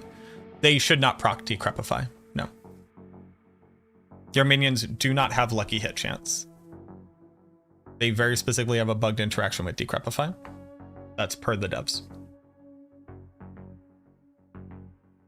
That's not even my best guess. I've asked them, are minions supposed to have lucky hit chance? They say no. Say they proc decrepify. They go, thank you for reporting the bug.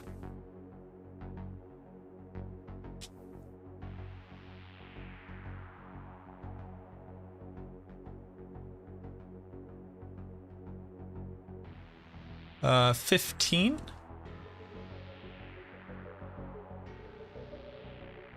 And then points to max out.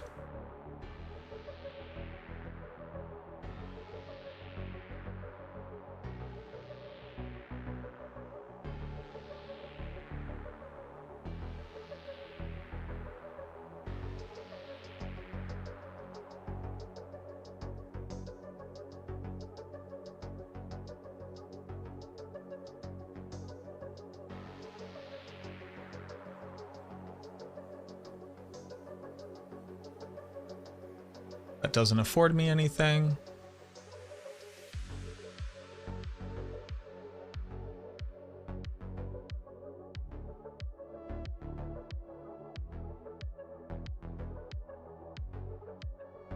This doesn't afford me anything.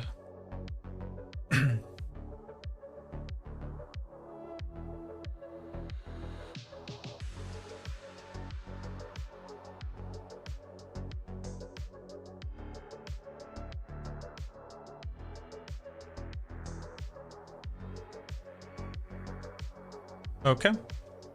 So this is 24 for 70. So here, Cult Leader is significantly better than Bonegraft, Starter, and Blood Begets Blood. But not significant. It's the same as Bloodbath. Is this Diablo's version of Minesweeper? Basically. What's going on, Weed Chunk? Do I think work has begun on Diablo 5? I do not. I have no reason to believe that.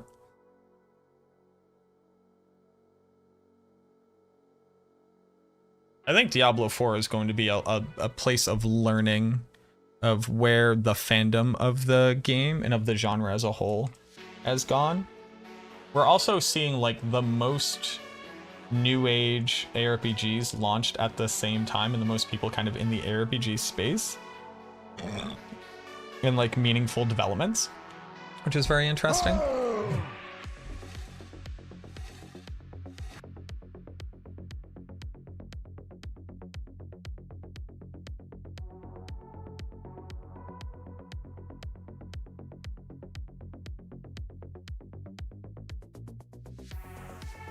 I messed up my sensitivity somehow. Well, that's too much. That's not enough. There we go.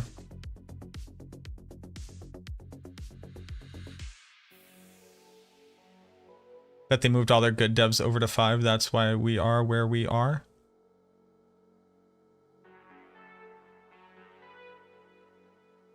I think that's just like a generally shitty thing to say.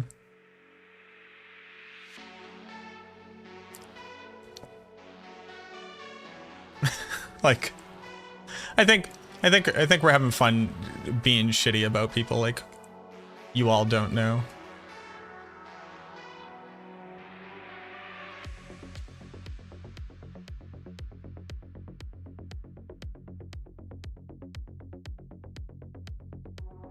Box, thank you very much for the follow.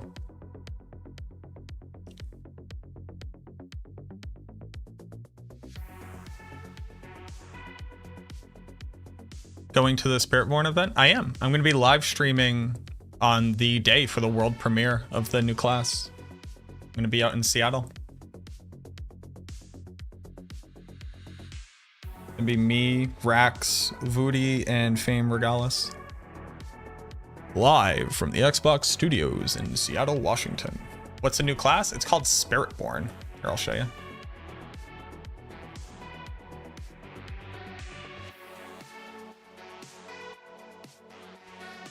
This is the new class.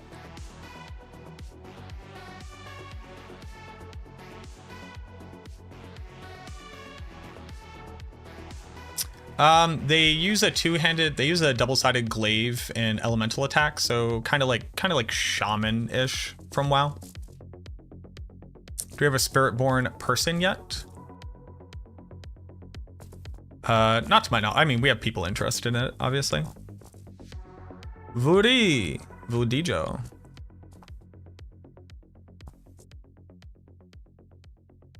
Yeah, a lot of people liked Witch Doctor. This is not Witch Doctor. This is just person based off of aesthetics from Central America. Appreciate all your Diablo. Do you think Diablo 4 will get a place where we can leave out certain skills and get height? Do you think Diablo 4 will get to a place where we can leave out certain skills?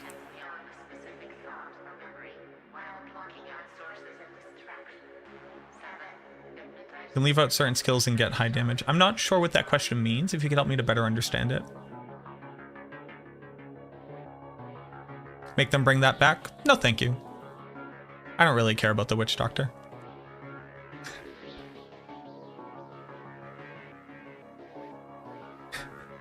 No, thank you.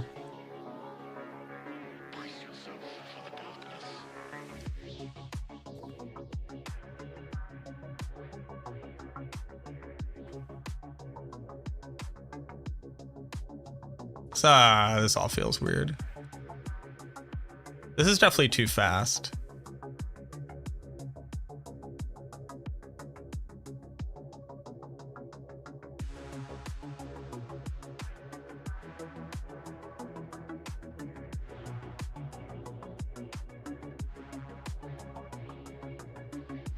There was somebody on the Reddit that was like, I hope that the Spiritborn does voodoo. I'm like, hey, real quick. Voodoo is an African tradition.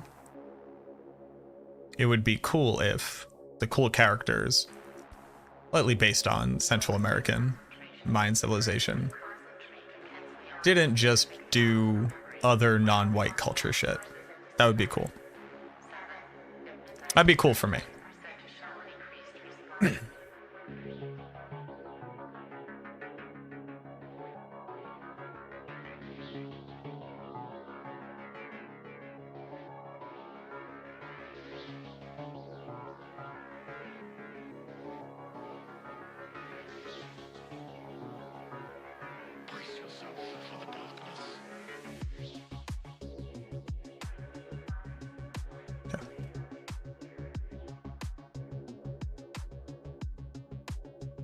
Okay, but what about a little bit? What about a poco de voodoo?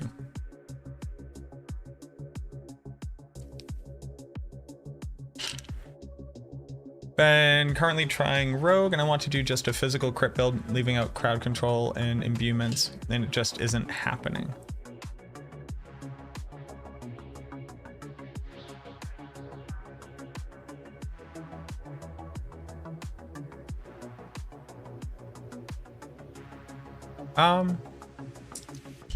I don't know that I can give you a valuable answer.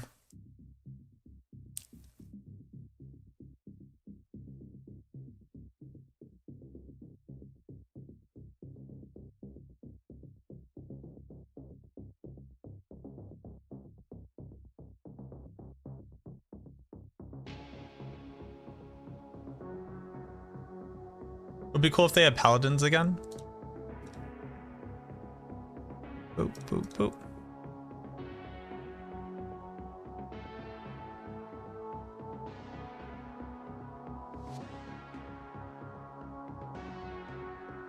Like, I don't think you can get away from not applying any crowd control at all, because monsters, like, want to hit you, and getting hit is very dangerous to surviving.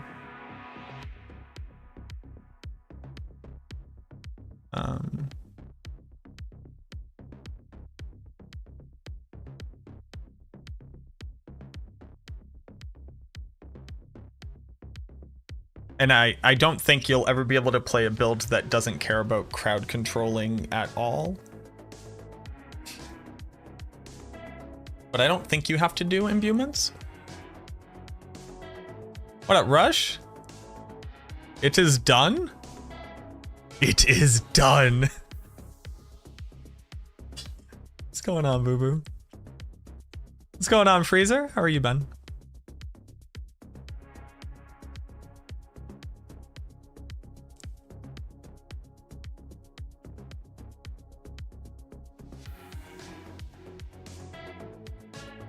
Is this the best that I can do?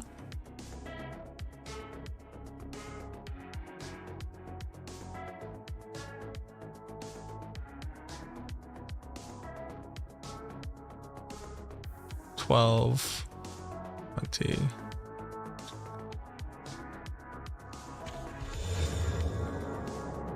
Two.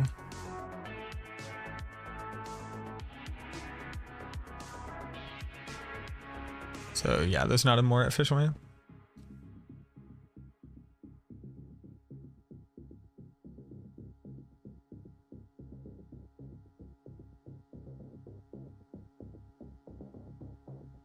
MacroBioBoi stream valuable as a Necro player. Thank you for the time. Yeah, no problem, Jason. Thank you.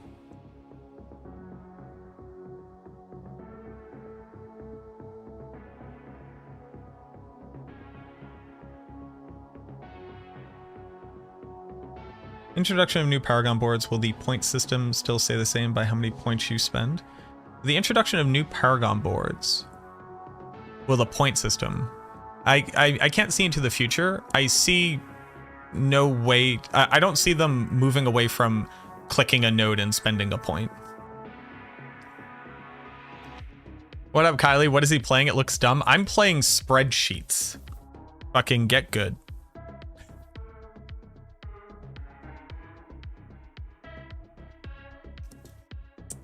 This is a build planner for Diablo 4, and I'm creating a data sheet to help people understand how to min-max going through this progression system.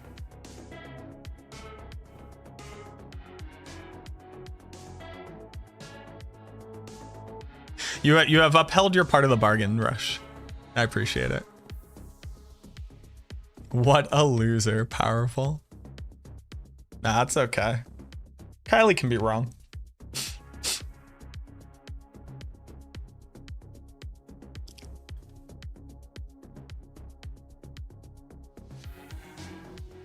Why does Diablo hate blood Necromancer players? I think that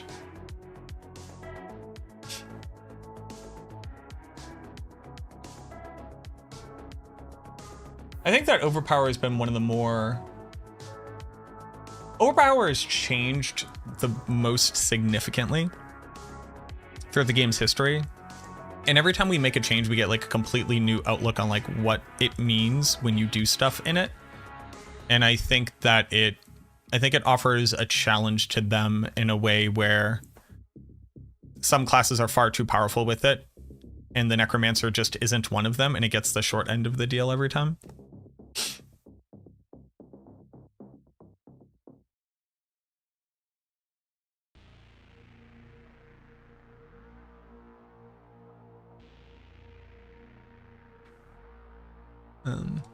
And it's been one of the places where I feel like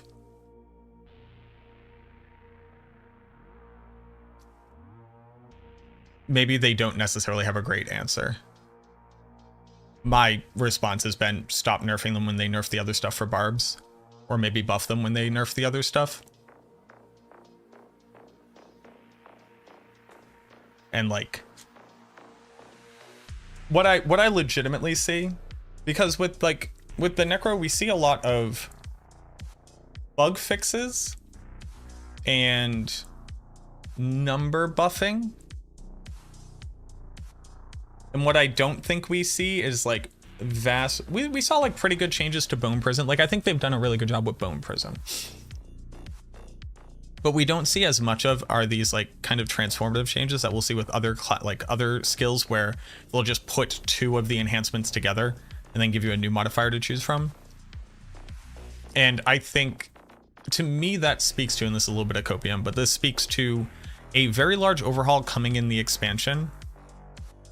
So doing much more now, it would be double work. That's kind of what my hope is. Yo, thank you, De Nomine. Appreciate that.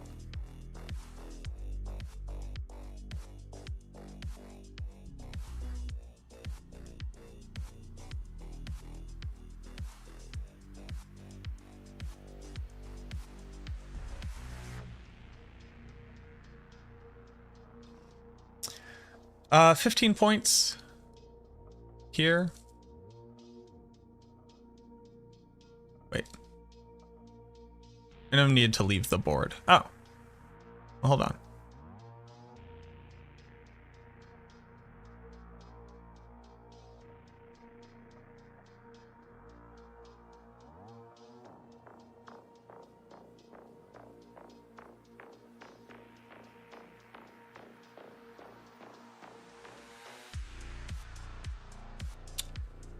Right.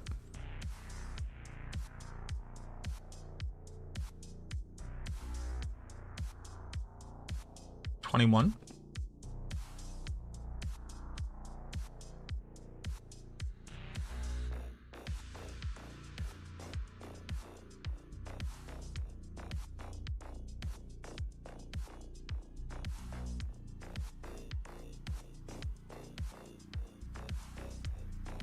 Okay. 21. Minimum needed to activate was this. But is that accurate? Like, is this not?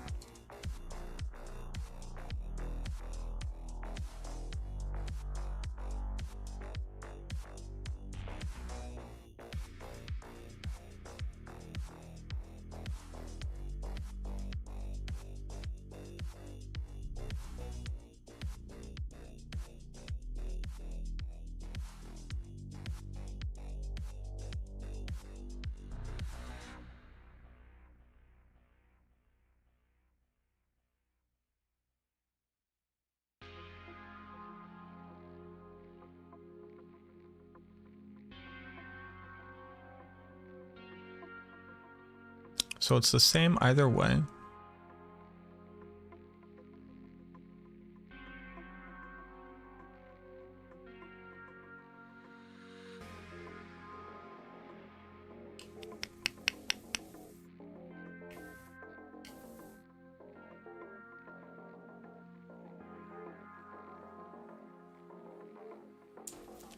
Okay, so it's 15. Minimum points needed to max out the glyph.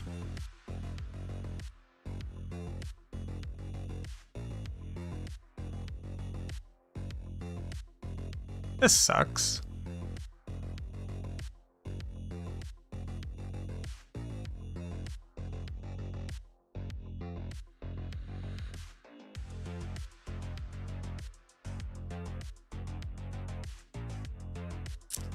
There's no way around this? I guess not. So it's 19 for 39. It's not bad. That's now your best. That's now your best max willpower glyph for 39 points. Yes, this is now better than every other board. What can I say about the new helmet for Bone Spirit? Will be stronger than the default one. The new unique amulet is now a must-have for the build, as I understand it.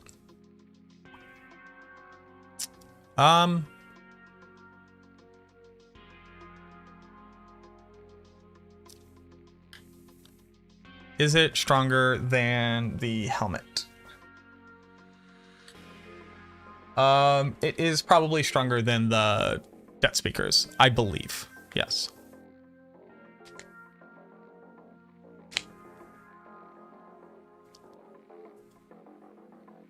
Maybe too early to tell. Do we know if there will be any changes to how tempering works in Diablo for next season? Almost certainly. Yeah. Like we already, didn't they already say in the live stream that they're adding more temper rolls?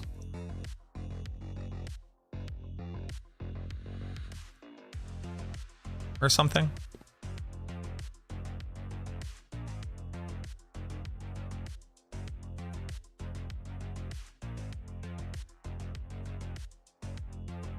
But yes, they are very aware of people being unhappy with tempering, and they are looking for ways to make it better.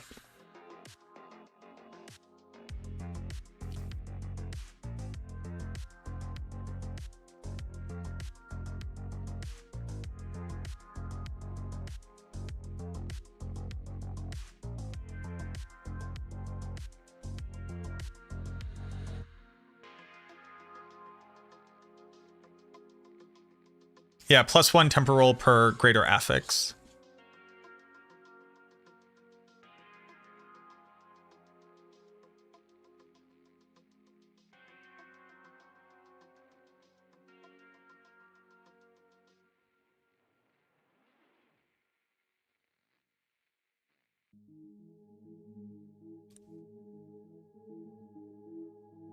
But so Kaishol, like to the thing that you're saying, the question seems to ultimately boil down to, will I be able to play classes without using the things that they have, instead just having generic multipliers available so that if I don't want to use stuff, I can still get power? And the answer is probably not. Like on a fundamental level, probably not.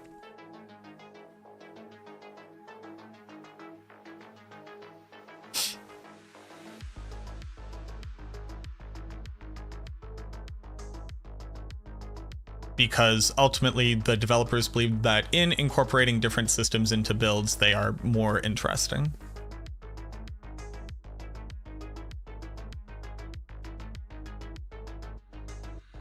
And if everything just has a easy to apply generic multiplier, then there's no reason to do the other stuff.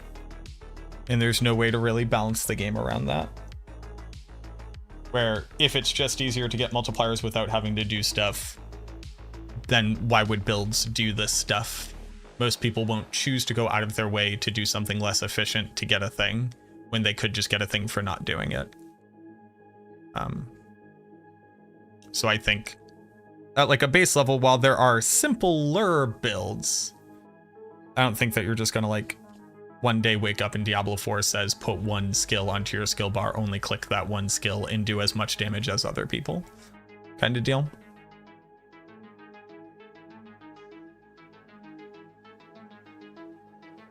It shouldn't be a roll, you should just be able to get what you want. I fundamentally disagree with that, but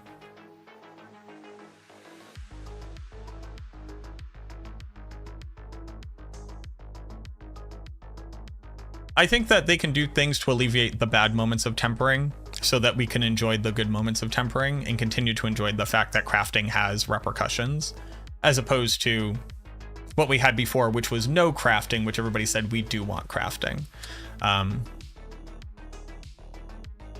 But right now, the feel bad moments are stronger than the feel good moments, which isn't desirable.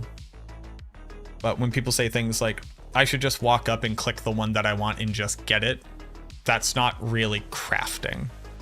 And that doesn't positively impact the longevity of a season or the value of items or help to manage item availability in the market. And I don't think is particularly valuable for an ARPG that wants to have an economy and player retention.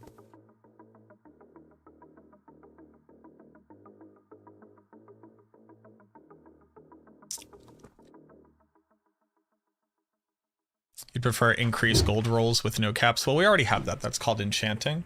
And if tempering was just enchanting, then it should just be enchanting. But I get it.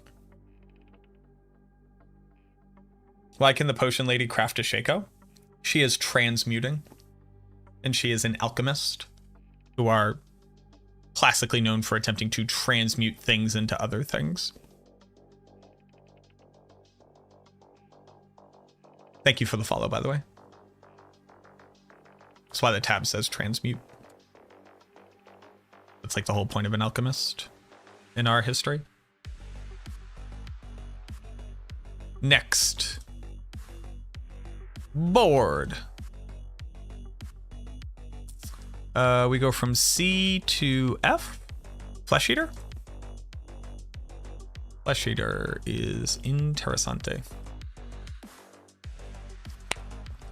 Flesh Eater.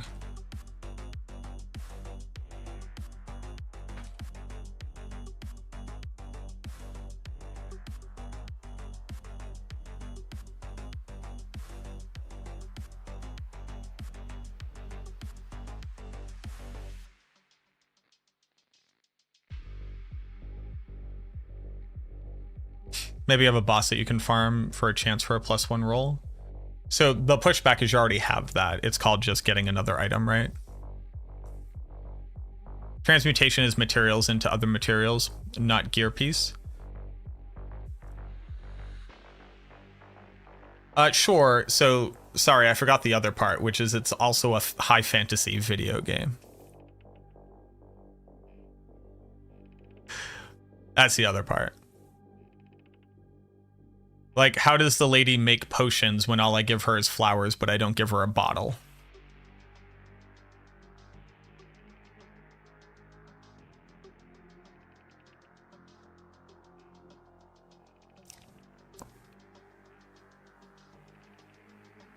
You know what I mean? Like, I give her everything, but I don't give her the bottle. How does she do it? Pay for the bottle. So we're able to extrapolate how it must work, even though we're not given the exact details. But it can't be. We transmute it. So I will point to also why your blanket statement of transmuting is just materials into materials, and I raise you Full Metal Alchemist.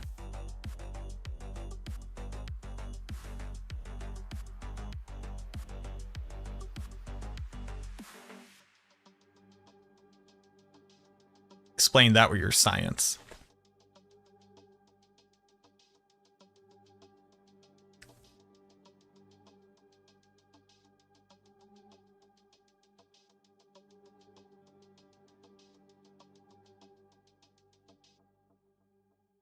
Checkmate, atheists.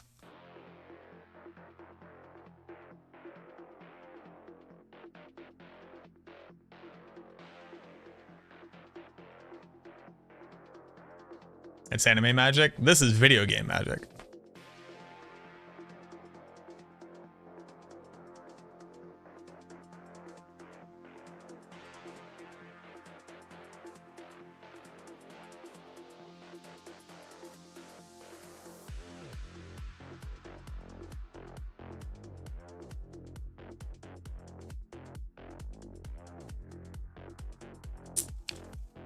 Dexterity. Flesh Eater, rare node boosting, very good. Not as strong as Cult Leader. Better than Bone Graft.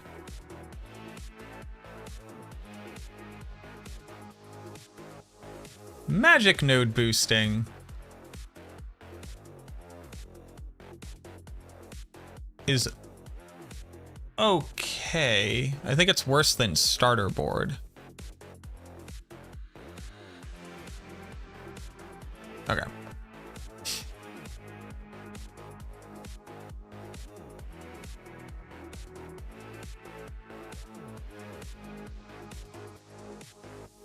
Maybe she transmutes the plants into a potion and they're not actually ingredients.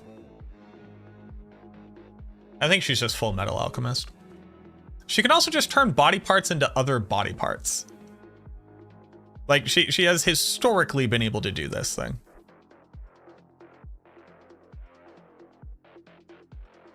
You just like arguing.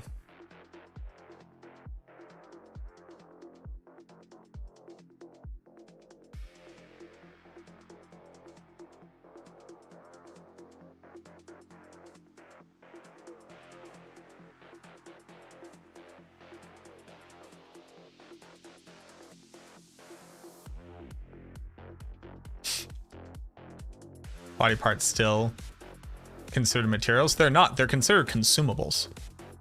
Actually.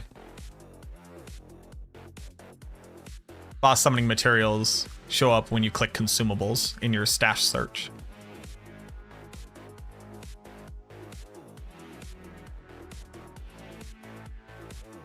Checkmate.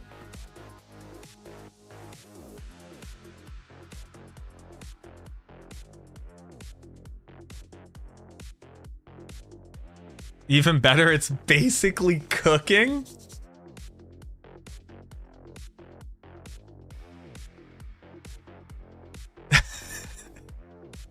Pot calling. Oh, I love arguing, no question. Is cheesecake cake or pie?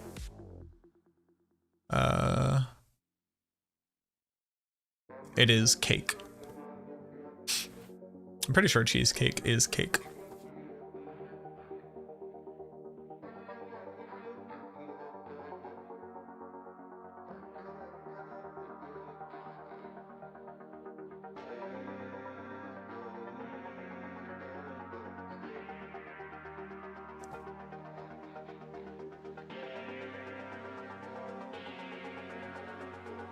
Oh, okay. It's actually a tort. It is neither.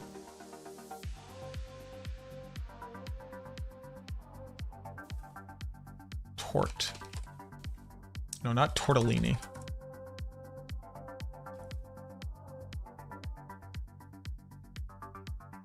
Torts are generally multi-layered desserts and tend to contain not just cake and frosting, but jam, mousse, whipped toppings, or other fillings. Due to a lack of flour, torts tend to be denser and heavier than their cake counterparts. They often don't rise as tall. Yeah, cheesecakes are torts.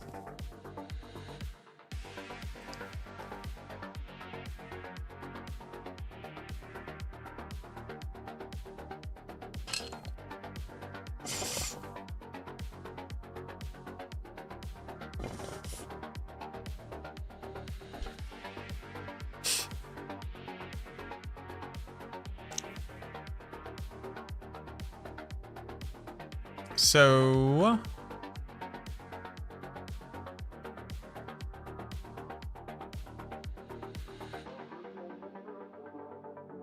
this is the fastest way. 23 minimum, right? Because there's going the other way doesn't make it. No, it does not. Excuse me. So this is 15. Right? Is that true?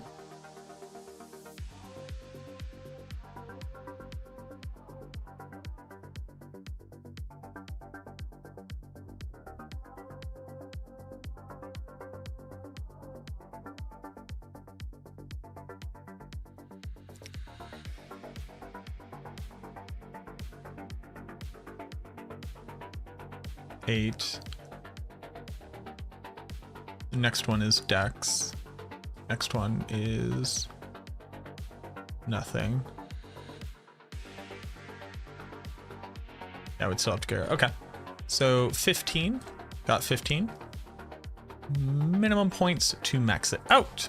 And here's where it gets interesting, doesn't it?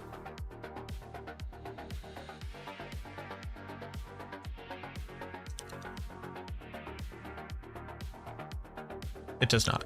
1, 2, 3. Or 1, 2, 3. Nope. It does not get interesting, in fact.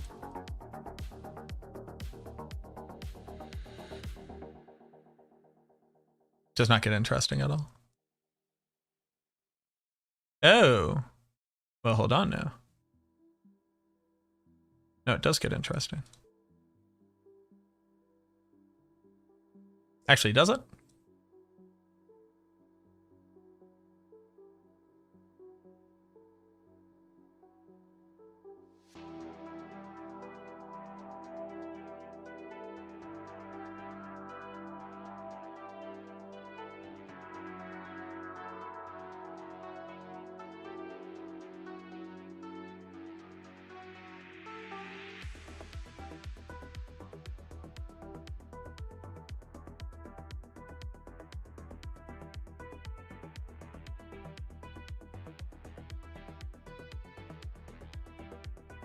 This is 13 points.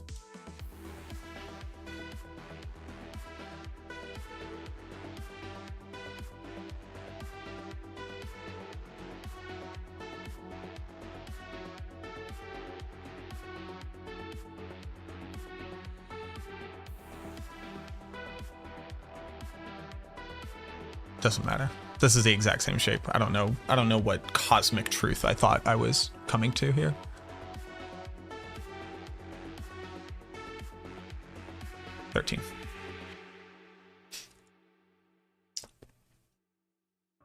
Pretty good min dex though.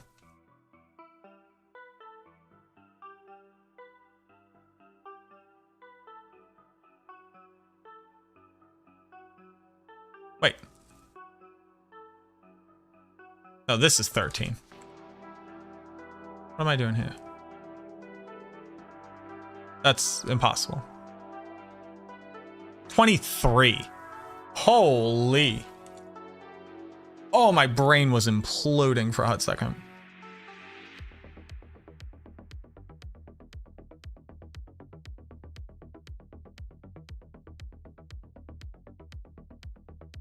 That doesn't matter.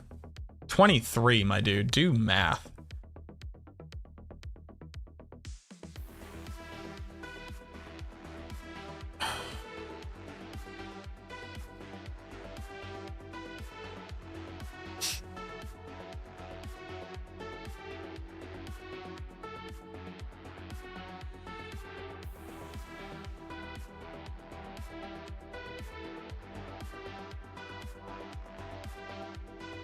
A cabinet in every town can magically change the appearance of your hair, tats, armor, weapons. Explain that. Explain that, Atheist.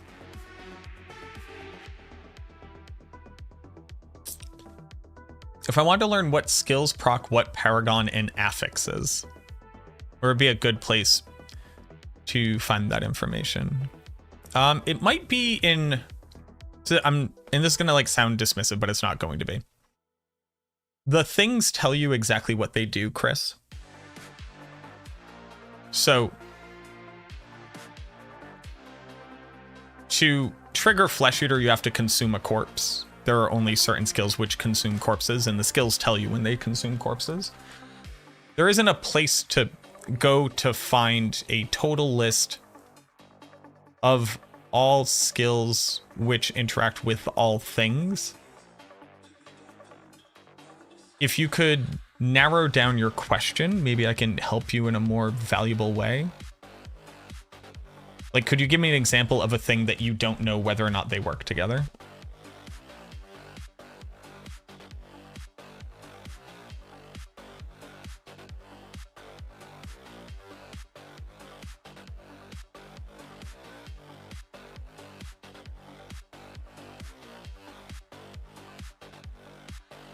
Well, that's the whole game, Kaishol. It's like learning is the game to me.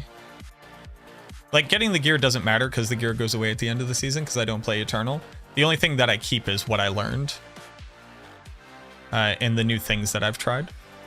That's like that's the whole experience for me. Intelligence. This is apparently going to take longer than I thought it would. That's what I get.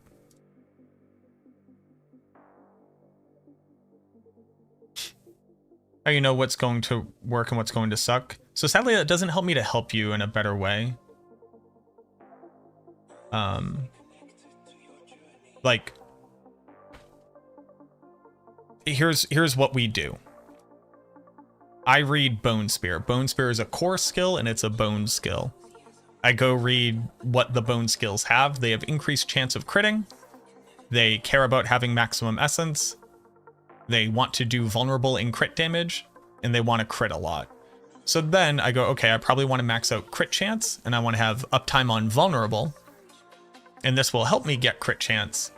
And this cares about how much essence I spend, and helps me with cooldown reduction. So then when I'm looking at my Paragon board, I see what things care about essence. I see what things care about dealing damage with bone skills or critting. I see doing crit damage. So like essence does crit damage. It gives me a multiplier when I successfully crit. Creature who isn't healthy. So you just kind of read what they say and then read what the other things say that have those same keywords.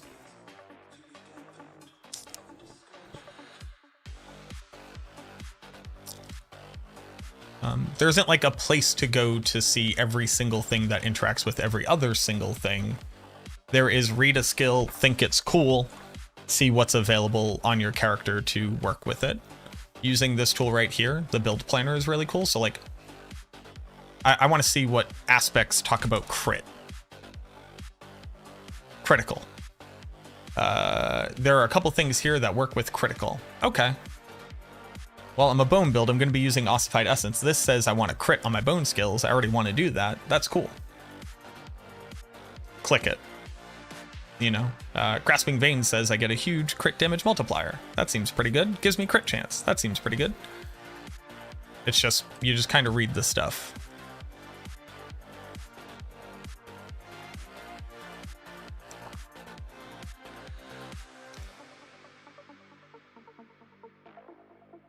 So first, pathing out.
Yes, this is just strictly better.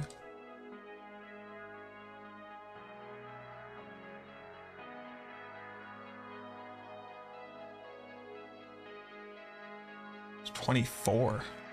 Ugh. Ugh.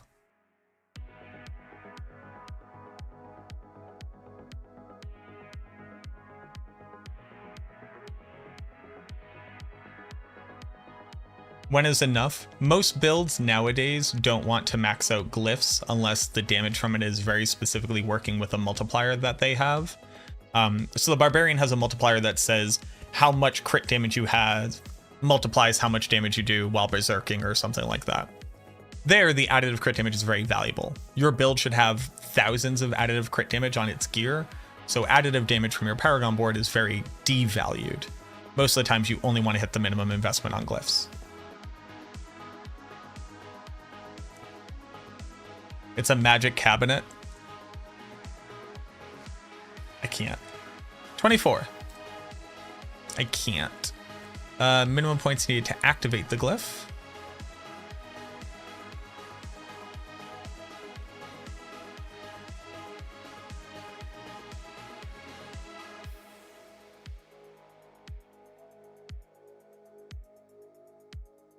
$15. This is all intelligence. This is 1 point off from intelligence. There can't be more efficient. 1 point intelligence, intelligence. Nope, that's just less efficient. 1 point off, so I can't get better than here. Going that way doesn't do me anything.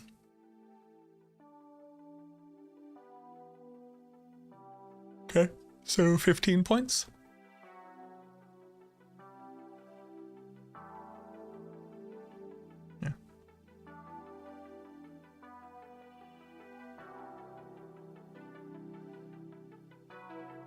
That should be my next spreadsheet. What is a total list of all things which interact with all things? Points to max out glyph.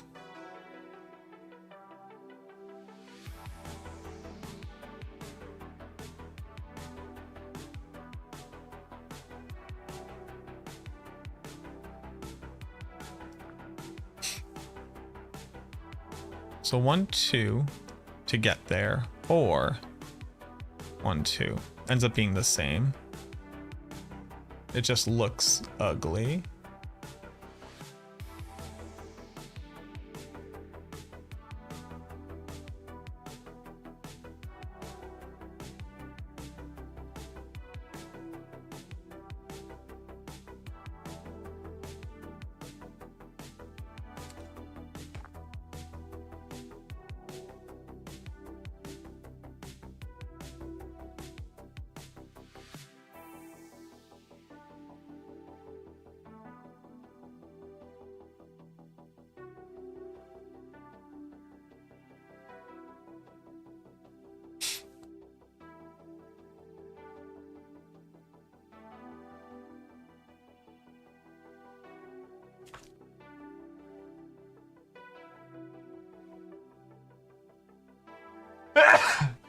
If you don't understand the reasoning behind that, I would highly recommend watching the damage video that I've linked down below.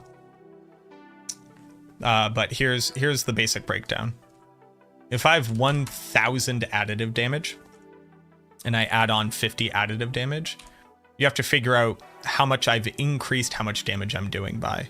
Because I haven't increased my damage by 50%, right?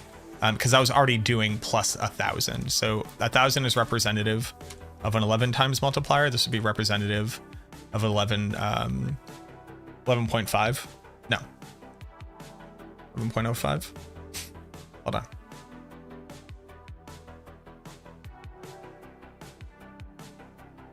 Yeah. So I go from doing an 11 times multiplier to an 11.05 times multiplier. Which is not a particularly large increase. Is it 11.05? 11.05 feels wrong. No, it's 11.5.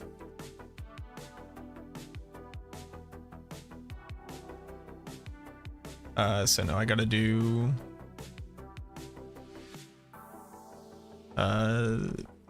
it's equal to this divided by this. So it's a 4.5% increase in my damage. There's no soft cap. It's just the value of adding into a bucket which already has numbers in it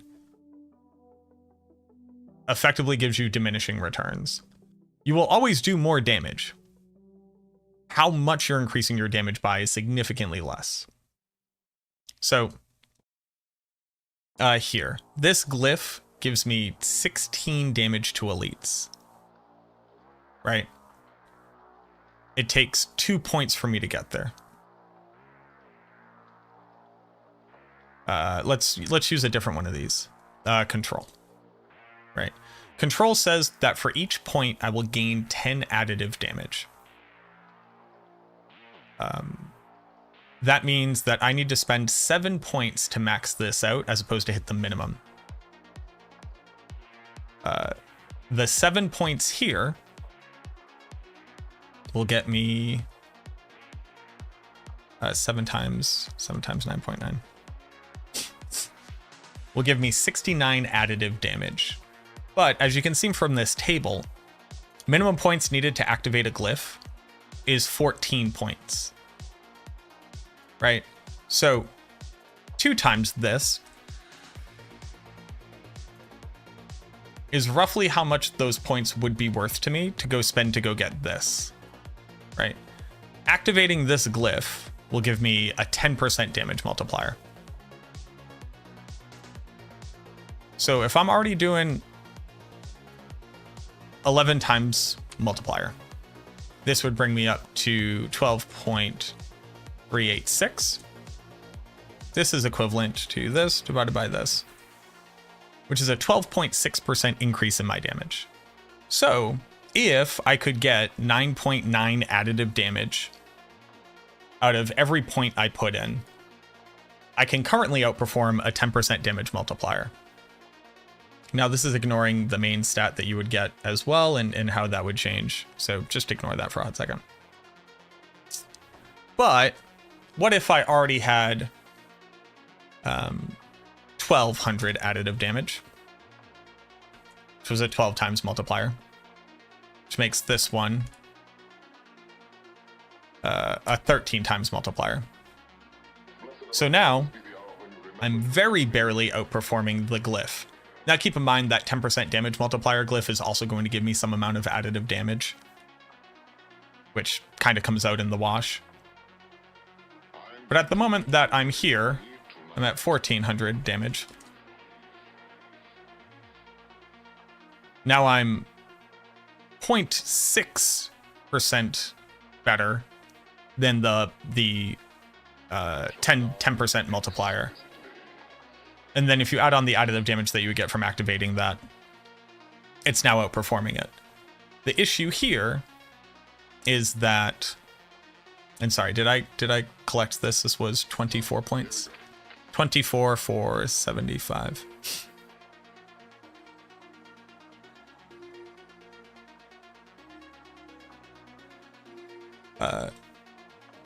So that's like a lot of additive damage, right, to be outperforming. On my Bone Spirit Necromancer, I have 230, call this, what, 425, call it 620, call it 815 plus the 150 is 900 and whatever. Plus the overpower here. We're up to 1,000. I have another 200 here. So now we're up to 1,200.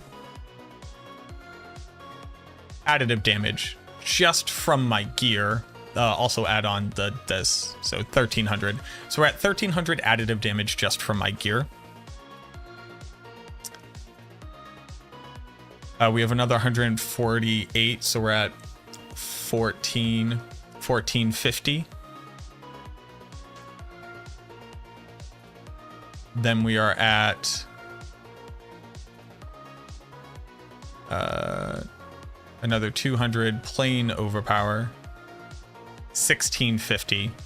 Then you have to calculate how much overpower damage I would have from maximum life. I forget how much this comes out to be. It's called 1,000. So I'm at 2,400 additive damage, and that's ignoring like mild damage. Now I'm at 2,500. 2,600, almost 2,700.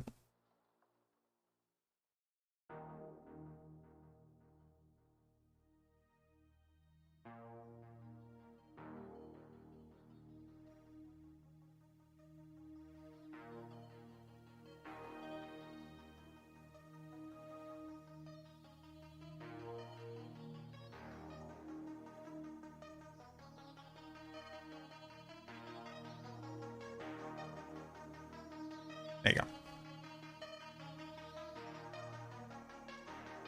So that's basically the answer.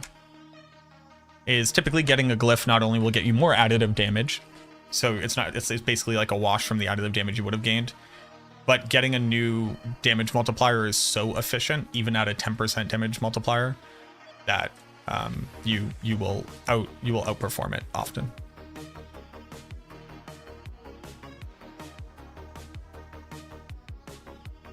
It's roughly better to get the added damage. It's not that it's better to get the added damage from your gear. You are forced to get damage from your gear in almost every circumstance, because your rings have to have an offensive temper on it. Your weapons have to have an offensive temper on it. Your gloves have to have an offensive temper on it.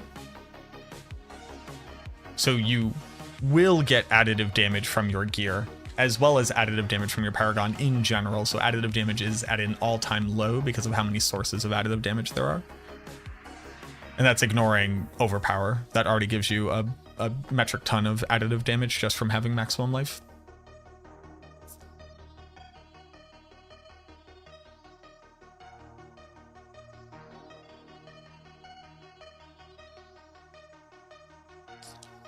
Flesh Eater for willpower.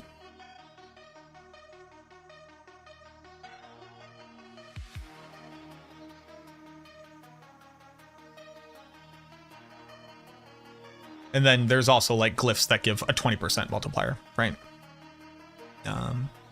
Dead Razor gives a 15% damage multiplier. Golem gives a 25% damage multiplier. Control gives a 20% damage multiplier. And then there's legendary nodes. Legendary node gives you a 40% damage multiplier. So it's going to be really hard for additive damage to outperform that on average. Not on average, for it to outperform it at all. So yeah, tempering has skewed so much power onto the gear of the character that like very little else of what we do kind of matters power-wise. That's why we're just looking for unique multipliers in most circumstances. But that's why I'm also collecting what about maxing out a glyph, because who's to say they don't revamp it and that changes. Trying to future-proof this work as best as I can.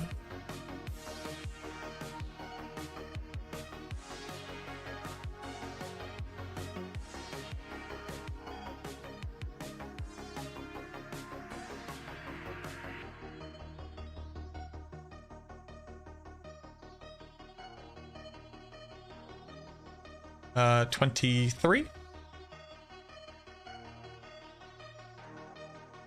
Yeah, no problem, man. That's an easy one to answer. I wish every question was that. Oh, it's an easy one to answer.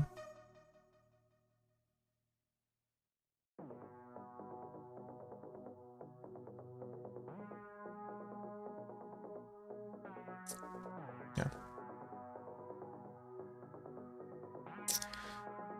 And to that point about the exception, while this is a little bit of pedantry, there isn't really an exception to the rule.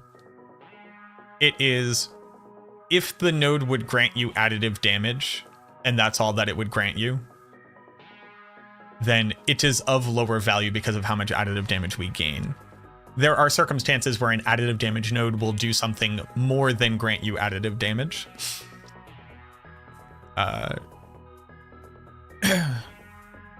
Which,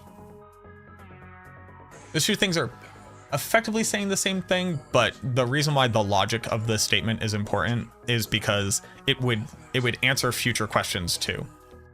So if the statement is, if a node will only grant you additive damage, the benefits of it are measured against your total additive bucket.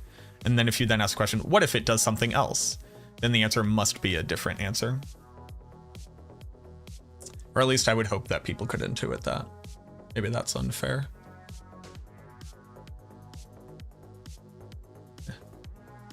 Using to get all these chats on?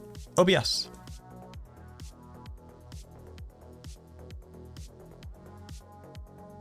I got my YouTube activity feed here. And I got my other activity feeds. I'm gonna have to redo this when I move it over here, because it like doesn't, even when you lock them, it like doesn't lock them. Because why?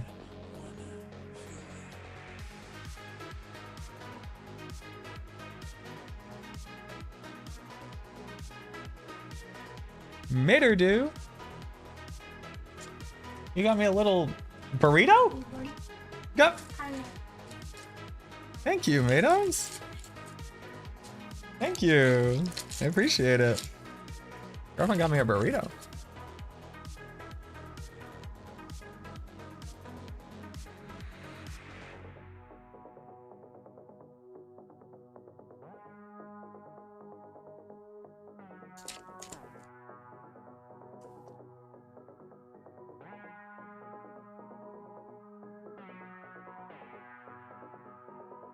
Hell yeah.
What a bad board. 24.39. Or you can go 19 for 39 over here. Wait. Yeah, 20. 20 for 39. Not as bad as the starter board, though.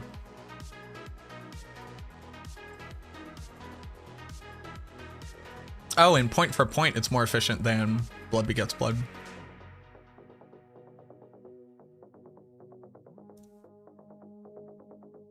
Because for 4 more points, you only get 15 more stats. Interesting.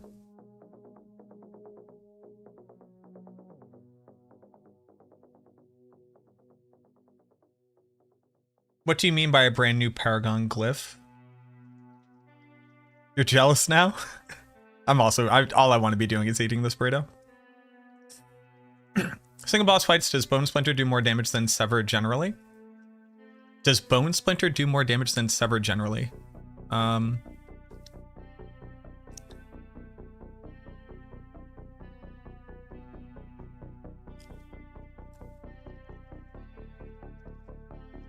I don't know the comparison between those two things, because people currently running Bone Splinter are doing like Bone Spirit Bone Splinter. That requires you to stand inside of the monster the entire time. And you can't do that. You have to be able to dodge boss mechanics. So I can't properly calculate for you the damage loss from not being able to cast Bone Splinters while I still can cast Bone, or while I can still cast Sever.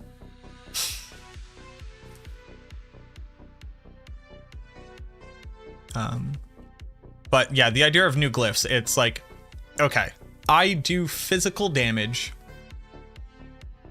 and I want to do critical strike. This says crit. Does anything say physical damage? Neither of these increase physical damage. Okay, which ones just say damage? Okay, these ones say damage. Which ones? Can I do this?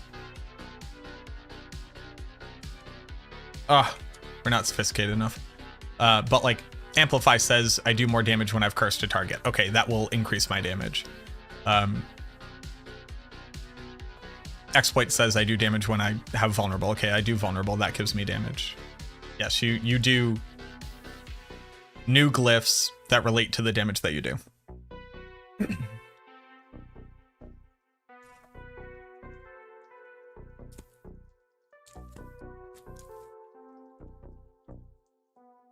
With a good burrito.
Yeah, I legitimately don't believe that there's any such thing as a dumb question. I think people just have various levels of knowledge, and it's only in asking questions that you can increase your knowledge and challenge your understandings to come to better understandings. Everybody is new at something at some point in their life.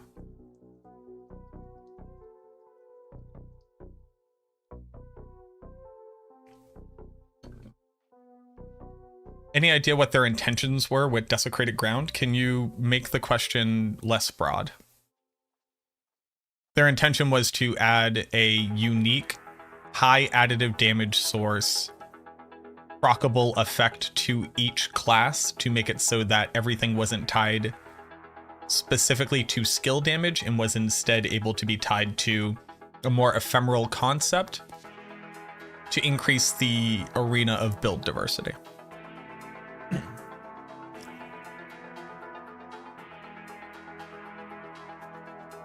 Doesn't it require you to stand in it?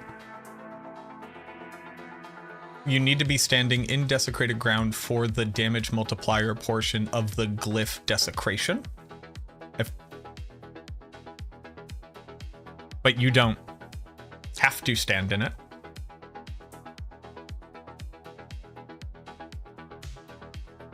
Garm saying cheesecake as a pie is super out of pocket. Get him. Get him. Garm, defend yourself.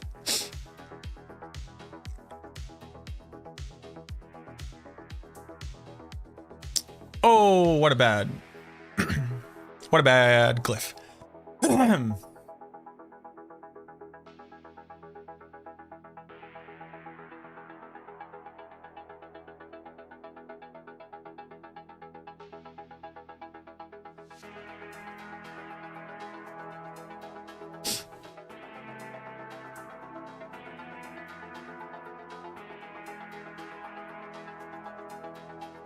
25.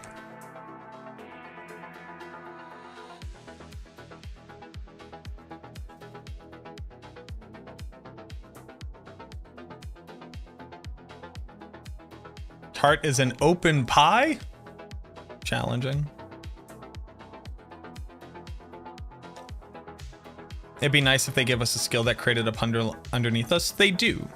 Shadow, Bloodwave, and Blood Soaked both do. The only one that doesn't is Sever.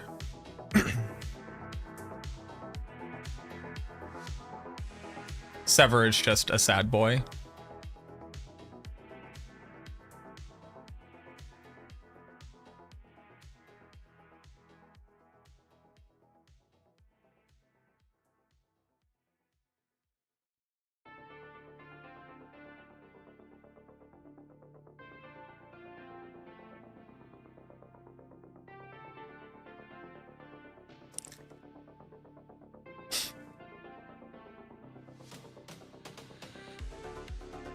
Nope, you do not have to start a step, just Sever.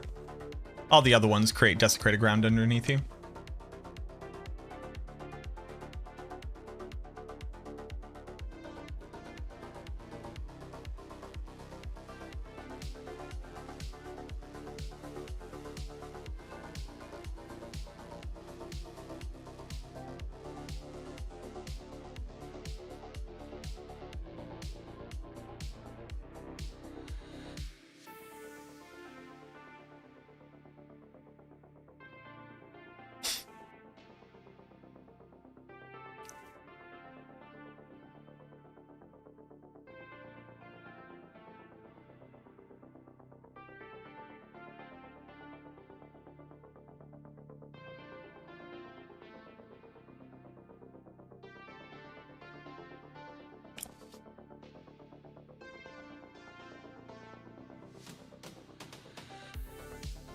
Is that blue highlighting function on max roll a new feature did I just never figure out? You hold down shift and it will auto path to the thing.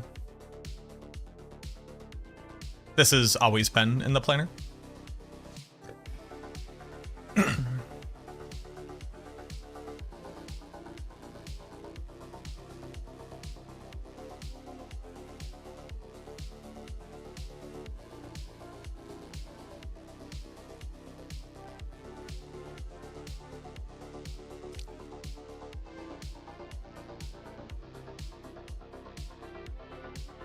Yeah, no, this is just cheaper.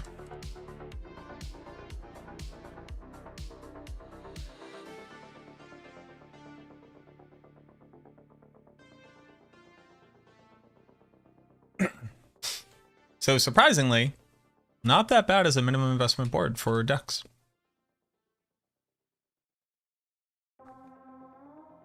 Pretty cool. Then, how much required to max it? Also 15.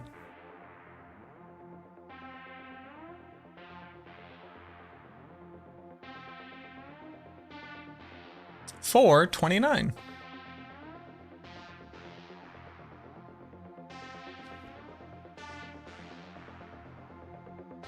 Also for Flesh Eater, what was the dex? It's 44.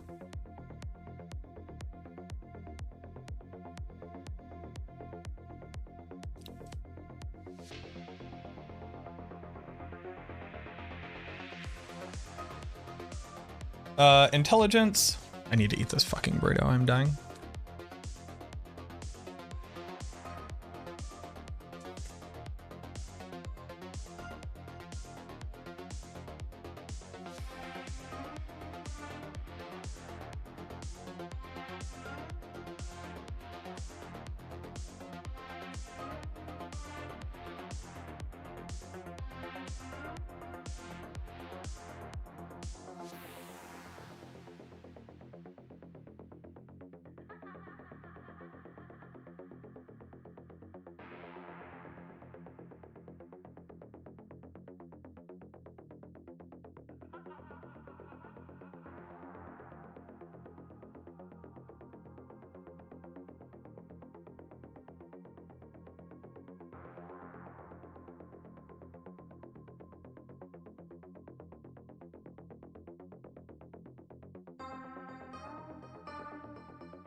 So that's 23.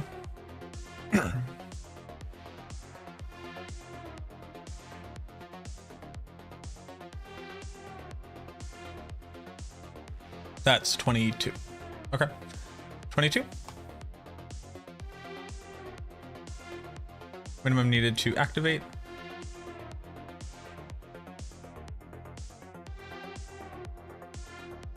It's 15.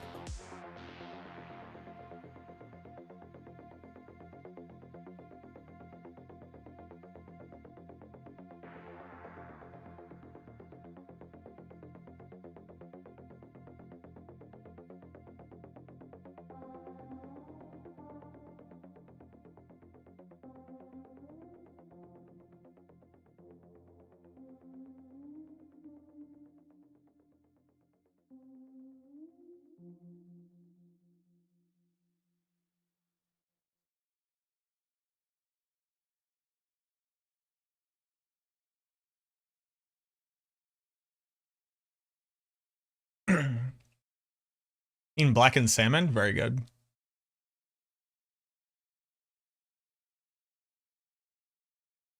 Are there abilities or stats effects that cancel out that the game doesn't tell you or that you know is currently bugged? No.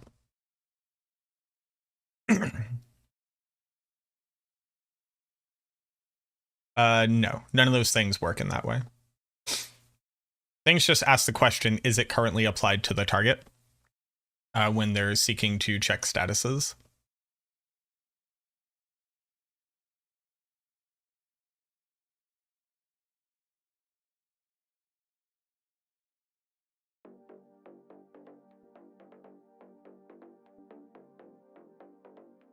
As far as I know. There's always a caveat there. Minimum need to max out the glyph.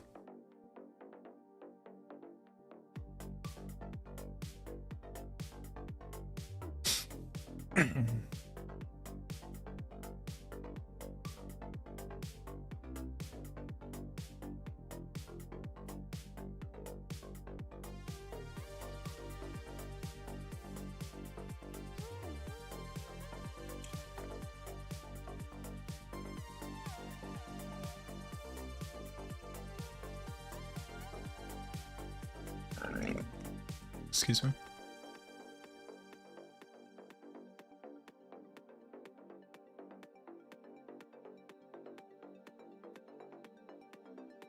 Because I need that to get there.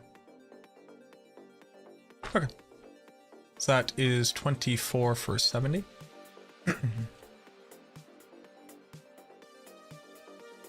Making this not the best option, but consistently there's 24 for 70.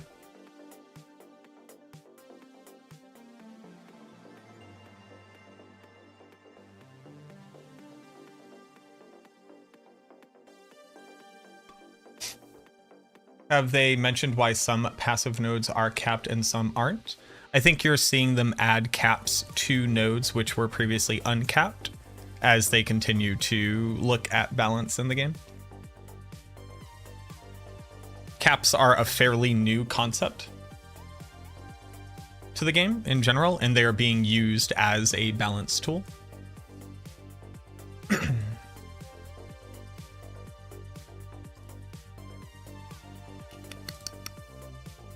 Monstrosity or willpower. Not bad. Pretty good willpower.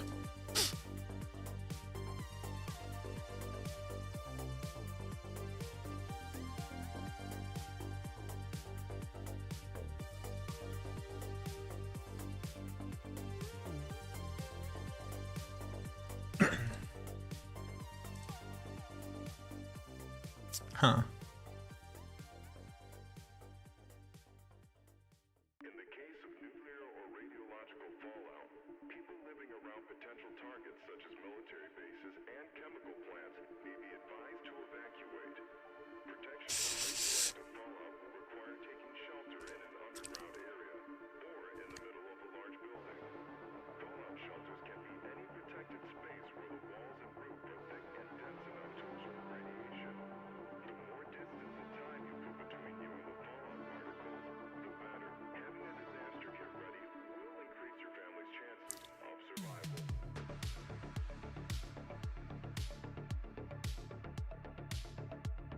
So it's 22.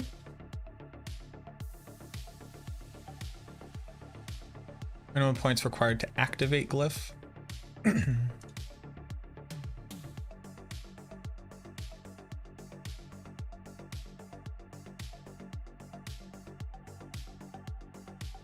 This is 14. Not bad.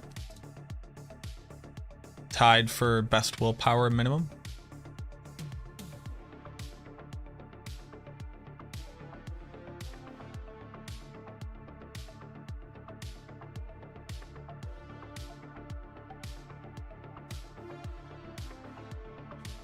Yo, be good, guys.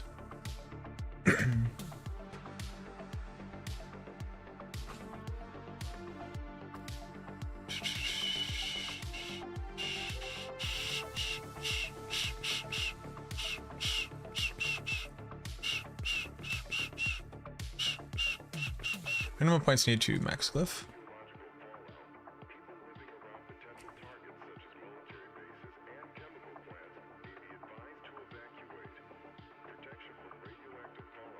Can I do this cheaper for a different avenue? No, because I have to go here. I have to get to here.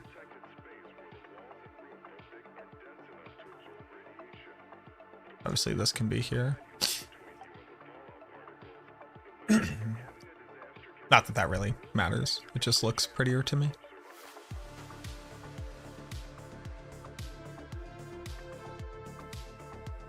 This would also technically be more valuable. Again, not that it matters, it's just prettier and better.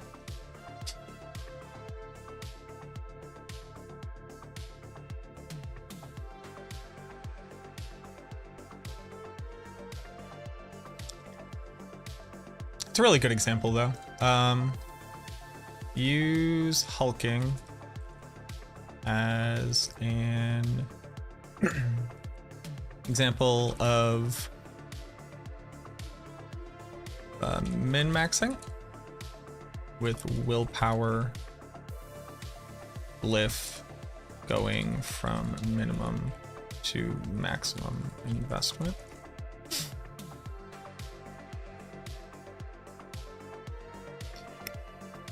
This would be 21 for 44.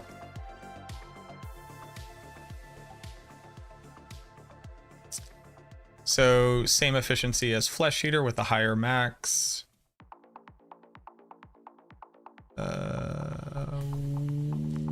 Worse efficiency than Cult Leader, but with a higher max. More efficient than Bone Graft. More efficient than Bloodbath. More efficient than Blood Begets Blood, but with a lower max. So this beats out Cult Leader for minimum investment to efficiency coefficient. But other than that is your best bang for your buck unless you don't have points.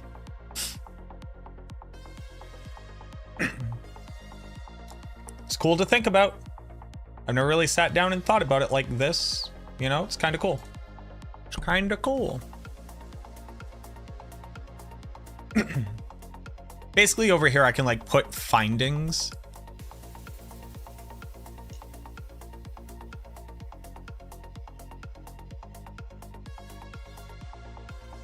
Sam from Critical Role had cancer.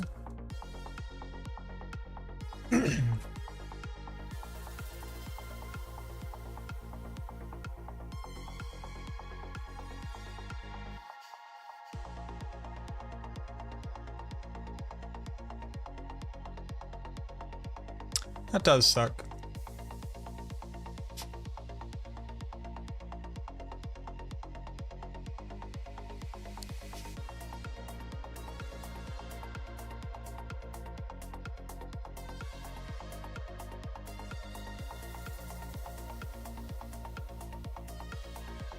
Hopefully his recovery goes well.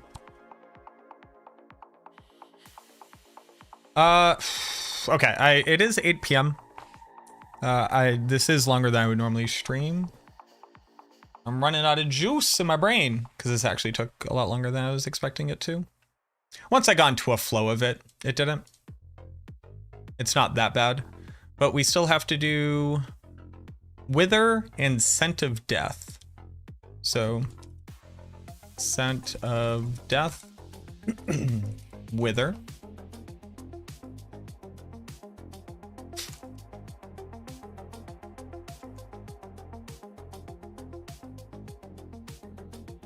So we have 2 more to go through and do, then to do findings.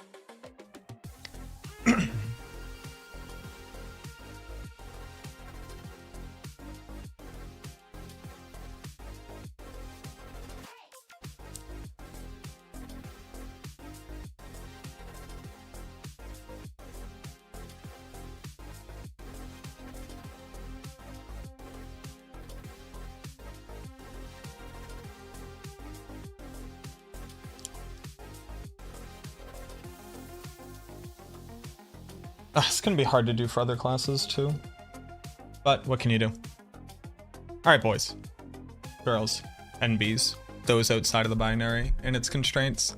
I think we're gonna go ahead and call it for right now. We're gonna get back to this tomorrow. So we'll finish off the Necromancer and then we'll do our findings on Necromancer.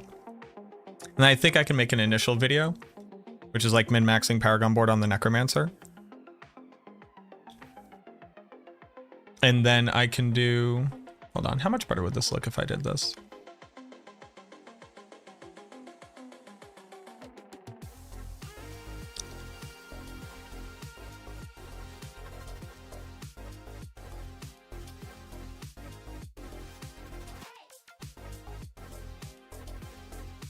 It's all the same to me. And then we can start tackling the other classes too. Oh, thanks everybody. Thank you, Entropic. Thank you, Zoso. Yeah, I'm glad people enjoyed it. Let's go find somebody to raid. Boys were playing last Epoch.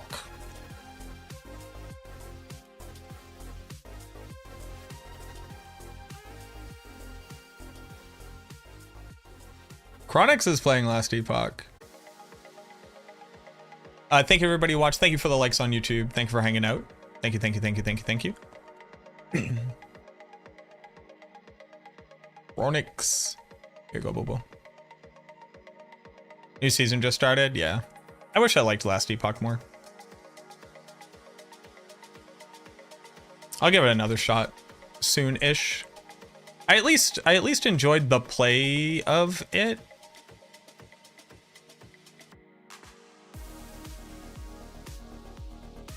But yeah, all right, let's go give Chronic some love.